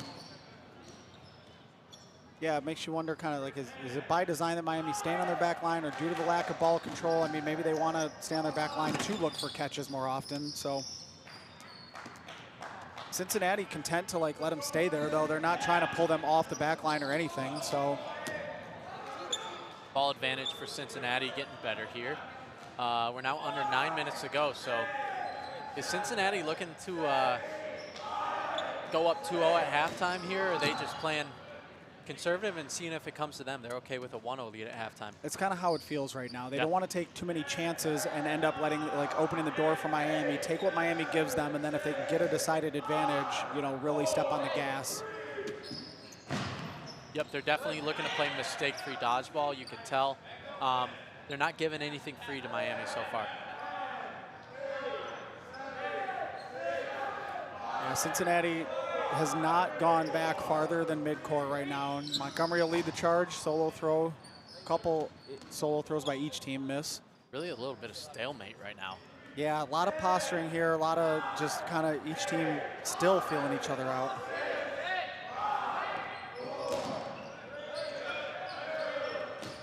Good block there by Rosinski at the top here. No count for Miami, no shot clock that is, as they only have 2 balls on their side. And there's a well-executed team throw in the middle that finds the mark. Cincinnati takes another shot there, just misses. I think they thought they had a kill in the middle there to Demos, but anyway, they get Edling out off the court as well, so that could be the opening Cincinnati needs. They'll work left to right here. Montgomery fires at Wall. Now Miami trying to push up. You hear their team, little communication there. Yeah, their transition, they're pushing up a little unevenly though. You've got these folks on the left side of their court, kind of the side closest to us pushing up, and then you had Hampton and Keller sort of laying back on that right side, so. Yeah. Ginocchio takes a shot there by Zillis, return fire from Engelman, nobody home into a crowd. I think you can tell. Comes back, and that's, killing a catch. Yeah, Zillis got taken out, and then he made the catch, so just like that, Miami. Davis Honroth, he's made a couple big plays already this game, and that was a nice little swing there for the Redhawks. We got a stoppage. Think we got blood on the ball. Okay, so we got an official. And also, timeout. they're gonna say that Edling, they don't think Edling was first out. I thought that number 22, who's on the outline there, actually was, he got taken out on the team throw first. While we wait, let's take another look here at the 2025 season for both these schools. Yeah, you can see Miami, number 3 seed, 18-3, great record, ranked number 2 in the region there, 13-3 in region. You know, you kind of look at Miami's stats, it doesn't really tell the whole story. 10-8 record, 5-7 against the rest of the Ohio region. Not super impressive, doesn't really jump off the page at you, but they've been a team steadily on the rise. When they, you know, Engelman and Rosinski's couple veteran players that kind of came back into the fold, and once they kind of integrated them back into the system, it was off to the races for this team, and they've had a heck of a run here this weekend. Yeah, they're definitely they've come on strong here late in the season. They're still maybe one of the least likely teams to make the finals that we've had in a national title game in history of the league. So now, you know, like we were saying before,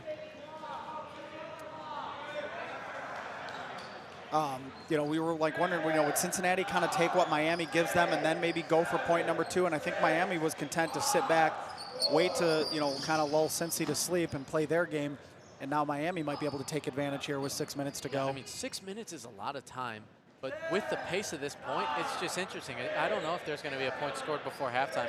And for a while there, it seemed like Miami was just trying to not go into halftime down 2-0. Yeah.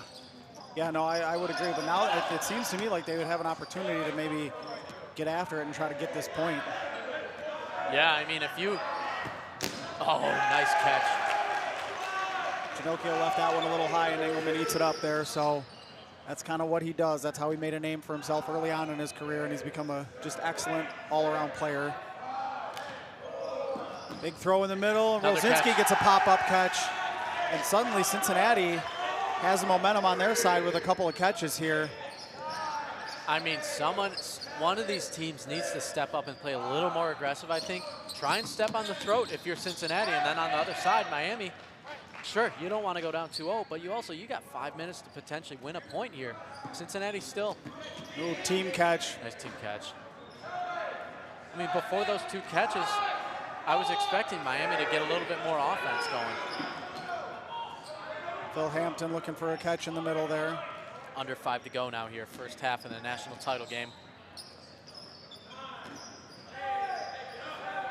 All right, here comes Cincinnati, back moving left to right, led by Will Hyatt. He's just going to reset into the corner there.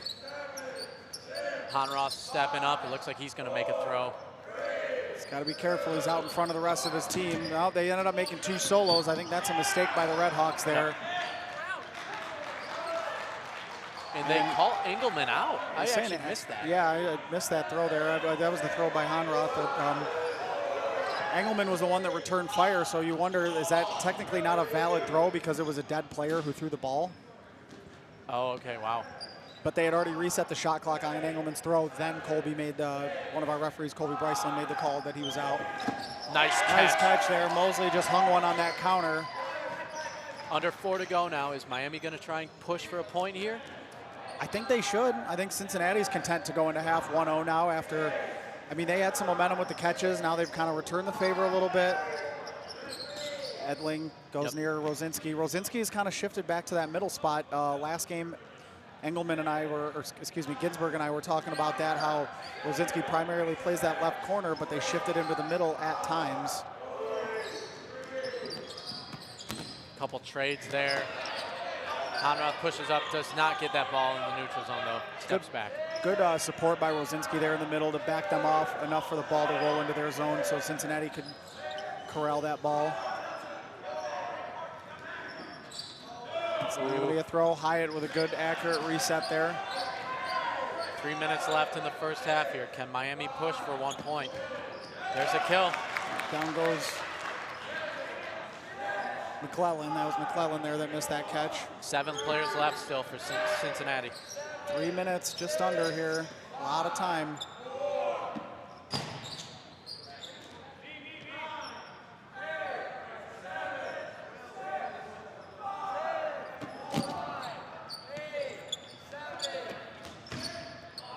Quick solo throw there. They do get the bounce back though.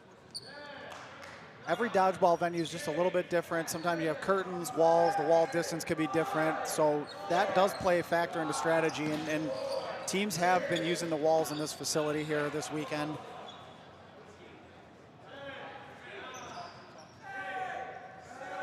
Brett Sweeney there over on the far side for Cincinnati. He's one of the best freshmen in the country, and he's been one of the guys counted on with the ball in his hand most of this point. Keep an eye on him. Really smart player despite being so young. I think it's by design here, like that, you know, they move Rosinski to the middle, but he's kind of, Sweeney now as a freshman is anchoring that left side now. Yeah, you could hear Coach Peter saying, play slow. He's content to go in 1-0. Miami has the advantage now. You don't want to give Miami any momentum. It's unlikely you can get this point closed out in under 2 minutes. Just get to half, preserve your lead, make your adjustments, and get back after it.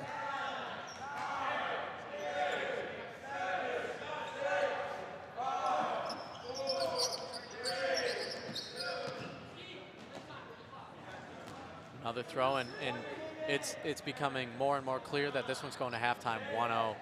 I mean, Cincinnati is just playing, hey, we're not going to make a single mistake. You got to come get it if you're going to win a point from us. And they're okay going to halftime 1-0, then so be it. Rosinski was looking for the kill there.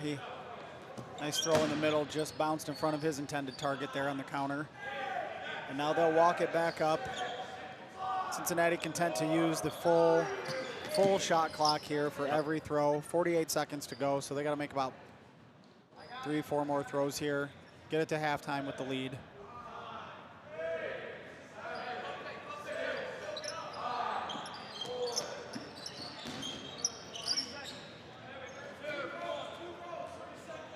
Interesting, slow first half here. I mean, 1-0 going into halftime. Pretty obvious that's what's happening at this point with 24 seconds left. Miami's going to have to shift up what their strategy is, because they got to get a point at some point.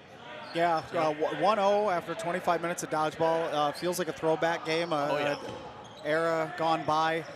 Nice kill there. Too little, too late. Back when we were having national title games finish 1-0 or 2-1, things like that. So Rosinski lollipops one as a joke, but you know what? That's a -2 in his plus-minus on the score sheet. Second half will be starting in a few minutes here. We're going to see if we can get a halftime interview from maybe one of the players or coaches. Okay, sounds good to me. I think the fans would like that a little bit.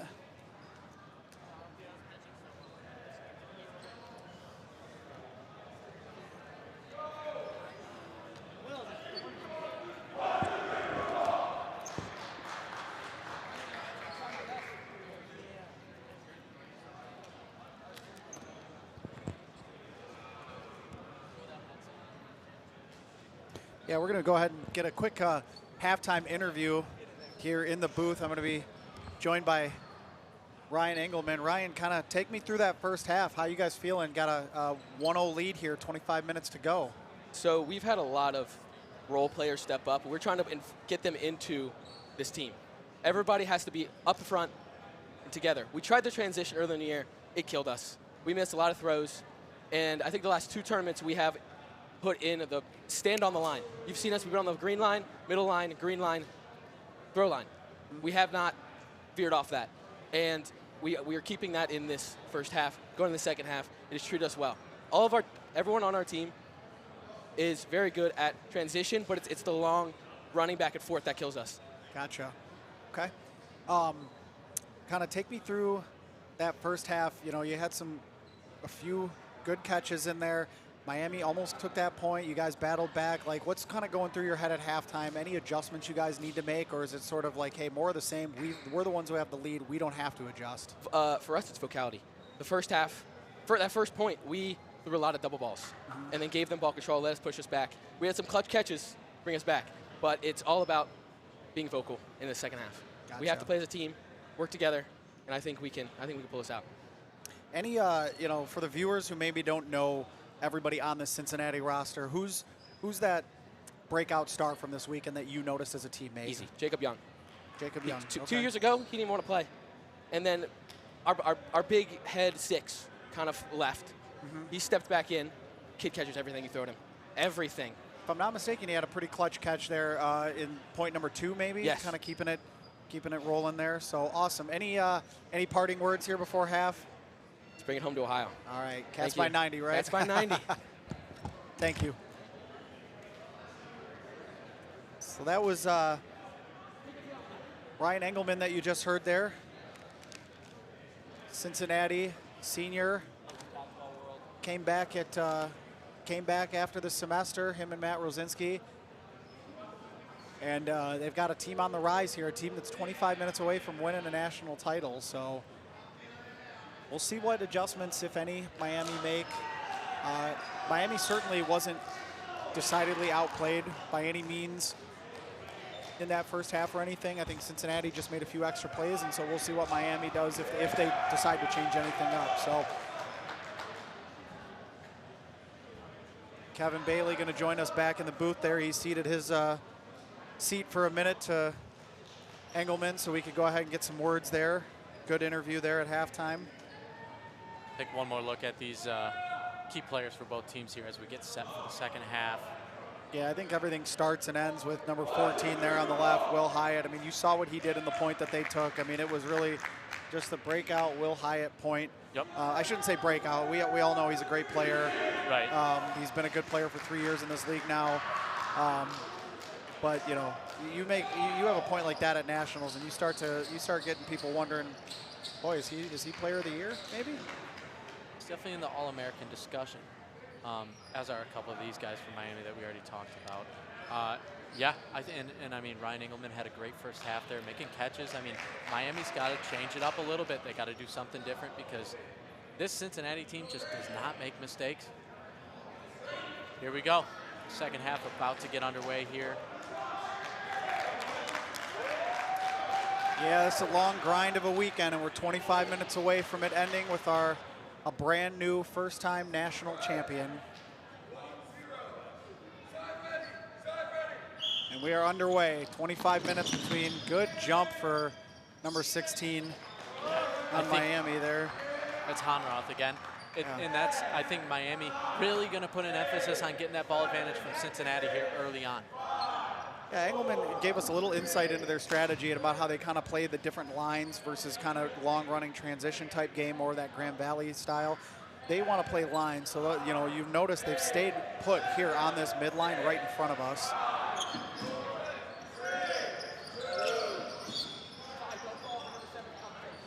Quick throw there by Edling. I mean, blocked away by Engelman, who we've been talking about. One thing Miami really doesn't do much of is force too many throws. So you're not going to see them play outside of themselves. They're going to let the game come to them still, even though it's the second half. You're down 1-0. You got time though, and they're going to play their game. It seems like. Edling again going to lead the charge, but they're kind of taking their time getting up, and then they're making some long resets. And yeah, we'll see if they change that at all. But you know, minute gone by, just kind of a lot of feeling out again here. Both teams maybe just seeing, did the other one change something? Yeah, fourth game of the day for both these teams. Their arms are tired, their legs are tired, but you got to get through the next 25 minutes if you want a national title. You can see Cincinnati does not want to give up the neutral zone, but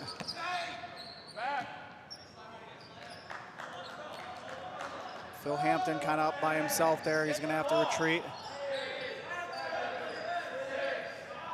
Cincinnati walking it up. Yeah, I think calling this a methodical pace is definitely a way to put that. 2 minutes gone by, second half. Cincinnati still clinging to their 1-point lead.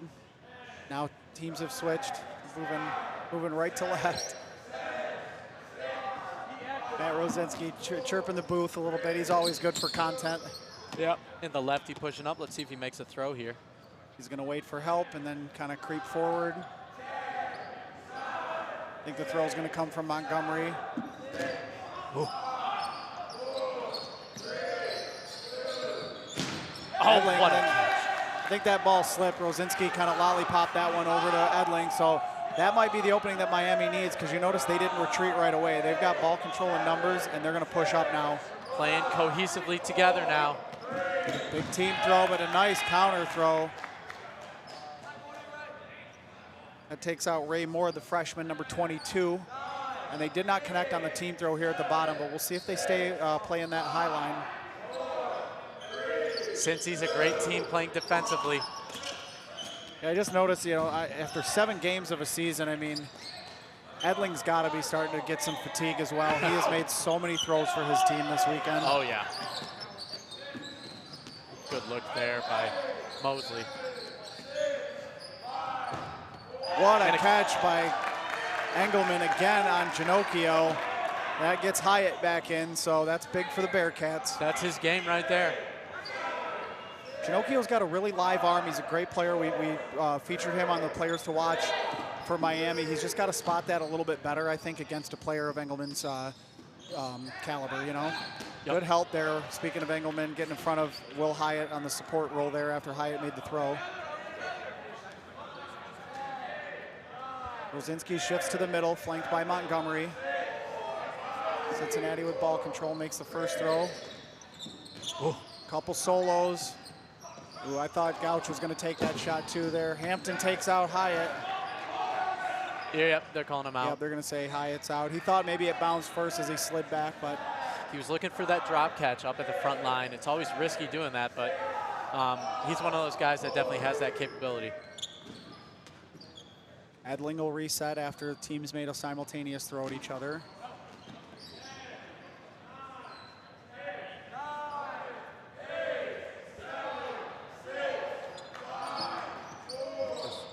Just one throw back and forth there. Goes Montgomery, and then Hampton comes back. Nobody home. Good look by Hampton. Good timing there. Anticipation, waiting for Montgomery to throw and still be up there with kind of on his heels, but didn't connect. It's really been a game of ball control, right? I mean, Cincinnati has ball control. They push up to the high line. Miami gets ball control back. They push up to the high line. And it's really, you know, no team has really wrestled. Oh, there's like, a couple kills. There's both a couple ways. kills.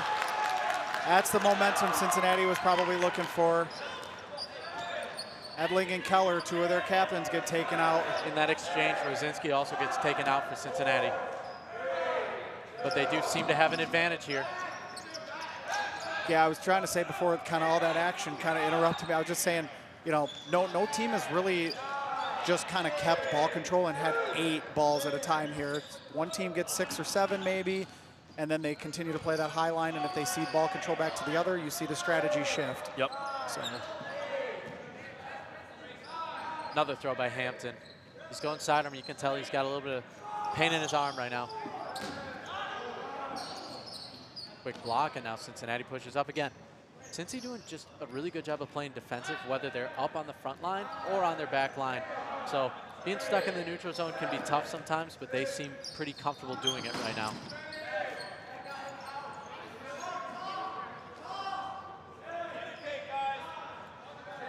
Seven Red Hawks left here. I mean, they're just refusing to make any mental mistakes. It's that simple. And they're content with this point dragging on, because the longer it drags on, the less chance Miami is going to have to come back if they do lose this point and go down 2. Throw in the middle. Hampton returns fire. Nice block. Miami doesn't seem to be able to get that ball advantage back, and that's going to make it really tough for them to execute here. Cincinnati has been hesitant to team throw if they have 6 or fewer balls. Usually if they get to 7 or 8, they'll go ahead and take a team throw. So right now, Miami's just, okay, keep solo throwing at us. They're not connecting quite as much. And they're trusting their solo arms to be able to do that. That's something that not all teams can do. But Cincinnati right now feels like they're so comfortable with those solo throws just because the placement's always there. Speak of them, Gavin Mosley just misses there in the middle. Yep, maybe a little bit slow to get to his release there. He had a chance to take out a player for Miami.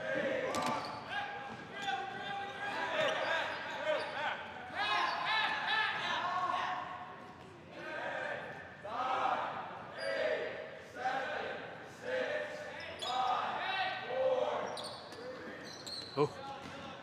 And again, if I'm Miami, I got to start looking for more catches, I think, because they're not going to climb back into this game by throwing out all Cincinnati's players when they're blocking for themselves with the ball advantage that they have.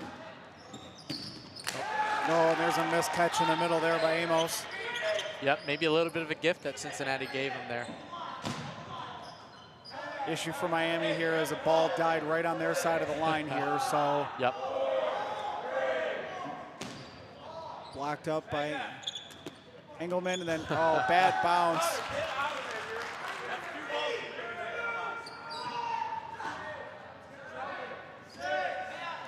All right, now Miami's got some ammo. Then they made I think that's a mental mistake throwing 2 balls like that from opposite sides of the court. Yeah, you can't do that right after you were given a gift. I mean, Miami just looks like they got no answers right now, but everything could shift in a second. Oh, almost a catch there, number 76. Instead, Engelman will get credit for that catch. I actually don't think it would have mattered. He already got caught right before that play happened. Okay. We're down to 6 for Miami. Yeah, Miami's got to be careful. They're threatening to get down on the 10 clock, and you fall behind 2-0. Clock becomes a factor here. 16 minutes to go, just about. Yep, 16 minutes. I mean, trying to score 2 points in that time against this Cincinnati team is difficult enough. So, I mean, at some point, you do have to think about maybe stepping out. But with 6 guys left, it's not even close to that time yet for Miami. They just got to win this point. Simple as that. We'll see if Miami's hands team can kind of take over here. If they start wrangling some catches, some fresh legs back on the court. Phil Hampton just misses, but instead the team throw from Cincinnati connects, and another one. Then there's the catch from Miami. Lost his shoe, but he did maintain control of the ball. That'll bring in Ray Moore, the freshman. Ginocchio's next. Ooh, that'd be big if they can get him back in the game. Yeah, he can get really hot with the catching too, so. Yep, he could change this point single-handedly. But for Miami to do that, they're gonna have to continue to play a little bit more aggressive here, look for more catches. In Cincinnati, be careful with your placement. Nice throw there. Yeah, that takes out Van Cleve.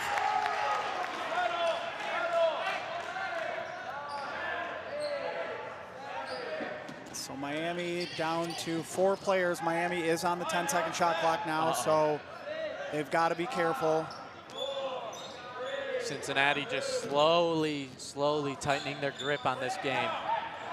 Zillis leads the charge and then holds, throws, and evades the counter. Oof, good look there. Couple throws. Wow, then Montgomery, then they miss again. Sterling misses. Moore misses the shot on Sterling. Just absolute chaos in the middle and no kills. Yeah, I mean, it was fun to watch, but I wish we would have seen some kills out of that. Another reset throw from Miami. They just are so comfortable on their back line. They're just waiting for that opportunity, but down to 4 players. It's getting tougher and tougher. Grill gets taken out then. He ran himself into that out. Johnny on the spot. Zillis kind of came up from the back a little bit and nailed him. Since he's stepping up now, looking to really maintain control of this one.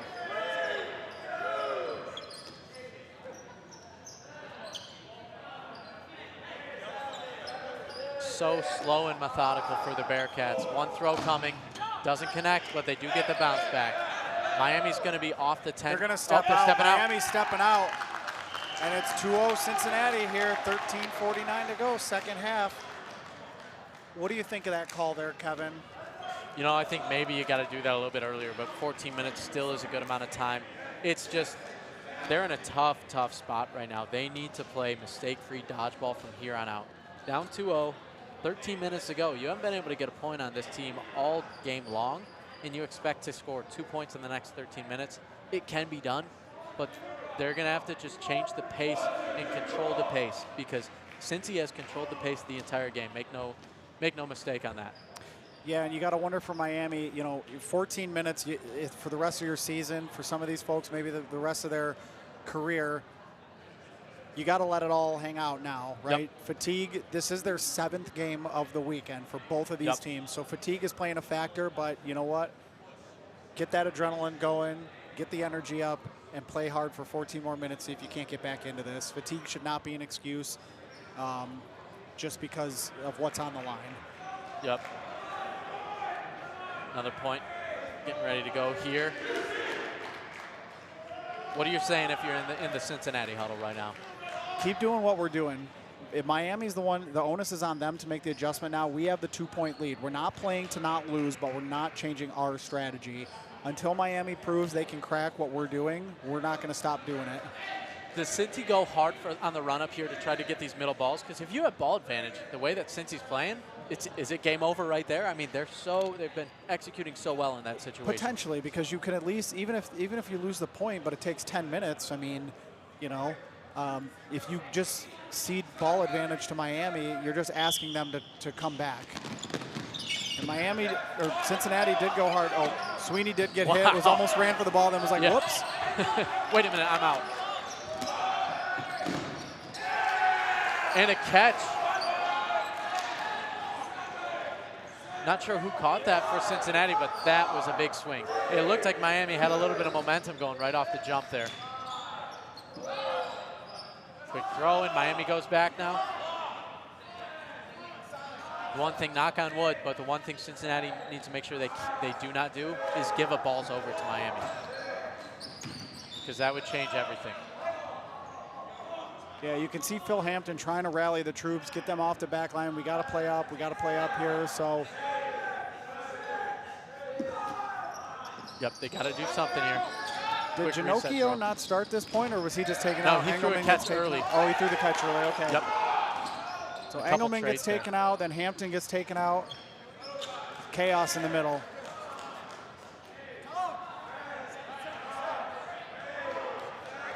One throw middle by Sweeney. Nothing going there, but I don't think he cares. He's just trying to reset. Cincinnati, the clock is their best friend right now. Yeah, coming up about halfway through this this second half now. Cincinnati up 2-0. Crazy to think that this Cincinnati team lost in the first round of bracket play at the Ohio Dodgeball Cup. That's a catch. That's a clean catch by Rosinski. And nobody helped Edling out there. Keller didn't try to make a throw or anything. Rosinski got to go there unabated after that pop up there. And it's looking bleak for Miami. Cincinnati just in total control right now with ball advantage as well. this is as disciplined of a Cincinnati team as I think we've ever seen. Down goes Engelman. Can hear Rosinski showing some frustration, like they don't really need that. Doesn't want them to go for catches, I think, at this point, but. Oh, good hit there by Rosinski, then he misses the catch. I mean, that's big to get him out. Yeah, good return fire there from Keller. Under 12 to go here. Miami still stuck on their back line. I mean, it's been this way the whole game. Just complete control by Cincinnati. See, Sterling is kind of taking that spot here on the left now. He'll keep the ball with Rosinski out on the sideline. Focus ball, hold.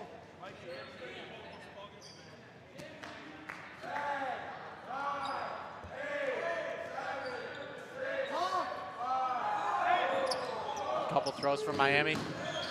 Oh, and there's a catch. So Van Cleve got hit, but then Honroth made the catch there, and I think that brought Ginocchio back in, so that's big. And now Hyatt and Zillis both got taken out. Yeah. So this is the chance. openings Miami needed. Unfortunately, they only have one ball on their side now. You've got to stand on your back line and hope that the shot clock counter deems one of those throws not valid. Maybe you get a balls over, maybe you get a thrown catch coming your way, but Miami's just got to make something happen from their back line. Ooh. Just a missed catch there on the back line. Yep, that's what you got to do, though. I mean, he did exactly what he needed to do in that situation. Look for the catch.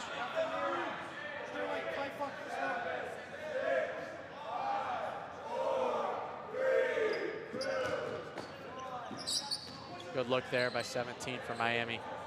Henry Brill.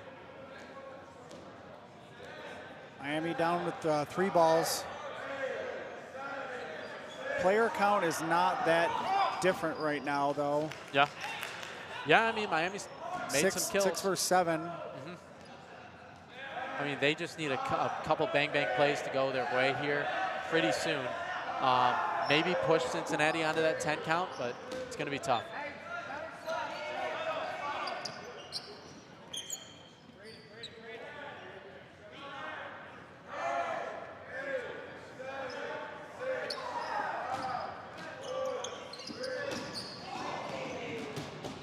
Oh, and there's a kill.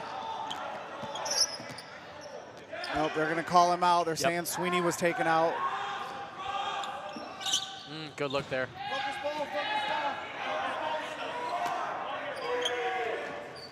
Ooh, long throw. That was an opportunity. Really long reset there.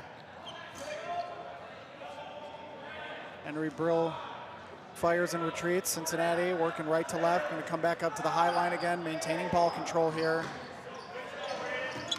Ginocchio with a full head of steam, and then he gets taken out. He squared up to catch, but Gouch just hit him perfectly on the knee there. Oh, and they're calling another Cincy player Yeah, out. they're going to say Young. I don't know if he stepped out or what happened there. So Cincinnati down to 5 players. Okay. Oh, and that's not going to count.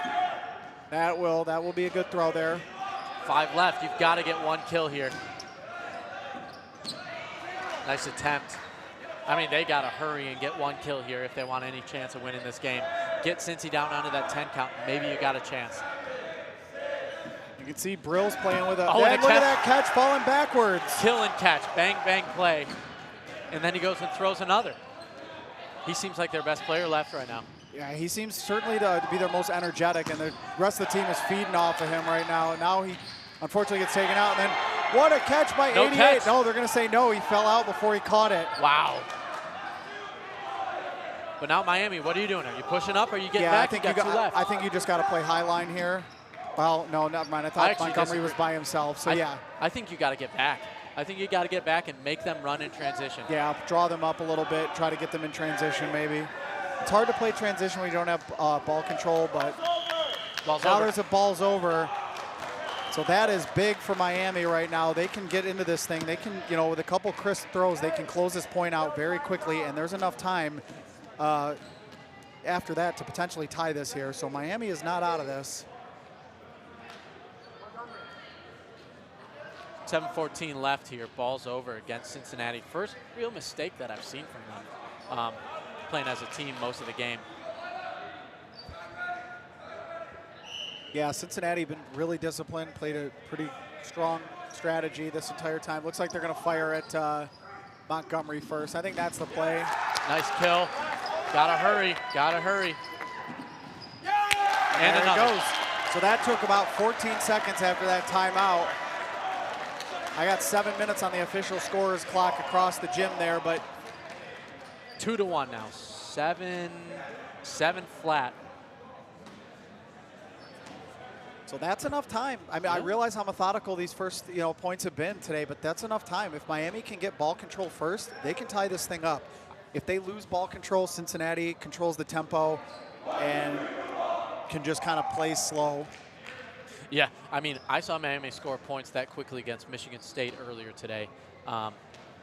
If you can do it against a well-coached, very talented team like Michigan State, you're looking at the same situation here with the Cincinnati team that they've got a lot of top-end talent, and they've also got, really, really strong, firm strategy. Coach Wes Peters doing a great job this weekend. Cincinnati's been on fire all weekend long, so we'll see what happens here. This is as good of as a Cincinnati team as we've ever seen. I don't think I'm saying anything, crazy there with that, but not just the talent-wise. Yes, Cincinnati has had talented teams the last 4 years. You don't get to a Final Four without talent, but this is as crisp as they've looked, top to bottom, over the course of an entire weekend. But back to the action here. Miami, there's a quick kill on Sweeney there. Brill wrangles ball control away from him as well, and now Miami's got some ammo. Ooh. Nice block there. And Ginocchio, when he gets a full head of steam, he throws a heavy ball.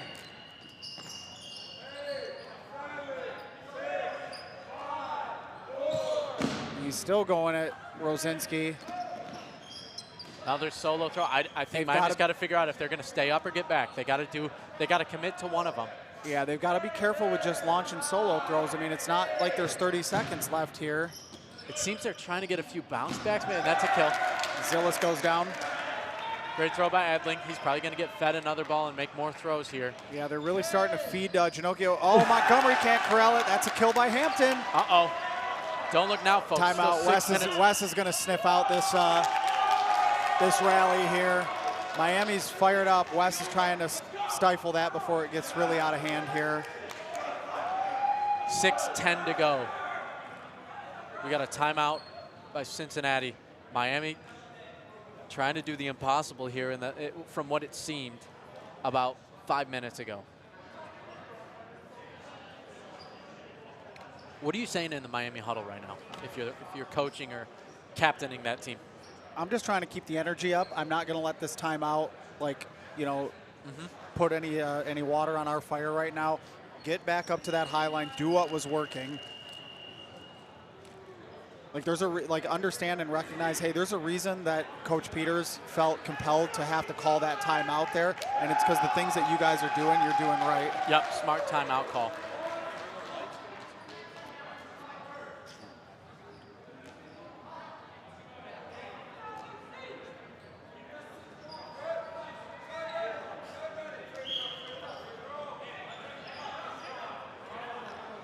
All right, here we go. 6 minutes to play here. National title game from Cleveland, Ohio. Miami. That's and a down kill. goes Will Hyatt real quick there. That's a big kill for Edling there. Cincinnati's got some dangerous catchers left, though. And Mosley misses the block there. So holy cow. Edling is catching fire a little bit here. Two throws, 2 kills after the timeout. This game's far from over, folks. No kill there.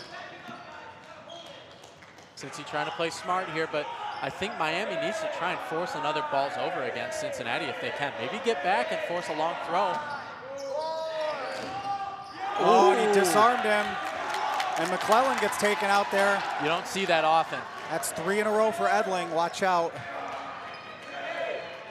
Don't look now, Tony. We got only 6 left in a trade, which you're willing to do, and that's in that case. Yep, and then oh, was that a good block, or yeah, did he nice block that into his knee? Okay. Clean block by Rosinski, right to the ground. Just happened really fast, that's all. Yep, so Cincinnati's down to 5 players. Rosinski, Engelman there. Ooh. And now they get Rosinski turned around, and Edling had a free shot. That's 4 in a row for Edling. Max Edling is taking over this point right now. He's got at least 4 kills. And if they tie this up under 4 minutes, do we automatically roll to overtime, Kevin? Do you know? Will. Okay. We will. Down goes. Nope, ball. Oh, hit the ball bouncing in between them. Okay. 4.5 to go here. Miami with some new life. Ooh, what a kill! Yeah, that takes out Gouch. So Engelman then, and Young just misses the catch. Use another timeout for Cincinnati. What do you think? I don't think so. And now here we go, 4 minutes. So if they tie it here, we're staring at overtime for a national championship. Miami is just, I wouldn't call it a miracle, but what a job they're doing. You do have. What do we got here? Ball's over. So Miami takes a timeout there. 3 under. Okay, so we're at. Refs will get together, kind of talk about it. 3:53 left by the official scorers table on the other side here. Miami needs 2 more outs to force overtime here, tie this up. It's really, wow. I'm still trying to grasp what happened over the last 10 minutes of this game, Tony. This seemed like it was Cincinnati's game and it was over with. They had full control. They were just lulling Miami to sleep there. I think, yeah. And Miami, to their credit, caught just enough of a spark. And you can see some folks are starting to stand up already. They're kind of seeing what's happening here. Miami never overly forced it. They played within themselves, and they let some plays come to them, and just in the nick of time it did. And I feel like we're going to overtime. I mean, it'd be a miracle almost if Miami can, or if Cincinnati can survive. Here we go. We got Engelman on the far side there, a veteran for Miami or for Cincinnati. They're going to go at him first. Oh, Edling, that's a mistake. Huge catch there. That's the one spot you can't put it. Brings in Sweeney, the rookie for Cincinnati. He needed help there. I think you take maybe a catch in and out there so he can't make another one, but good use of the wall there. Under 3.5 to go. Cincinnati has a little extra life now thanks to the catch by Engelman. Yep, now you're maybe thinking about Cincinnati could hang on here. It's still 3 minutes is a long time to kill when you're on the 10 clock. Oof, they're just going for bounce back, it seems. I don't know. I think they want to drain the balls. Like they want to drain it and get all of the balls on their side now. They don't even want Cincinnati to be able to really. Yep, you're right. Oh, good headshot. team throw. Yeah, I realized after I said that maybe folks didn't know what I meant, but they're just trying to keep draining throws, using bounce backs to bleed Cincinnati out. Get one by one, another ball, another ball, another ball. And we're going ground there, or ball. Sweeney. Ginocchio with a big kill, and now it's back down to just Engelman. Engelman's been a hero before. We've seen it time and time again for Cincinnati. Let's see if he can add to his legacy here. Another catch. Oh, wow. They're going to say, and he wasn't out. They're going to say. So composed there. Engelman again gets the catch. I mean, I think that Miami thought that was a catch and an out again, but. I mean, what do you do here if you're Miami? Do you go back to the other side, or do you focus on Engelman? Well, you can't do that. Keller throws a catch. 3 players left again for Cincinnati. And 3 catchers. Under 2 minutes to go. Can they hang on and win their first ever national title? Engelman makes another catch, and that might be enough.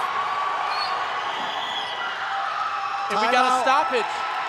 And now Miami's going to take a timeout. Wow.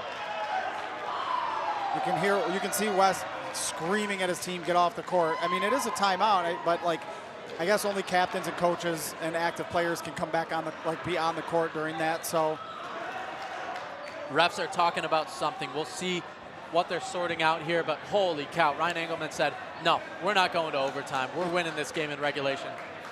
If the team comes on the court, you could have a yellow. I don't think the refs are discussing that necessarily because there was a timeout. It wasn't play wasn't moving on, but now you've got 4 Bearcats, 1:47. Cincinnati, a couple of their arms. You still have Ginocchio out there, but you lost Hampton, and you lost Edling, and you lost Keller. So 3 of your captains, 3 of your impact players now on the sideline. Ginocchio's going to have to ball out here. Yep, you need Henry. Henry Brill needs to make some big plays here. He's one of the top arms left for them. We're getting ready to get started here. We've got 4 players left for Cincinnati, and they need to drain 1:47, and they'll be crowned national champions. What a job by Cincinnati to climb back into this point after it looking like we were headed straight to overtime. Putting a ball in play in the neutral zone here. And the refs are getting ready to start this one up. Here we go. 1:47 potentially separates Cincinnati from a national title. Can Miami force overtime? Miami does not have ball control, so Cincinnati can easily protect themselves here. They've got to make 10 throws, basically. Oh, there's a catch. We're calling that easily a catch. Easily a catch. And not now sure what you can argue there. Cincinnati kind of returns the favor, making a mistake with that solo throw that misses the mark. Ooh, good dodge there. Again, Miami keeps solo throwing. I'm not sure. Are they trying to get just a little bit more ball advantage? It's possible, but you're down to 120, so. That's a kill. That's a kill. You got hit on the hat, I guess, maybe. Yep. There's a team throw, another one. Oh, Wes had called a timeout first, Coach Peters. 3 balls got to go back to Miami's side. We'll check how much time's left. It's 1:07. Great timeout call by Wes Peters there. Keeps his team alive. You on the edge of your seat yet at home, folks? Wow. 1:07 to go. That was the last timeout call for Cincinnati. So they're out of timeouts. Clinging to a 2-1 lead here. 1 minute to go here in the national title game.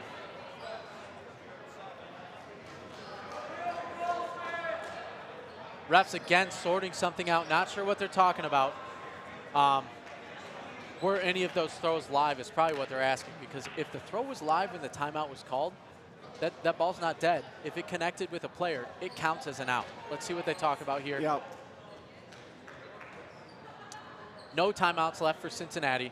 1 timeout for Miami. But now both Montgomery and Engelman have 2 balls apiece to be able to block with, so they don't need to make any catches anymore, either one of these players. Oh, that might not count. And Ginocchio gets Montgomery. He needed it's to make Engelman sure. again. They got to get a ball in Ginocchio's hand. He's your hardest thrower. There you go. Yep. And spread out. Spread out.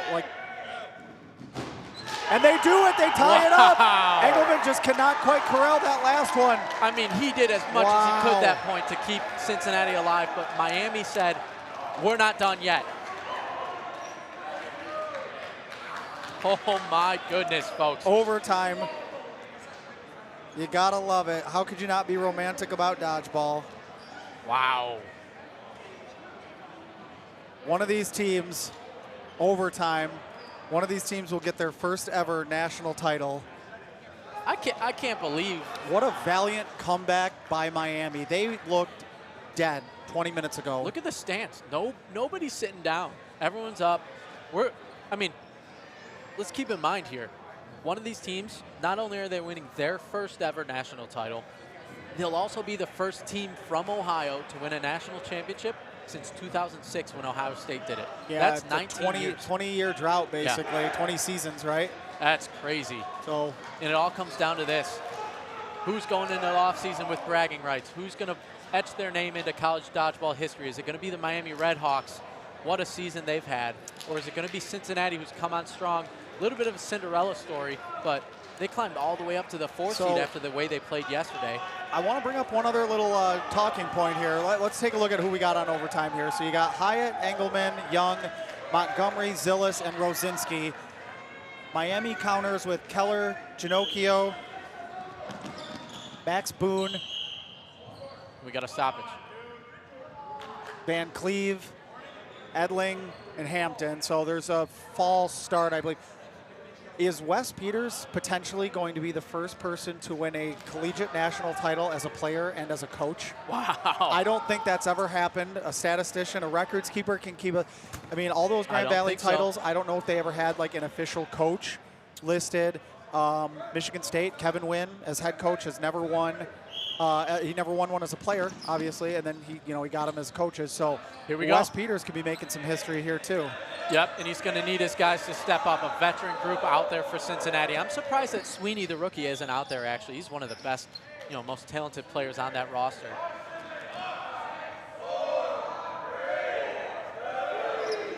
Hampton with the throw. Cincinnati pushing up. Oh, I guess, you know what? Dylan Fettig was the coach, the official coach of Grand Valley for a couple of those titles, so yes. That's a good point, yep. Oh, that's not going to be a good throw, but Hampton bails him out. Catch to Edling by Hyatt. That's a mistake. You can't leave it up there. And Will Hyatt knew right when he threw it that was a mistake. Yeah, he's had such a good game. You don't want to. Uh-oh. Oh, my. They were saying they just had the 2 balls. Ski ran himself into an out. He thought it should have been balls over anyway. Wow, we got chaos here in overtime. Not even a minute into overtime. Wow. We'll get that sorted out. I don't think Matt Rosinski would have played that recklessly, running around, not even trying to block it, if he thought that it wasn't a balls over there. But at the same time, if he thinks that they have a count and it's going to be a balls over, but he's mistaken, then he's going to be taken out of the game here. This is a big, big call. Huge call here early. What are they going to call? Okay, it looks like he's safe. All right, nobody out. We're going to see what the There was an issue with the shot clock, that's why. We're going to see what the shot clocks are. For those who don't know already, this is sudden death overtime, folks, for a national title here from Cleveland, Ohio. Doesn't get any better than this. There is not a butt in the seats right now. They are all standing right now. Each sideline, I mean, you can, the tension in here is palpable. Oh, yeah. So Ryan Ginsberg will get us started. And they're off here. They'll step off the back line. Six left for Miami. You've got 5 for Cincinnati. They'll each kind of come up. Montgomery's going to come up the farthest. You got to think he'll be making the first throw. Good reset throw. Yep, him and Edling just kind of each establish that new shot clock. Montgomery's placement has been so good all game long. He's going to throw again. Edling's got to be careful. He kind of threw that one high to Zillis. And Zillis, I get a little self-preservation there, but Zillis is a really good catcher. Do you see Ginocchio go for a catch here? I don't think so. Nope, he doesn't. Uh-oh. Oh. See, Miami just doesn't have enough balls on their side for them to play aggressive. Help. Yep, he didn't have help. It was smart for him to not leave himself open. I still think he maybe could have taken one of those kills on Montgomery or Rosinski. Ball advantage for Miami. I don't know why you go at Engelman first. Me either. With Hyatt lurking there, that's, I don't want you getting them back up to full strength with bringing Hyatt back in. So, and then Engelman misses that catch. Miami in control in overtime now. Low throw by Montgomery. Ooh, Rosinski was looking for the catch on that one. He drops it. Rosinski's a good body catcher there. So you got to be careful with Rosinski. If I'm Miami, if I ever have a chance to team throw him, I do it. Bill Hampton buzzing the tower of Montgomery. He put everything into that one. That was a great throw. Yeah, he's at the point where he's like, I don't care if my arm falls off now. And Zillis with a catch, and then it's got to be a catch out. Catch out. Catch out, but that brings in Hyatt. I think that's a good trade. Yep, they'll take that all day long. And Miami, they don't know. And it was Edling's. It was Edling's ball. What a swing. So, ball's over for Cincinnati. Wow. Not sure what happened there. Miami had ball control, and they just gave it up now. So massive swing. Who do you go for here? I think it's obvious. I think you got to go for Ginocchio. Yep. Yeah, Hampton's starting to let it hang out. His arm, he realizes, like, look, I may only have a few throws left in the tank, but they're going to, they're going to count. Yeah, I'm going to try to win a national title with every throw right now. How many balls do you put on him here? Do you go 3? I think you go 3. He's their biggest arm. Hampton may block for him, and now they're going to move. Nope.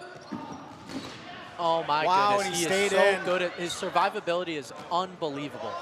Got to get him the ball. Good. Now he can protect himself. So no count for Miami. Ooh, that's dangerous by Rosinski. Do you think Ginocchio's playing a little bit more conservative, not going for as many catches because he's so important to be on the court here? I think so. That's safe. 2 balls. 2 balls. Rosinski also playing a little bit more conservative. He's not throwing it up high too often. There, throw. So we do have Max Boone. He's listed here as a freshman. He's tall, number 76, next to Phil Hampton there. Heck of a catcher, though. You see him? He's a freshman and an all-star. Big throw there by Ginocchio.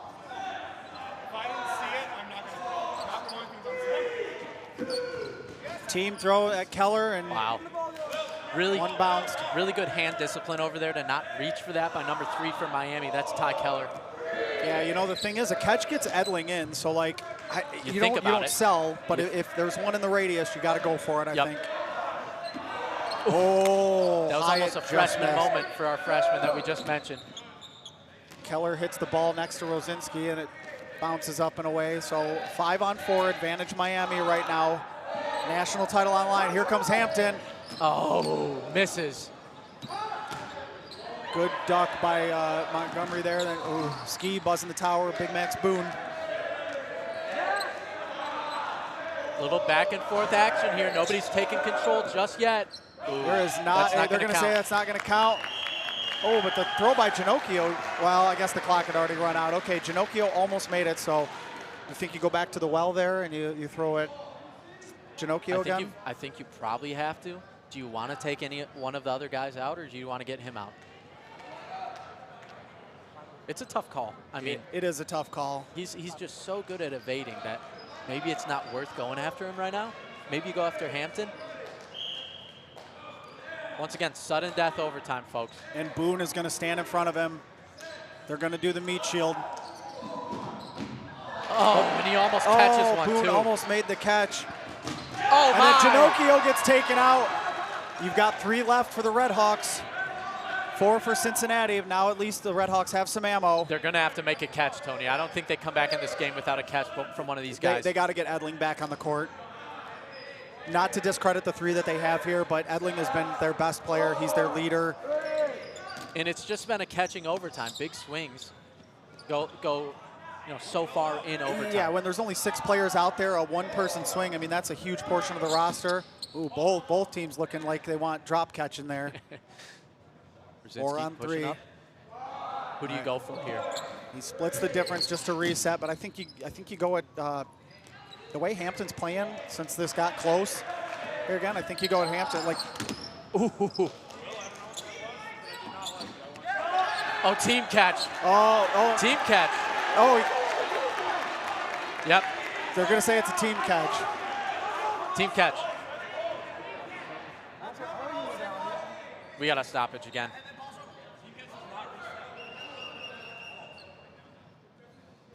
So there might be a balls over here.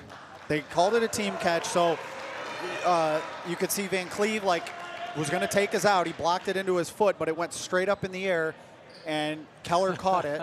That's so unlucky. But then there's also the shot clock issue, so they're going to say then ball's over. So still a break for Miami and then a break for Cincinnati right after. So Cincinnati's smelling blood in the water right now.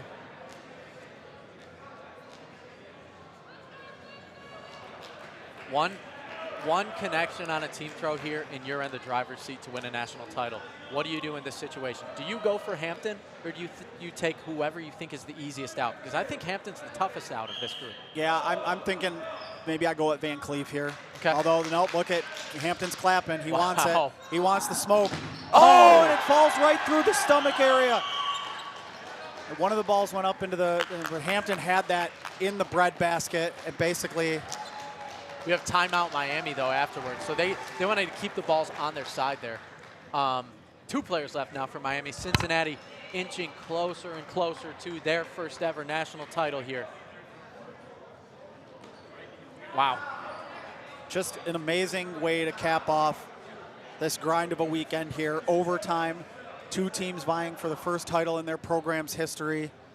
We're 6 minutes into OT. It's been a long OT. There's been stoppages throughout. Maybe not the most dynamic overtime you've ever seen, but man, both these teams just trying so hard not to make that crucial mistake.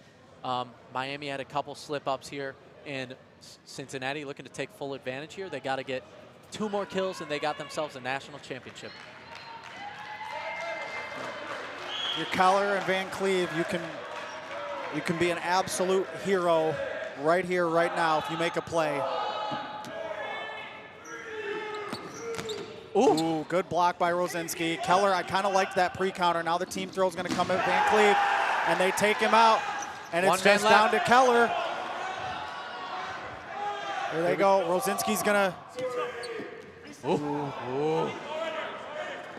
Timeout. Now they're going to take a timeout and talk it over real quick.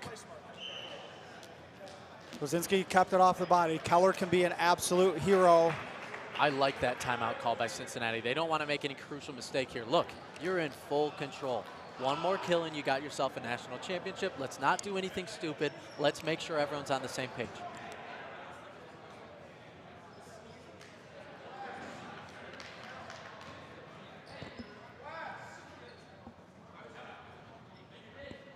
All right. Here we go. So that was just a quick timeout. I think they wanted to gather the ammo, talk about what they're going to do, and head up. And I think you're going to see. Rosinski, Hyatt, and Montgomery all throw. Keller may pre-counter here, which he did. Oh, and he caught. He caught it. He caught My one. goodness, and he took Rosinski out. And Montgomery is out. Are you kidding me, Tony? They took out Rosinski through the orange ball. They're still playing. Edling is back in as well. And we got a stoppage. We got a stoppage. Of course we got a stoppage. Okay, we're sorry about this. I think there was confusion on who got caught, but he caught the ball from Rosinski there with his ball. That was absolutely insane. Are you kidding me? Ty Keller. Ty Keller, I just said he could become an absolute hero, a legend of the sport right now, putting his stamp on this national title. You got Will Hyatt left for Cincinnati and Jacob Young, a sophomore. And that brings back Max Edling. Wow, what a swing. I can't believe that. I can't believe that. I mean, they did exactly what they needed to do with that team throw, but just one of the balls, he caught it one-handed. He got it one-handed and brought it in with another ball in his other hand. It looked so weird in real time because I thought I thought he got hit at some point, and then I just noticed all of a sudden he's got 2 balls in his possession, and I was like, oh. And now you got Max Edling back, a hero already this game weekend. is incredible. I can't sit down for this either. I got to get up. Young's a catcher. That's what Engelman had said here. Ooh. And Edling takes him out, and now it comes down to Will Hyatt, the captain. Here comes the team throw. And that's it. Miami just wins the national title. Unbelievable finish. The Red Hawks, for the first time in school history, national just champions. An incredible game. Look at Ty Keller jumping up. Can you believe this? What an incredible run. They knock off the 2-time defending national champion Michigan State Spartans. They come back from down 2-0 against Cincinnati here. They come back from down 4 players to 1 in overtime. Ty Keller knotted up. Then Edling and Keller just take over. A team throw on him. Absolute incredible game. I mean, that was insane. I mean, the percentage chance that Miami was going to win that game when their team throw was happening. If you were watching Game Flow on ESPN, 98%? It was for Cincinnati? 1 or 2% just maybe. An incredible way to cap off this weekend. One of the most electric dodgeball games I've ever been a part of here. I mean, slow game throughout. I would not call it electric for the first 50 minutes, but the electric wow. finish, just up and down. It was Cincy's to lose. It was Miami's to lose. It was, oh my gosh. I cannot believe the heroics from Ty Keller there. The junior for Miami University. Just absolutely insane. Cincinnati had the trophy in their hands, and it just slipped by, and now you can see. Look at him. They're going to have him take the trophy, aren't they? Nope. Edling, the captain, Edling, takes the it. captain, is going to take the trophy. Kevin and Becca win the coaches for Michigan State. I mean, that overtime was unbelievable. The comeback, when down 4-1 in overtime, you're a hero forever. That was insane.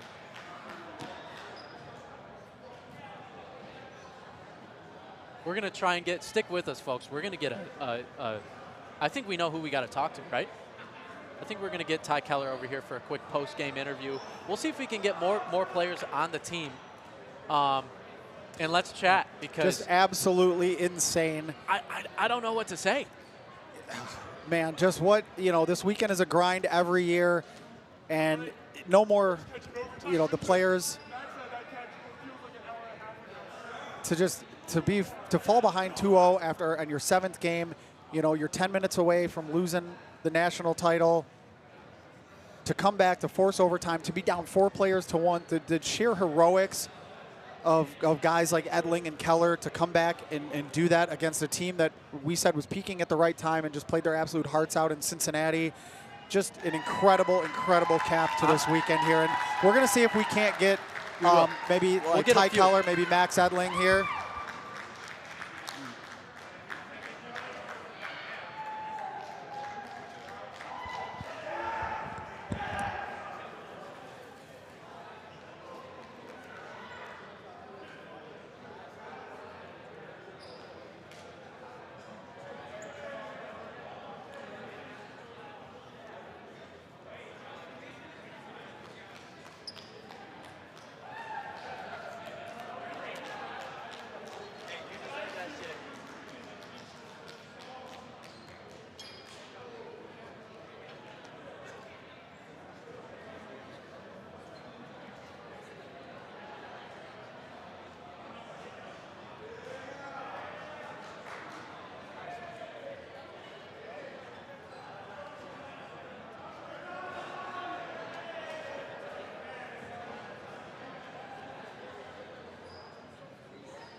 All right, we got a hot mic, or a live mic here, I should say.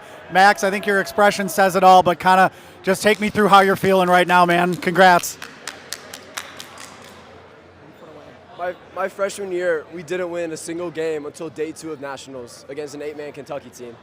Sophomore year, we didn't even have like 11, 12 players to come to nationals. The amount of growth and development our club has had in my time here has been so phenomenal. It's just, I can't explain how crazy this is to feel, because if you would have told me 4 years ago that I would have been a national champion, I would not have believed you, in the slightest. It's just so crazy, man. I'm sorry.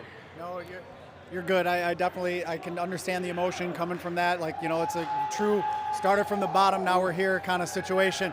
Keller, I'd love to get you in here real quick. Take me through that final play. You're down 4 players to 1, just an incredible catch with the ball still in your hand. I knew I had to make something happen. I haven't had a lot of catches this year, but I knew I could catch it. I knew if we got one catch, we could get a little spark in us. That's exactly what we needed. That's all. Yeah, just an incredible comeback sparked by you. That's the kind of stuff that players dream of. And so I just want to say congratulations. Thank you. Congratulations to all of you guys. Thank you for the time here in the booth. Really enjoy your win. Thank you. This means a lot to us. Yes. Congrats, guys.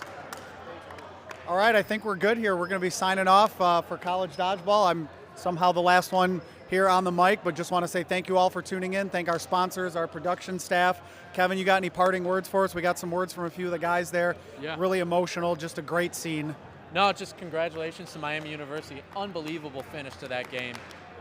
And a great season once again for the NCDA. Yeah, we're not even looking at the camera, but yeah, just an incredible season. Again, check us out. Follow us on all social medias. We post clips. We post our standings. If you're interested in forming a team at your school, please reach out. Don't hesitate. We'd love to have you guys out. You can see the kind of electricity that can come from college dodgeball. Yep. So Awesome. With that, I think we're going to sign off. Kevin, always a pleasure to do these with you, man. Yep.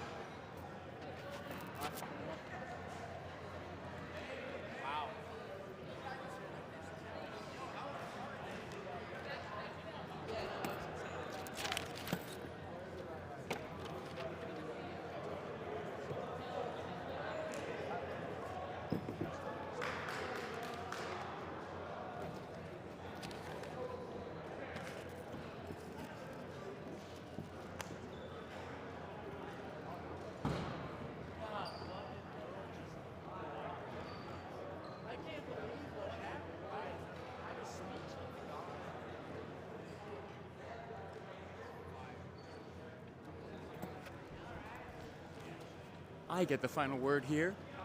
Have a good weekend.